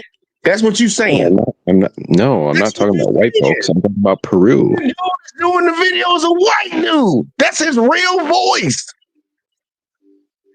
I know who the fuck did this video. You tripping? There are some people. Man, this is crazy. Listen, Jay. All I'm saying is that these two pictures they have on the screen right now are bullshit. They're fake pictures. But there are very interesting skulls if you want to look at them, but they don't come from Mexico or Egypt. They actually. You know what the funny thing? You know what the funny thing is? You know what the funny thing is, Red, is there's actually something that you can search. Like, because when you do YouTube, I look for like identifying things in a video. Go to Richard shit. Go to richardsomething.com. You're playing AI bullshit right now. No, I'm saying you can go to that. You can find this image, then you can actually reference it against other things to find. Because if I see a video. If you look up Peruvian skulls, that's what they're actually trying to show. But it looks nothing like the Egyptian skulls. See, the Egyptians were bounding their heads. You never seen nothing about Peruvian. You see what two ones he got on here. What I'm saying is that Mexico what he's showing you, I don't give a fuck what you're saying. What he's showing you is he ain't talking about Peruvians. He's talking about Mexican to Egyptian. And that's not a real picture. That's fake. If you say so, prove it. That's not a real Mexico picture. Can I interject right quick? Please. Even though he's showing the Mexico skull and the Egypt skull, what Red is trying to say that we have a similar skull in Peru. He's not lying, but that just I'm not knocking it. I'm not. Look. I'm not. That just proves the point of the video. What I'm trying to tell you, Jay, is that the skulls that we have in Peru, they're not AI images. We have the skulls. It's physical evidence, and it's not this bullshit. I'm gonna let Kenny actually says a little bit better than me because I get a little irritated. What I'm trying to say is that Mexico and Peru have a similar skull, and if the Egyptian image is accurate, which I believe so. I believe it. I know, Red, you're questioning it. And do you remember when the Mexico government was trying to release aliens a couple of years ago? Oh God! Aliens to America has came out and said aliens are real. I'm not talking about that. We're talking about the fact that if the Egyptians, Mexico, and Peru all have similar heads and they all have gold and they all supposedly have UFOs. You know what they also have? Legends of white people. Here you go. What elongated skull motherfuckers you seen in Europe? Oh, you don't know your European. What elongated? You tell me. You don't know your European history. I'm not from fucking Europe. So why the fuck would I know that history? You tell me.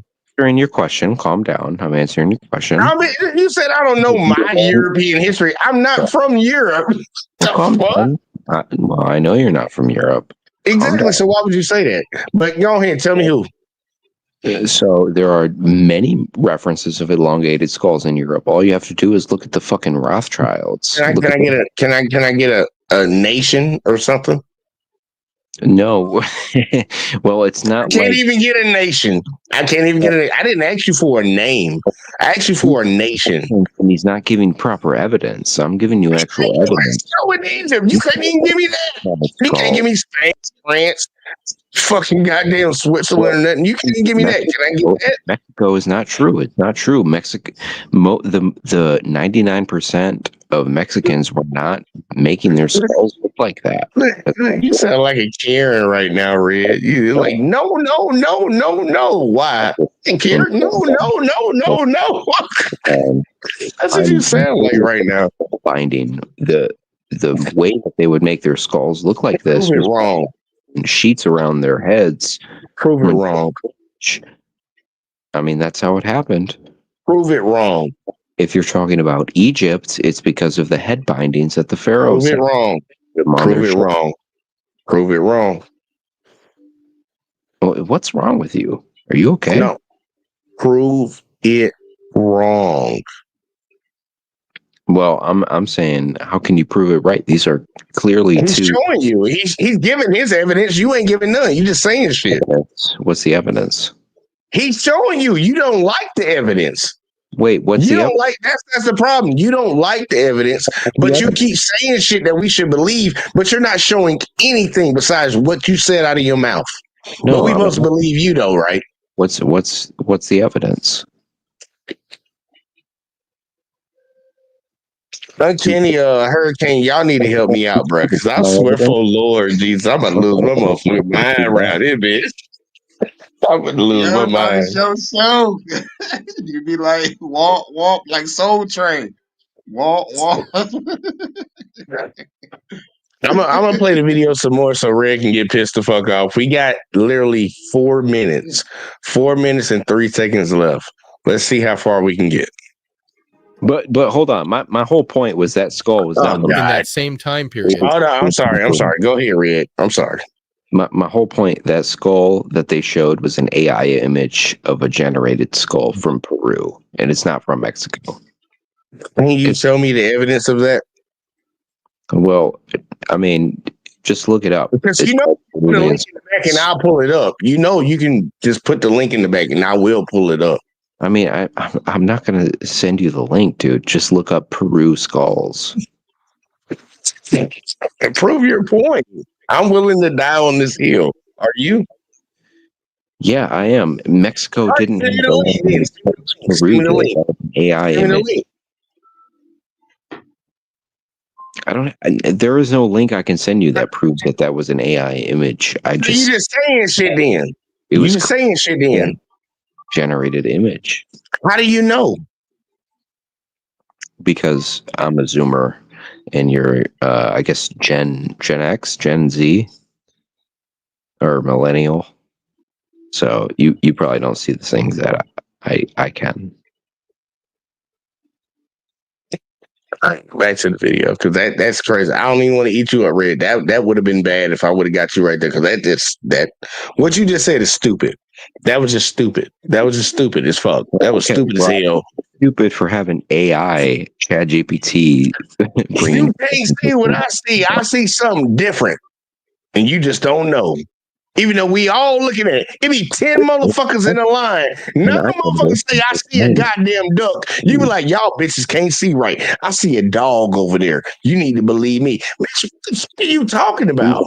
It says this is Mexico and Africa. Makes no sense. Two AI image. I don't know exactly what your ancestors did. Believe me, not your eyes. Believe me. That's what you're doing. I would believe my intuition before I believe AI image generations. I'm not going down that line again, y'all. Look, Hurricane, Uncanny, y'all got anything before I play the rest of this video? This is crazy. Go ahead. Nah, man. I got clips for days, man. I might have enough clips for a whole month. The Mesoamericans start to incorporate the corbelled vault arches in their architecture. On the right, you can see the picture of a corbelled vault arch from the Red Pyramid near Giza.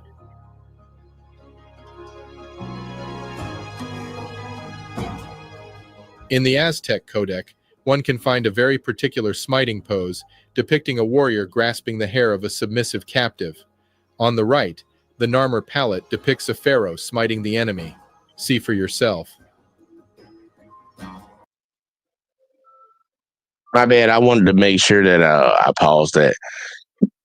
There wasn't no Europeans over in Mexico during this time. And we see that's a lighter character on the Mexico side, right? We all see that. Yep. What was the color of the motherfucker that was holding his head? He looked black, right? Yep. In what time?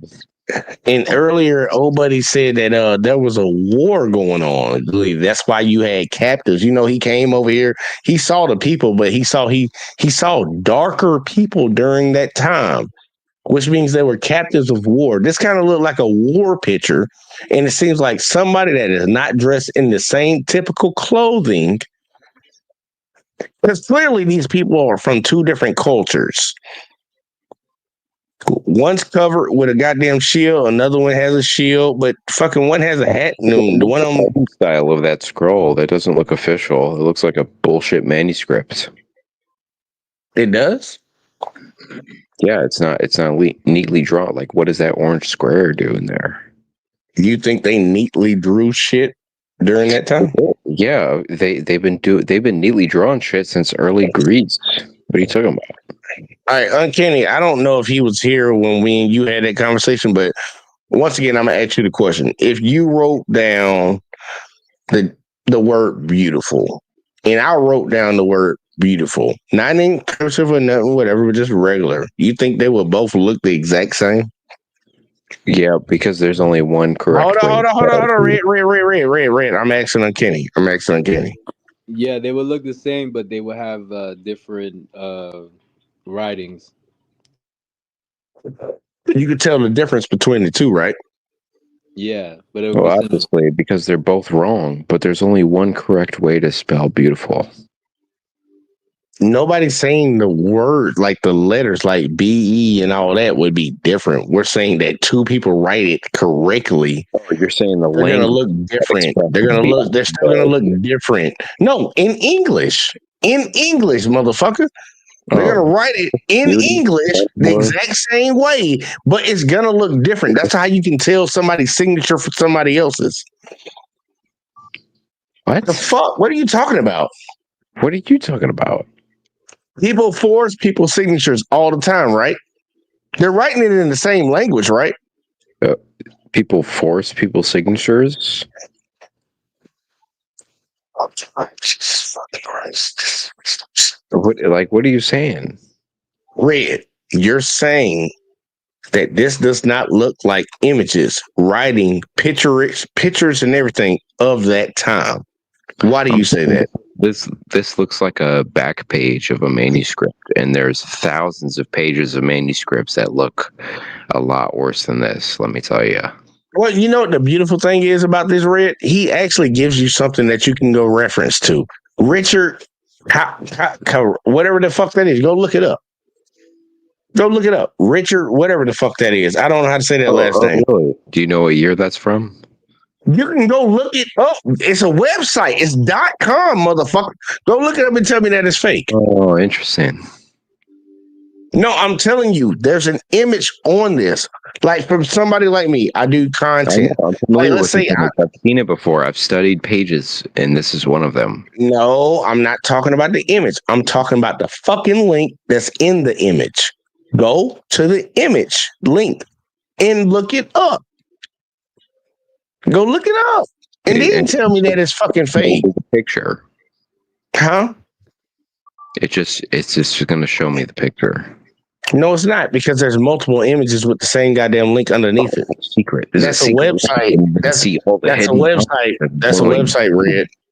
Red, that's a website. Go to the website and tell me that the website's full of shit.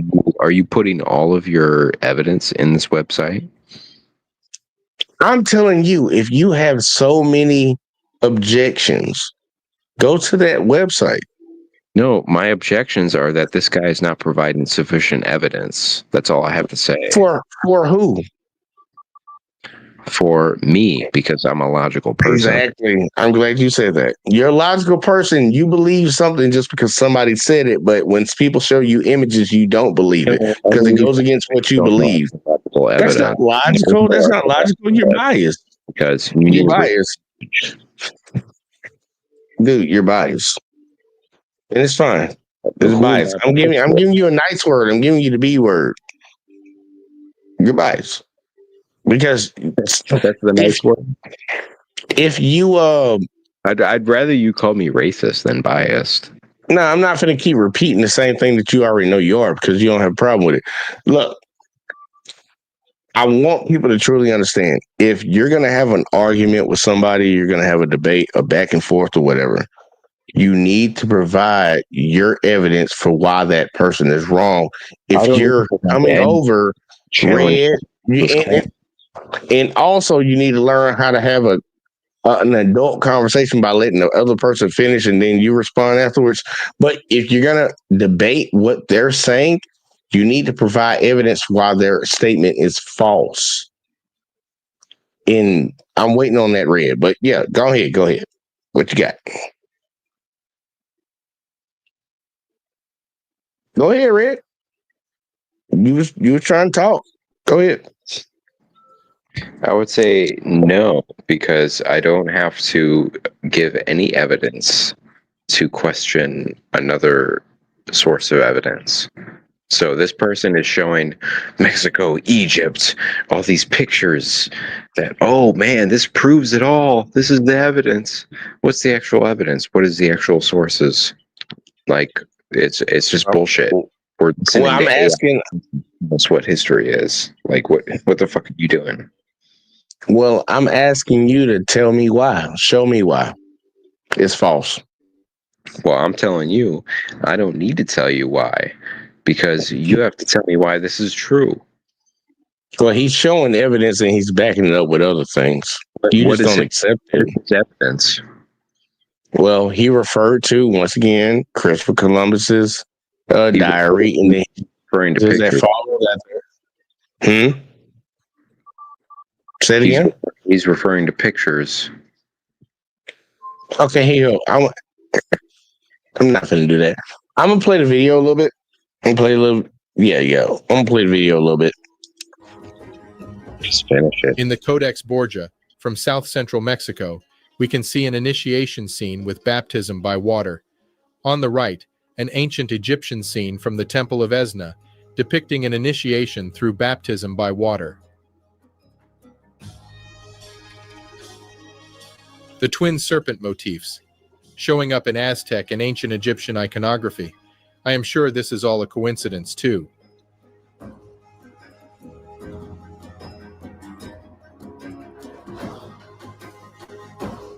The Mayan half-jaguar and the Egyptian sphinx, both of them sporting the same paws.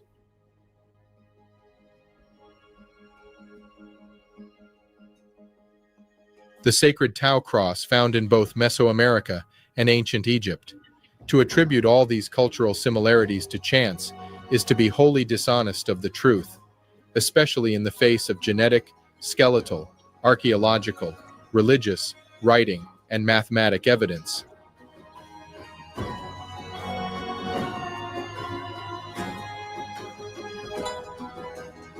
Oh, and the Tau cross also shows up in Göbekli Tepe.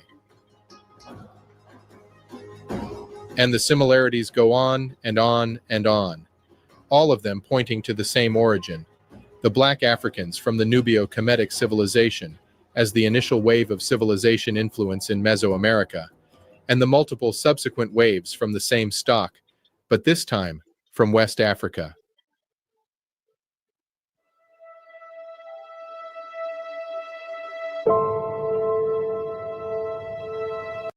I will pause real quick, like if there's any, I know Red probably had a disagreement about something. You say anything while I walked away? You want to, you can get it out right now. I'm gonna finish the conclusion. No disagreement?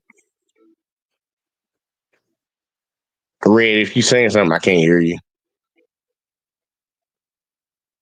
All right, no disagreement, y'all. We're gonna keep going.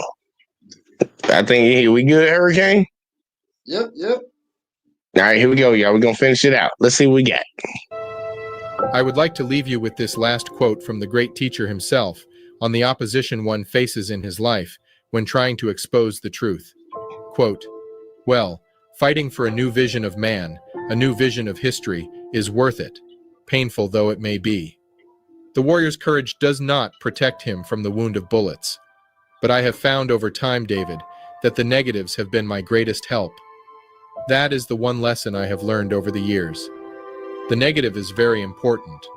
Oftentimes, it is more important than the positive. Sometimes, if something is highly successful and meets no great opposition, it can make you facile. If it meets with great negatives, it can be even better in the end."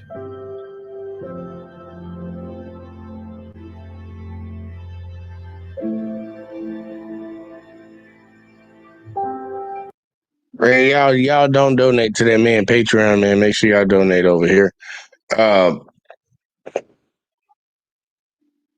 Interesting content, man. Interesting content. Oh, let me get my music back. My bad. Let's see. I know Red is a big proponent against everything that he heard in there. And I'm not telling anybody that's watching this content to you ain't gotta believe it 100% across the board, but the blatant pushback like that, you trying to tell me something? You trying to tell me something? We can't question things that happened in the past. Here, Hurricane, give me your thoughts so far on pushback. If I'm just like, hey, this is obviously an AI image and an AI voice, probably shouldn't believe it. Okay, well, here we got 3 people on the panel right now. You say the images that he showed was AI? Yeah, many of them were. Many of them were. Hurricane, how many AI images that you saw can you count? Like, can you give me a number? Like I don't think I saw the AI images. Like I saw pictures, and I understand. You got to question everything. Like shit could be, but but like all I gotta do is just like look it up. But like these spots are all over the world, so like yeah, like these are real pictures. All right, hold on. Let's not move. Red, let's not move past it. Let me ask Uncanny, man. I got to give Uncanny a chance too. Uncanny, how many did you see? I know which ones he's mentioning. He's mentioning the ones where they were side by side. I guess you would say about 2, but he can't deny the 6 statues that have the Mexican and the Egyptian pharaoh statues. Or he can't deny a lot of the evidence that proves that why is there pyramids in all of these places? Well, hold on. I don't have to answer why there's pyramids in all these places. There's pyramids in Asia. There's pyramids in the North Pole. There's pyramids in Antarctica. Yeah, because the point that the guy was proving in the video. No, it's because that's the easiest way to build a building, idiot. No, he's talking about the people that either brought the information or helped build it. That's the whole point. If you're trying to build the tallest building and you have a rudimentary system of infrastructure, you're going to build a pyramid of some sort. People just don't naturally come to the same idea. Yeah, but humans all across the world seems to come to the same idea that we have to build things, and we like to build big things, right? And who do they get that idea from? I don't know. You tell me. He just told you. Okay, and what is that? The group of people you've been arguing against the whole time. Are you saying Africans are responsible for like the original architects of this entire world came out of Africa? Oh, really? Do you disagree? Well, do you believe in the out of Africa theory? What's the out of Africa theory? Like, tell me, what's the theory? The out of Africa theory is the theory that everybody evolved in Africa, and monkeys are pre-Homo sapiens slowly migrated out of Africa and became humans. Do you believe that? Nah. Look, have you ever shaved a monkey? No. Have you ever shaved the hair? Like, what do you think a monkey that got his hair shaved off looks like? Joe Rogan. It looks like Joe Rogan, right? Okay. What race is Joe Rogan? Sicilian, Italian. He's white. He's white. That's a nationality. It's not a fucking race. I think he's Italian and Irish. Nah, he's white. Okay. According to you, he's white. You're talking about nationality. Well, I'm talking about ethnicity, yeah. There's not an ethnic group of this or that. That's just made up words. Italians, they're called Romans, and there are Irish. What are they? What race are they? Romans. No, what race? Romans. That is the race. It's amazing that white folks always try to say that they ain't a part of a certain race after they try to make the whole racial group. Okay, that's amazing. That's amazing. That is amazing. That's amazing. Shit that other white people have done. You can never actually contend with my arguments.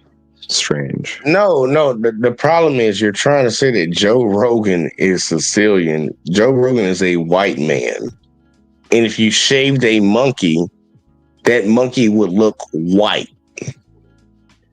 Well, Joe Rogan is already shaved, and he is white. Guess what? If you shaved that monkey, you gave Joe Rogan, not me. I didn't say Joe Rogan looked like a fucking monkey. You did. You said Joe Rogan looks like a fucking monkey. But if you shaved that monkey would look white. That would make you actually accurate. Okay, but so who do they call those monkeys that you could shave that would look like 50 Cent? Name one monkey you can shave that look like a black person. A gorilla? Could still be white. A gorilla, really? I don't think so. There are snow monkeys. There are white monkeys in Central Asia and whatnot. But that lets me know you don't know about skin pigmentation. Most monkeys have wide noses and big lips. Nah, that lets you know that lets me perfectly know. Matter of fact, I'm not gonna say it. Hurricane Uncanny, because name one. I want to trying to compare people to monkeys. I'm trying to figure out what you're trying to do here. I'm not trying to compare anybody to monkeys. What are you trying to ask me? You've already answered my question. I'm good. I'm good on that. I want to ask Hurricane and Uncanny. I can ask him, right? I thought Red was going to interject. I'm good. I'm good to ask him. All right. Would you compare Joe Rogan to a shaved monkey? No. Nah. Uncanny? No. Yes. Got a Jada Pinkett. Joe Rogan got a Jada Pinkett head. No, but I can tell that the big lips and the big nose was a shot at black people from Red. What the fuck are we doing? Okay, so you can see the big lips and the big nose, but you can't see the big ass ears on Joe Rogan and the fact that he looks like a fucking chimpanzee. Damn, it's getting worse. Oh my god. Hurricane, man, pass the weed, man. This motherfucker here, yo, this shit is crazy. Y'all gonna make me smoke a little bit. Red gonna make me smoke a little bit. Red, where do you get shit from? Hey, I'm gonna ask this question, Red. I want you to answer this truthfully. Where do you get your drugs from? I go to Flower Bowl. Sometimes I go to Joy Road and just see what kind of dispos I can see. It depends.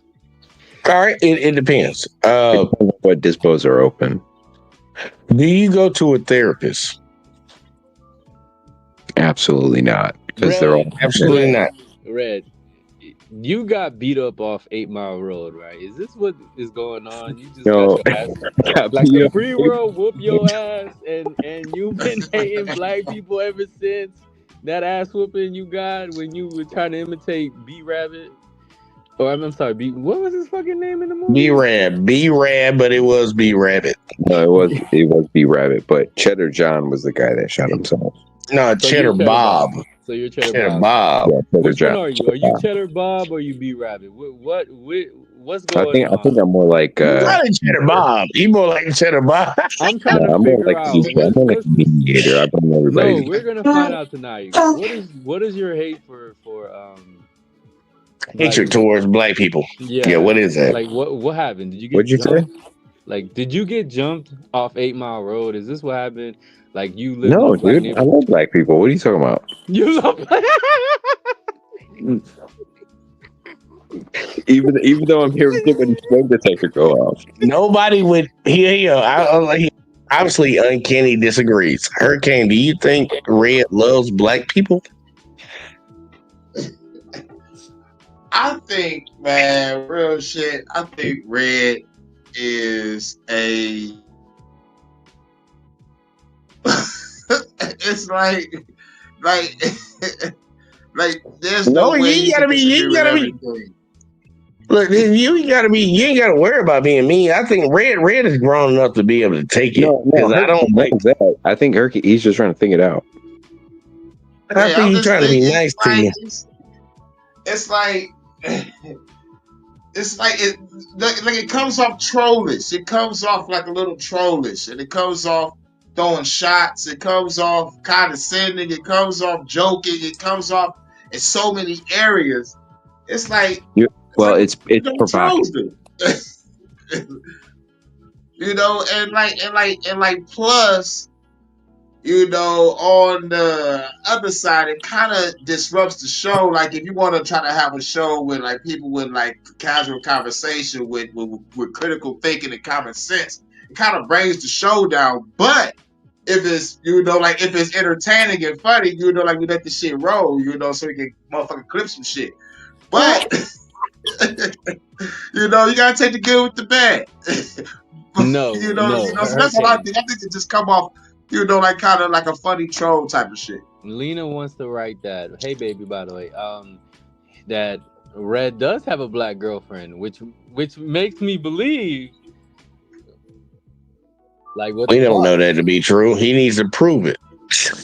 Wait, you want me to prove it? How would I prove that? Show a picture of you and her together kissing. Ew, that's great. That's cringe. Prove it. How about I show a video at the club? That's better. Nah, you can be dancing with a random black girl at the club. That don't mean shit. You're right. You're right about that. What about like in the Uber on the way back from the club? That don't mean shit. Y'all could be sharing a ride. Y'all could be co-opting a ride. Listen, the fact is, no. I need to see that bitch showing some form of affection towards you, and so you can't just show me what you with a random black bitch. Because the sad part is, I think you want you a black girl, but you still think highly negative of her, and I think that's the point that they were getting at. Did you get jumped in the neighborhood of this black? You know what's crazy? I was just in Detroit like a week ago, like in the I was. And then you got. Did you get jumped? Is this what happened? Because we gotta figure this out, man. Because no. It wasn't nothing that happened recently. Red been on this for a long time. Him and I'm gonna give him a name drop. Angry Snowman. Yeah, they've been on this for a while. I haven't talked to Snowman in a long time. But man, y'all racists can't be separating yourselves. I'm sorry, I said I wasn't gonna use that word. You and your brothers can't be separating yourselves from each other. Y'all only got yourselves. He's in like Indiana. Hold on, Red, fix your audio. Yeah, fix your audio. So how long, Uncanny. No, oh, is it me? Somebody's shit is fucking doing something. Make sure it ain't me. Somebody's shit mine. doing something. Nah, Hurricane, you good. I don't hear it with me. Say something again, Uncanny. Hello? Uncanny, get off the goddamn fucking Bluetooth. No, I'm not. I'm not on Bluetooth. You on speakerphone? Yeah, you want me to come in, come out? Hold on. Here, Red, say something. Something. I'm good. Yeah, Uncanny, go out, come back in. Yeah, Uncanny, go out, come back in. Yeah, I can't deal with that. 2 weeks ago, and I went to this nightclub called Annex Detroit, and bro, Red, I don't want no goddamn what you did last weekend type shit. Like, get to the point of what Uncanny said. Oh, okay, Uncanny, go ahead. So, what is this hatred? Like you Hatred? I don't have no hatred. I love everybody. That's not true. Nobody sees that. But I'm sorry. Uncanny, you got it. I'm sorry. because like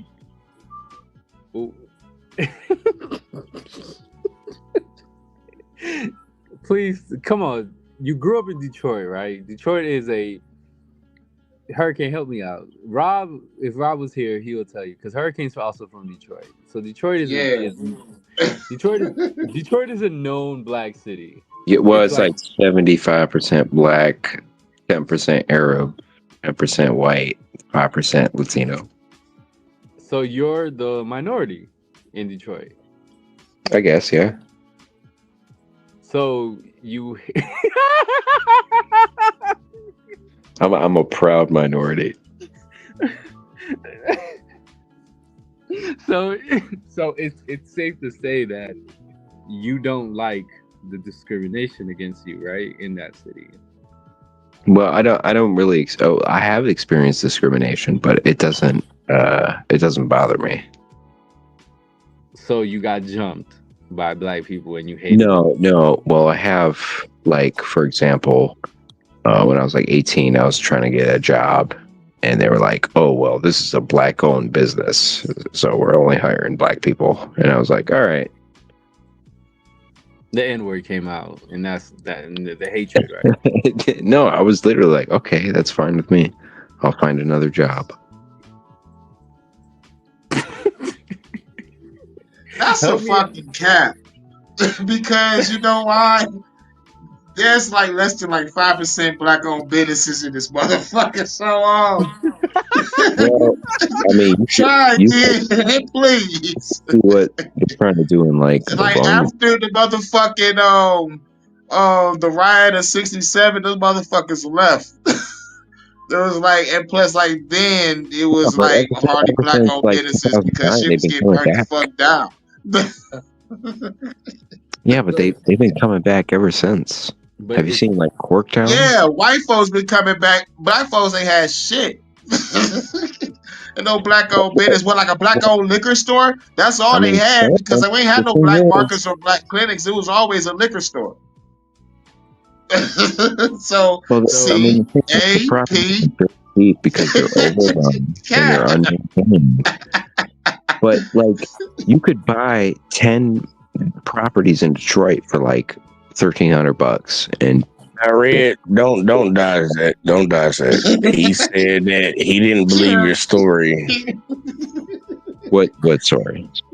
You told a story of you went to this all black owned business and they said we're only hiring black people. And you was like, yeah, I just went and got another job. He said cap to that bullshit. Don't try to change the subject. It's not cap. This was 2018 in Livonia, Michigan. And I don't want to name the business because I could honestly bring them on it was probably a liquor store. And plus, there ain't too many black folks out there in Livonia. Like, that's motherfucking straight up white folk beat. And plus, it's like a couple factories out there and a lot of shopping strips. I think a Myers and a Target still. Okay, that's racist as hell. I said it's a black-owned business, and you gonna say it's a liquor store? Yeah, because that's most of our Oh black no. Hurricane. Don't fall for that. Once again, Red, don't change the subject. I'm just trying to figure this out because clearly the whole world has built pyramids, right? And it started in ancient civilization in Africa, and you're denying. Okay, you're denying the fact that Africans or whatever country it was could have traveled to other parts of the world because the Europeans did it first. Is that what you're saying? Well, no, of course that's the argument. To other parts of the world. Nah, that's the argument. That is the argument. But you believe the Europeans did it Vikings- first. But you believe the Vikings did it first. It depends on which part of the world we're talking about. The Americas. Which part? The Americas. It covers the entire top and bottom. That's the Americas. Hemisphere. North America, South America. That half. Deal with it. Did they get there first? The first people that touched that was the Asians. We're not talking about. It was not. No. Don't even let them do that little slick ass shit. And uncanny. You good? Because when you talk, you fine. But I gotta mute you when I'm talking. Look,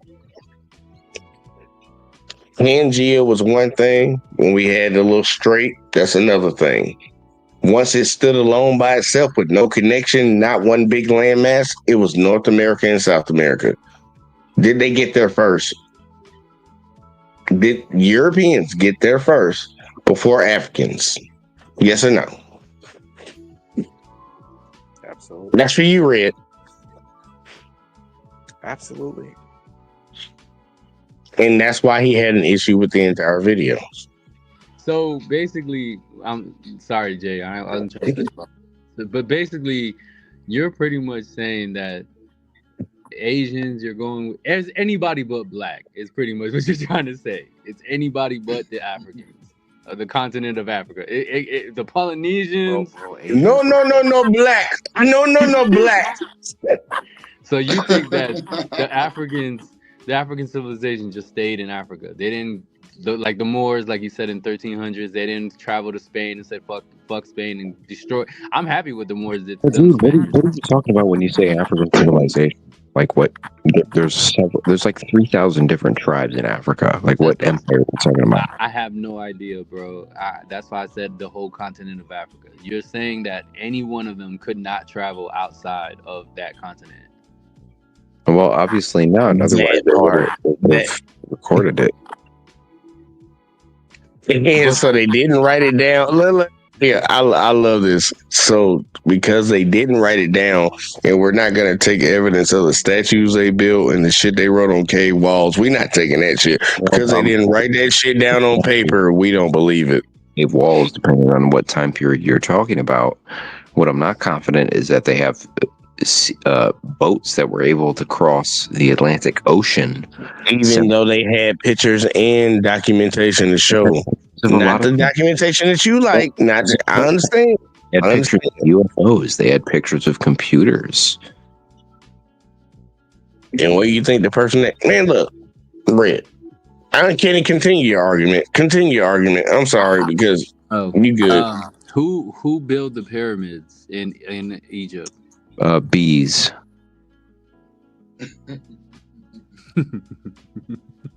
And that's why I asked the question. Like, are you trolling? Because it's funny and entertaining, but it's like, yo. So you just go on panels with African black. Look, Red is not trolling, and now I need to say this real quick. I need to say this for Uncanny and Hurricane. Red is not trolling. Red truly believes what the fuck he's saying.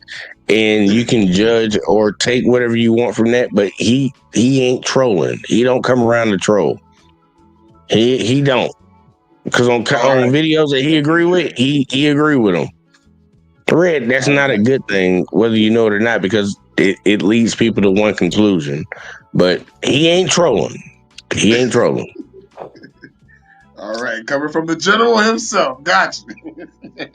So you're happy about this DEI thing?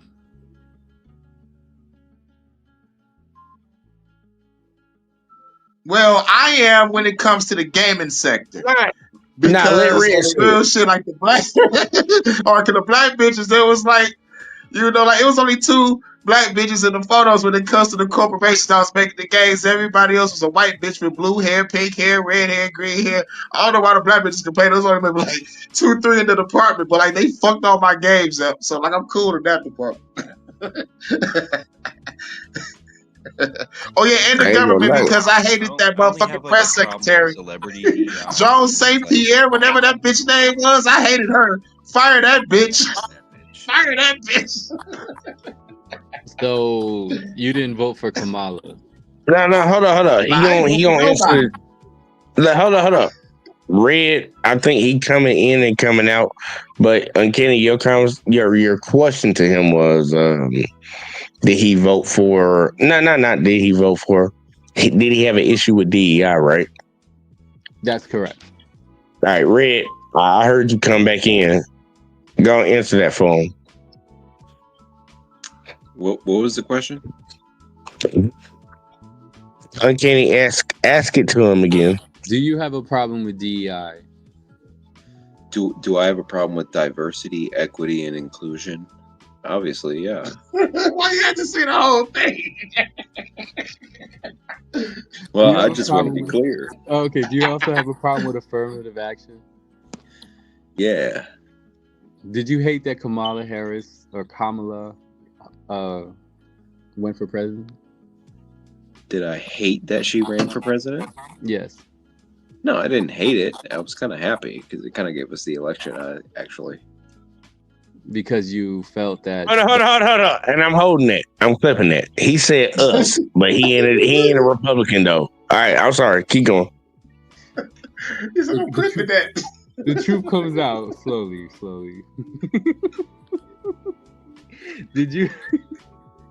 Were you happy when Donald Trump won? No, because I saw what his initial cabinet was. I thought Marco Rubio, and I was like, that's a fucking lie. Did you? No, that's why I didn't vote for him. So when he pardoned the January 6ers, I like that. You like that, even though some of them have committed murder and crimes ever since. Yeah, who cares? Oh, okay.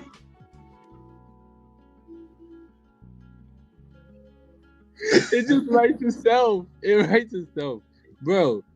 Red, I think you a troll. Like how you think of me as a troll. You're a troll, bro. It is funny. No, you're literally a troll, Uncanny. Look, Uncanny. I think you and Hurricane trying to give him an out by calling him a troll. He's not. I'm being dead ass serious. He's not a troll. Got you. Yo, I believe you now. It's like in the Matrix. Some people chose the blue pill. But here's the thing. How do you date a black? Well, we still can't confirm that. But how do you date a black girl, a black woman, and you hate black men and hate everything? Well, I don't hate black men. If I hated black men, I would just date like a divester. Who says that you don't?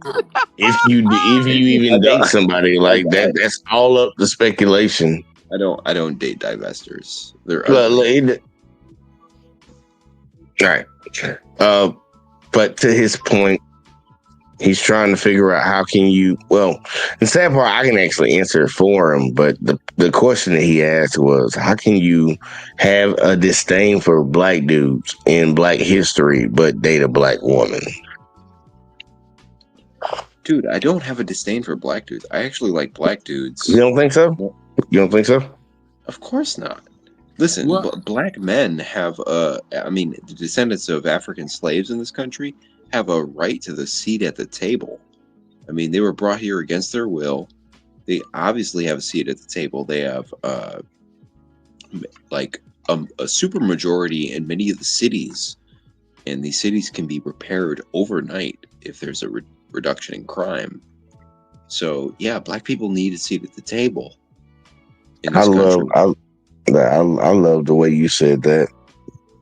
But that doesn't mean you can like shoot each other every weekend. No. I was actually about to say how that was a bunch of bullshit that you said. But you know, go ahead and keep going. Because that was a bunch of bullshit that you just said, Red.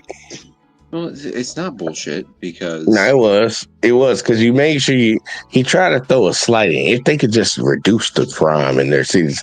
Bitch, who you think is the biggest fucking state that has the most crime? You think it's a black state? Shut up. Okay, we already know. Name one black state in America. Chirac. No state. That's a city. They don't have a vote. Chirac is a state. Fucking state. Like that's crazy, man. That's crazy. Now look, man, be real, man. Look, it is what it is, man. You have a perspective when it comes to different groups of people. And it is what it is. I'm trying to be nice. But yo, that's I done dealt with Red for the last 2 years. I know how Red is. Red, look, he can say it till the cows come home that he ain't this and he ain't that. But every time some shit pop up where that can even be brought into the situation, because you call me you call me that. But Red, I've only called you racist one time, and that was my last show that I did where you popped up. For the first 2 years, I never called you that. Nope. For the first 2 years, I never called you that.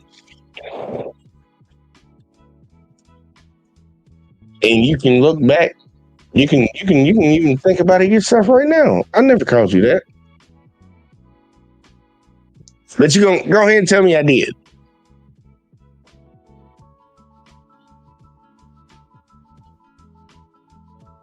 Yeah, I don't think it happened. He's laughing while he mutes. I think. Hey, look, it's just not true. I don't use that word just randomly. I just don't use that word randomly, and you know that because I said I actually called people out for using that word just willy-nilly. You were actually on the panel when I did that. It was like, I don't like when people just randomly do that. Like, no, it needs to be a sustained, proven shit to call somebody a racist. Because I don't believe you just throw that out there. If you call everybody a racist, then everyone's a racist, and nothing is racist. Yeah, but Red, saying to you, bro, like I don't. Uncanny was trying to figure out what the issue is. Uncanny, I don't know what the issue is. Me neither. I honestly don't get it. He supposedly dates a black woman, but he hates everything about black people. It just doesn't make any sense. It's just we're caught in like a web, like kind of weird web. It's kind of like that. It's kind of like the motherfucker that enslaved the entire black family and whoever the fuck else was in there. What's weird? But was fucking the black man's wife.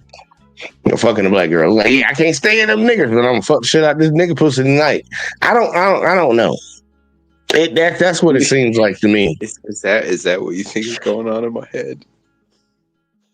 I think the same mindset is not what's actually going. You obviously got to process a lot of things throughout the day. Everybody does. It's not one singular thought, but I think that's the mindset that it takes. Just like, you say a mindset that takes somebody to be a serial killer. Well, yeah, I think it's a mindset that comes into play when somebody, they have a negative view about a group of people, but they will still fuck with their women or some shit like that. Yeah, I think it's the mindset. And I don't think you would be the first person to have it. Yeah, I think. Oh, so Red, do you feel like I won't be the last. So you're getting back at black men for dating a black woman? Like, yeah, I did it. No, I'm actually saving black men.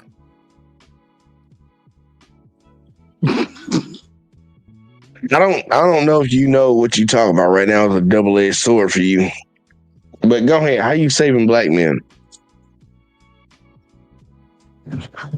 All right. So basically, hold on. Let me make sure my mic is right. Can you hear me? Yeah, you good. Keep going. All right, so you know how like back in the days, white people would be like, "Oh, these dirty blacks are gonna steal all our white women." Yeah. Well, that didn't actually happen. And like you go into Walmart and you're like, well, the kind of white women that they're stealing, it's not exactly the cream of the crop. It's mostly like fat beat bags. I love how you can use an analogy and use two different like time periods and be okay with it. But then when we talk about actual historical shit and you be like, what's the time period? That's crazy that you can do that. I'm amazing that you can separate that thinking process. Because that's what you just did, Red. You threw out an ambiguous time period, but then had an issue with a time period that was actually stated. Nah, you can go, Red. I'm just confused. Go ahead, Red. Or Kenny. He's laughing. My bad. No, My he's mic laughing. fucked up. I'm talking I know about what like he's doing. now He'll as a say process. the most like racist shit and then mute his mic, laugh, and then come back. Shut up, okay. You see what I'm saying? I'm saying He giggling. He damn sure was just giggling though. no. I was trying to fix my mic. Honestly, I'm trying to figure out like what you guys are trying to pry out of me. Like, I feel like I'm doing black men a favor because like the black chicks that I end up with are like not the kind of black chicks you guys would be checking for anyway. They're like alternative music and chess and Star Wars and shit like that. You think all black females like what rap or something? No, they like R&B. They like Aaliyah. They like NBA YoungBoy. Now, like I don't understand how you gave me two concepts, then you gave me two artists. I don't get that. I'm saying like R&B. They like a little bit of rap, like contemporary, maybe. Well, they like a little bit of country. No, I'm not trying to generalize all black girls. I'm saying the kind of black girls that end up with white guys are not even like the kind of black girls you would be checking for in the first place. Lena, if you still here, you he's racist. I'm just letting you know, Lena. Oh, you got to give a girl a disclaimer. Nah, I have to say that because she keeps thinking because you date a black woman, you're not, and I'm like, I don't know. I think it's a Lena actually knows who I am. I had a conversation with Lena, and she knows I'm not racist. If you say so, Red. If you say so, bro. Get out of here, yo. Anyways, so how do you feel about Beyonce winning Best Country Album of the Year? Good for her. Was it a good country album? I have no idea. I Me want to neither. know if you listen to it. I haven't even listened to it. Who cares? I mean, it's basically whoever diddles. Obviously, somebody cares because it's an actual conversation. Well, yeah, but it's not a real conversation. It's just a No. media. It seems like it's a big conversation amongst some people. Well, yeah, people like Anthea Cumia brought the point up because Beyonce comes out in like a straw hat and she's like a cowgirl, and people are like, "Oh, that's cultural appropriation." Ironically, of course, because well, the whole thing we've been hearing is that white people are stealing black people's culture, but when black people do white culture, it's okay. But I agree, it is okay. That even proves the point even worse. You think the first cowboys and cowgirls and country folks were white folks? Yeah, show me a black cowgirl or cowboy before a white one.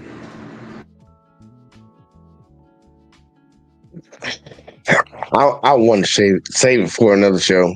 Here, back chat maybe, because we've been going for almost 5. Well, no, it actually has been 5 hours now.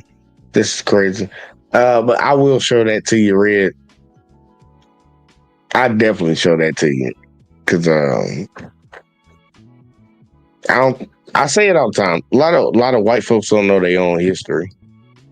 They go off of what they think happened or what somebody else told them happened. They don't really know their history. That's why so many of them feel so guilty. No, not guilty. They feel some type of anger.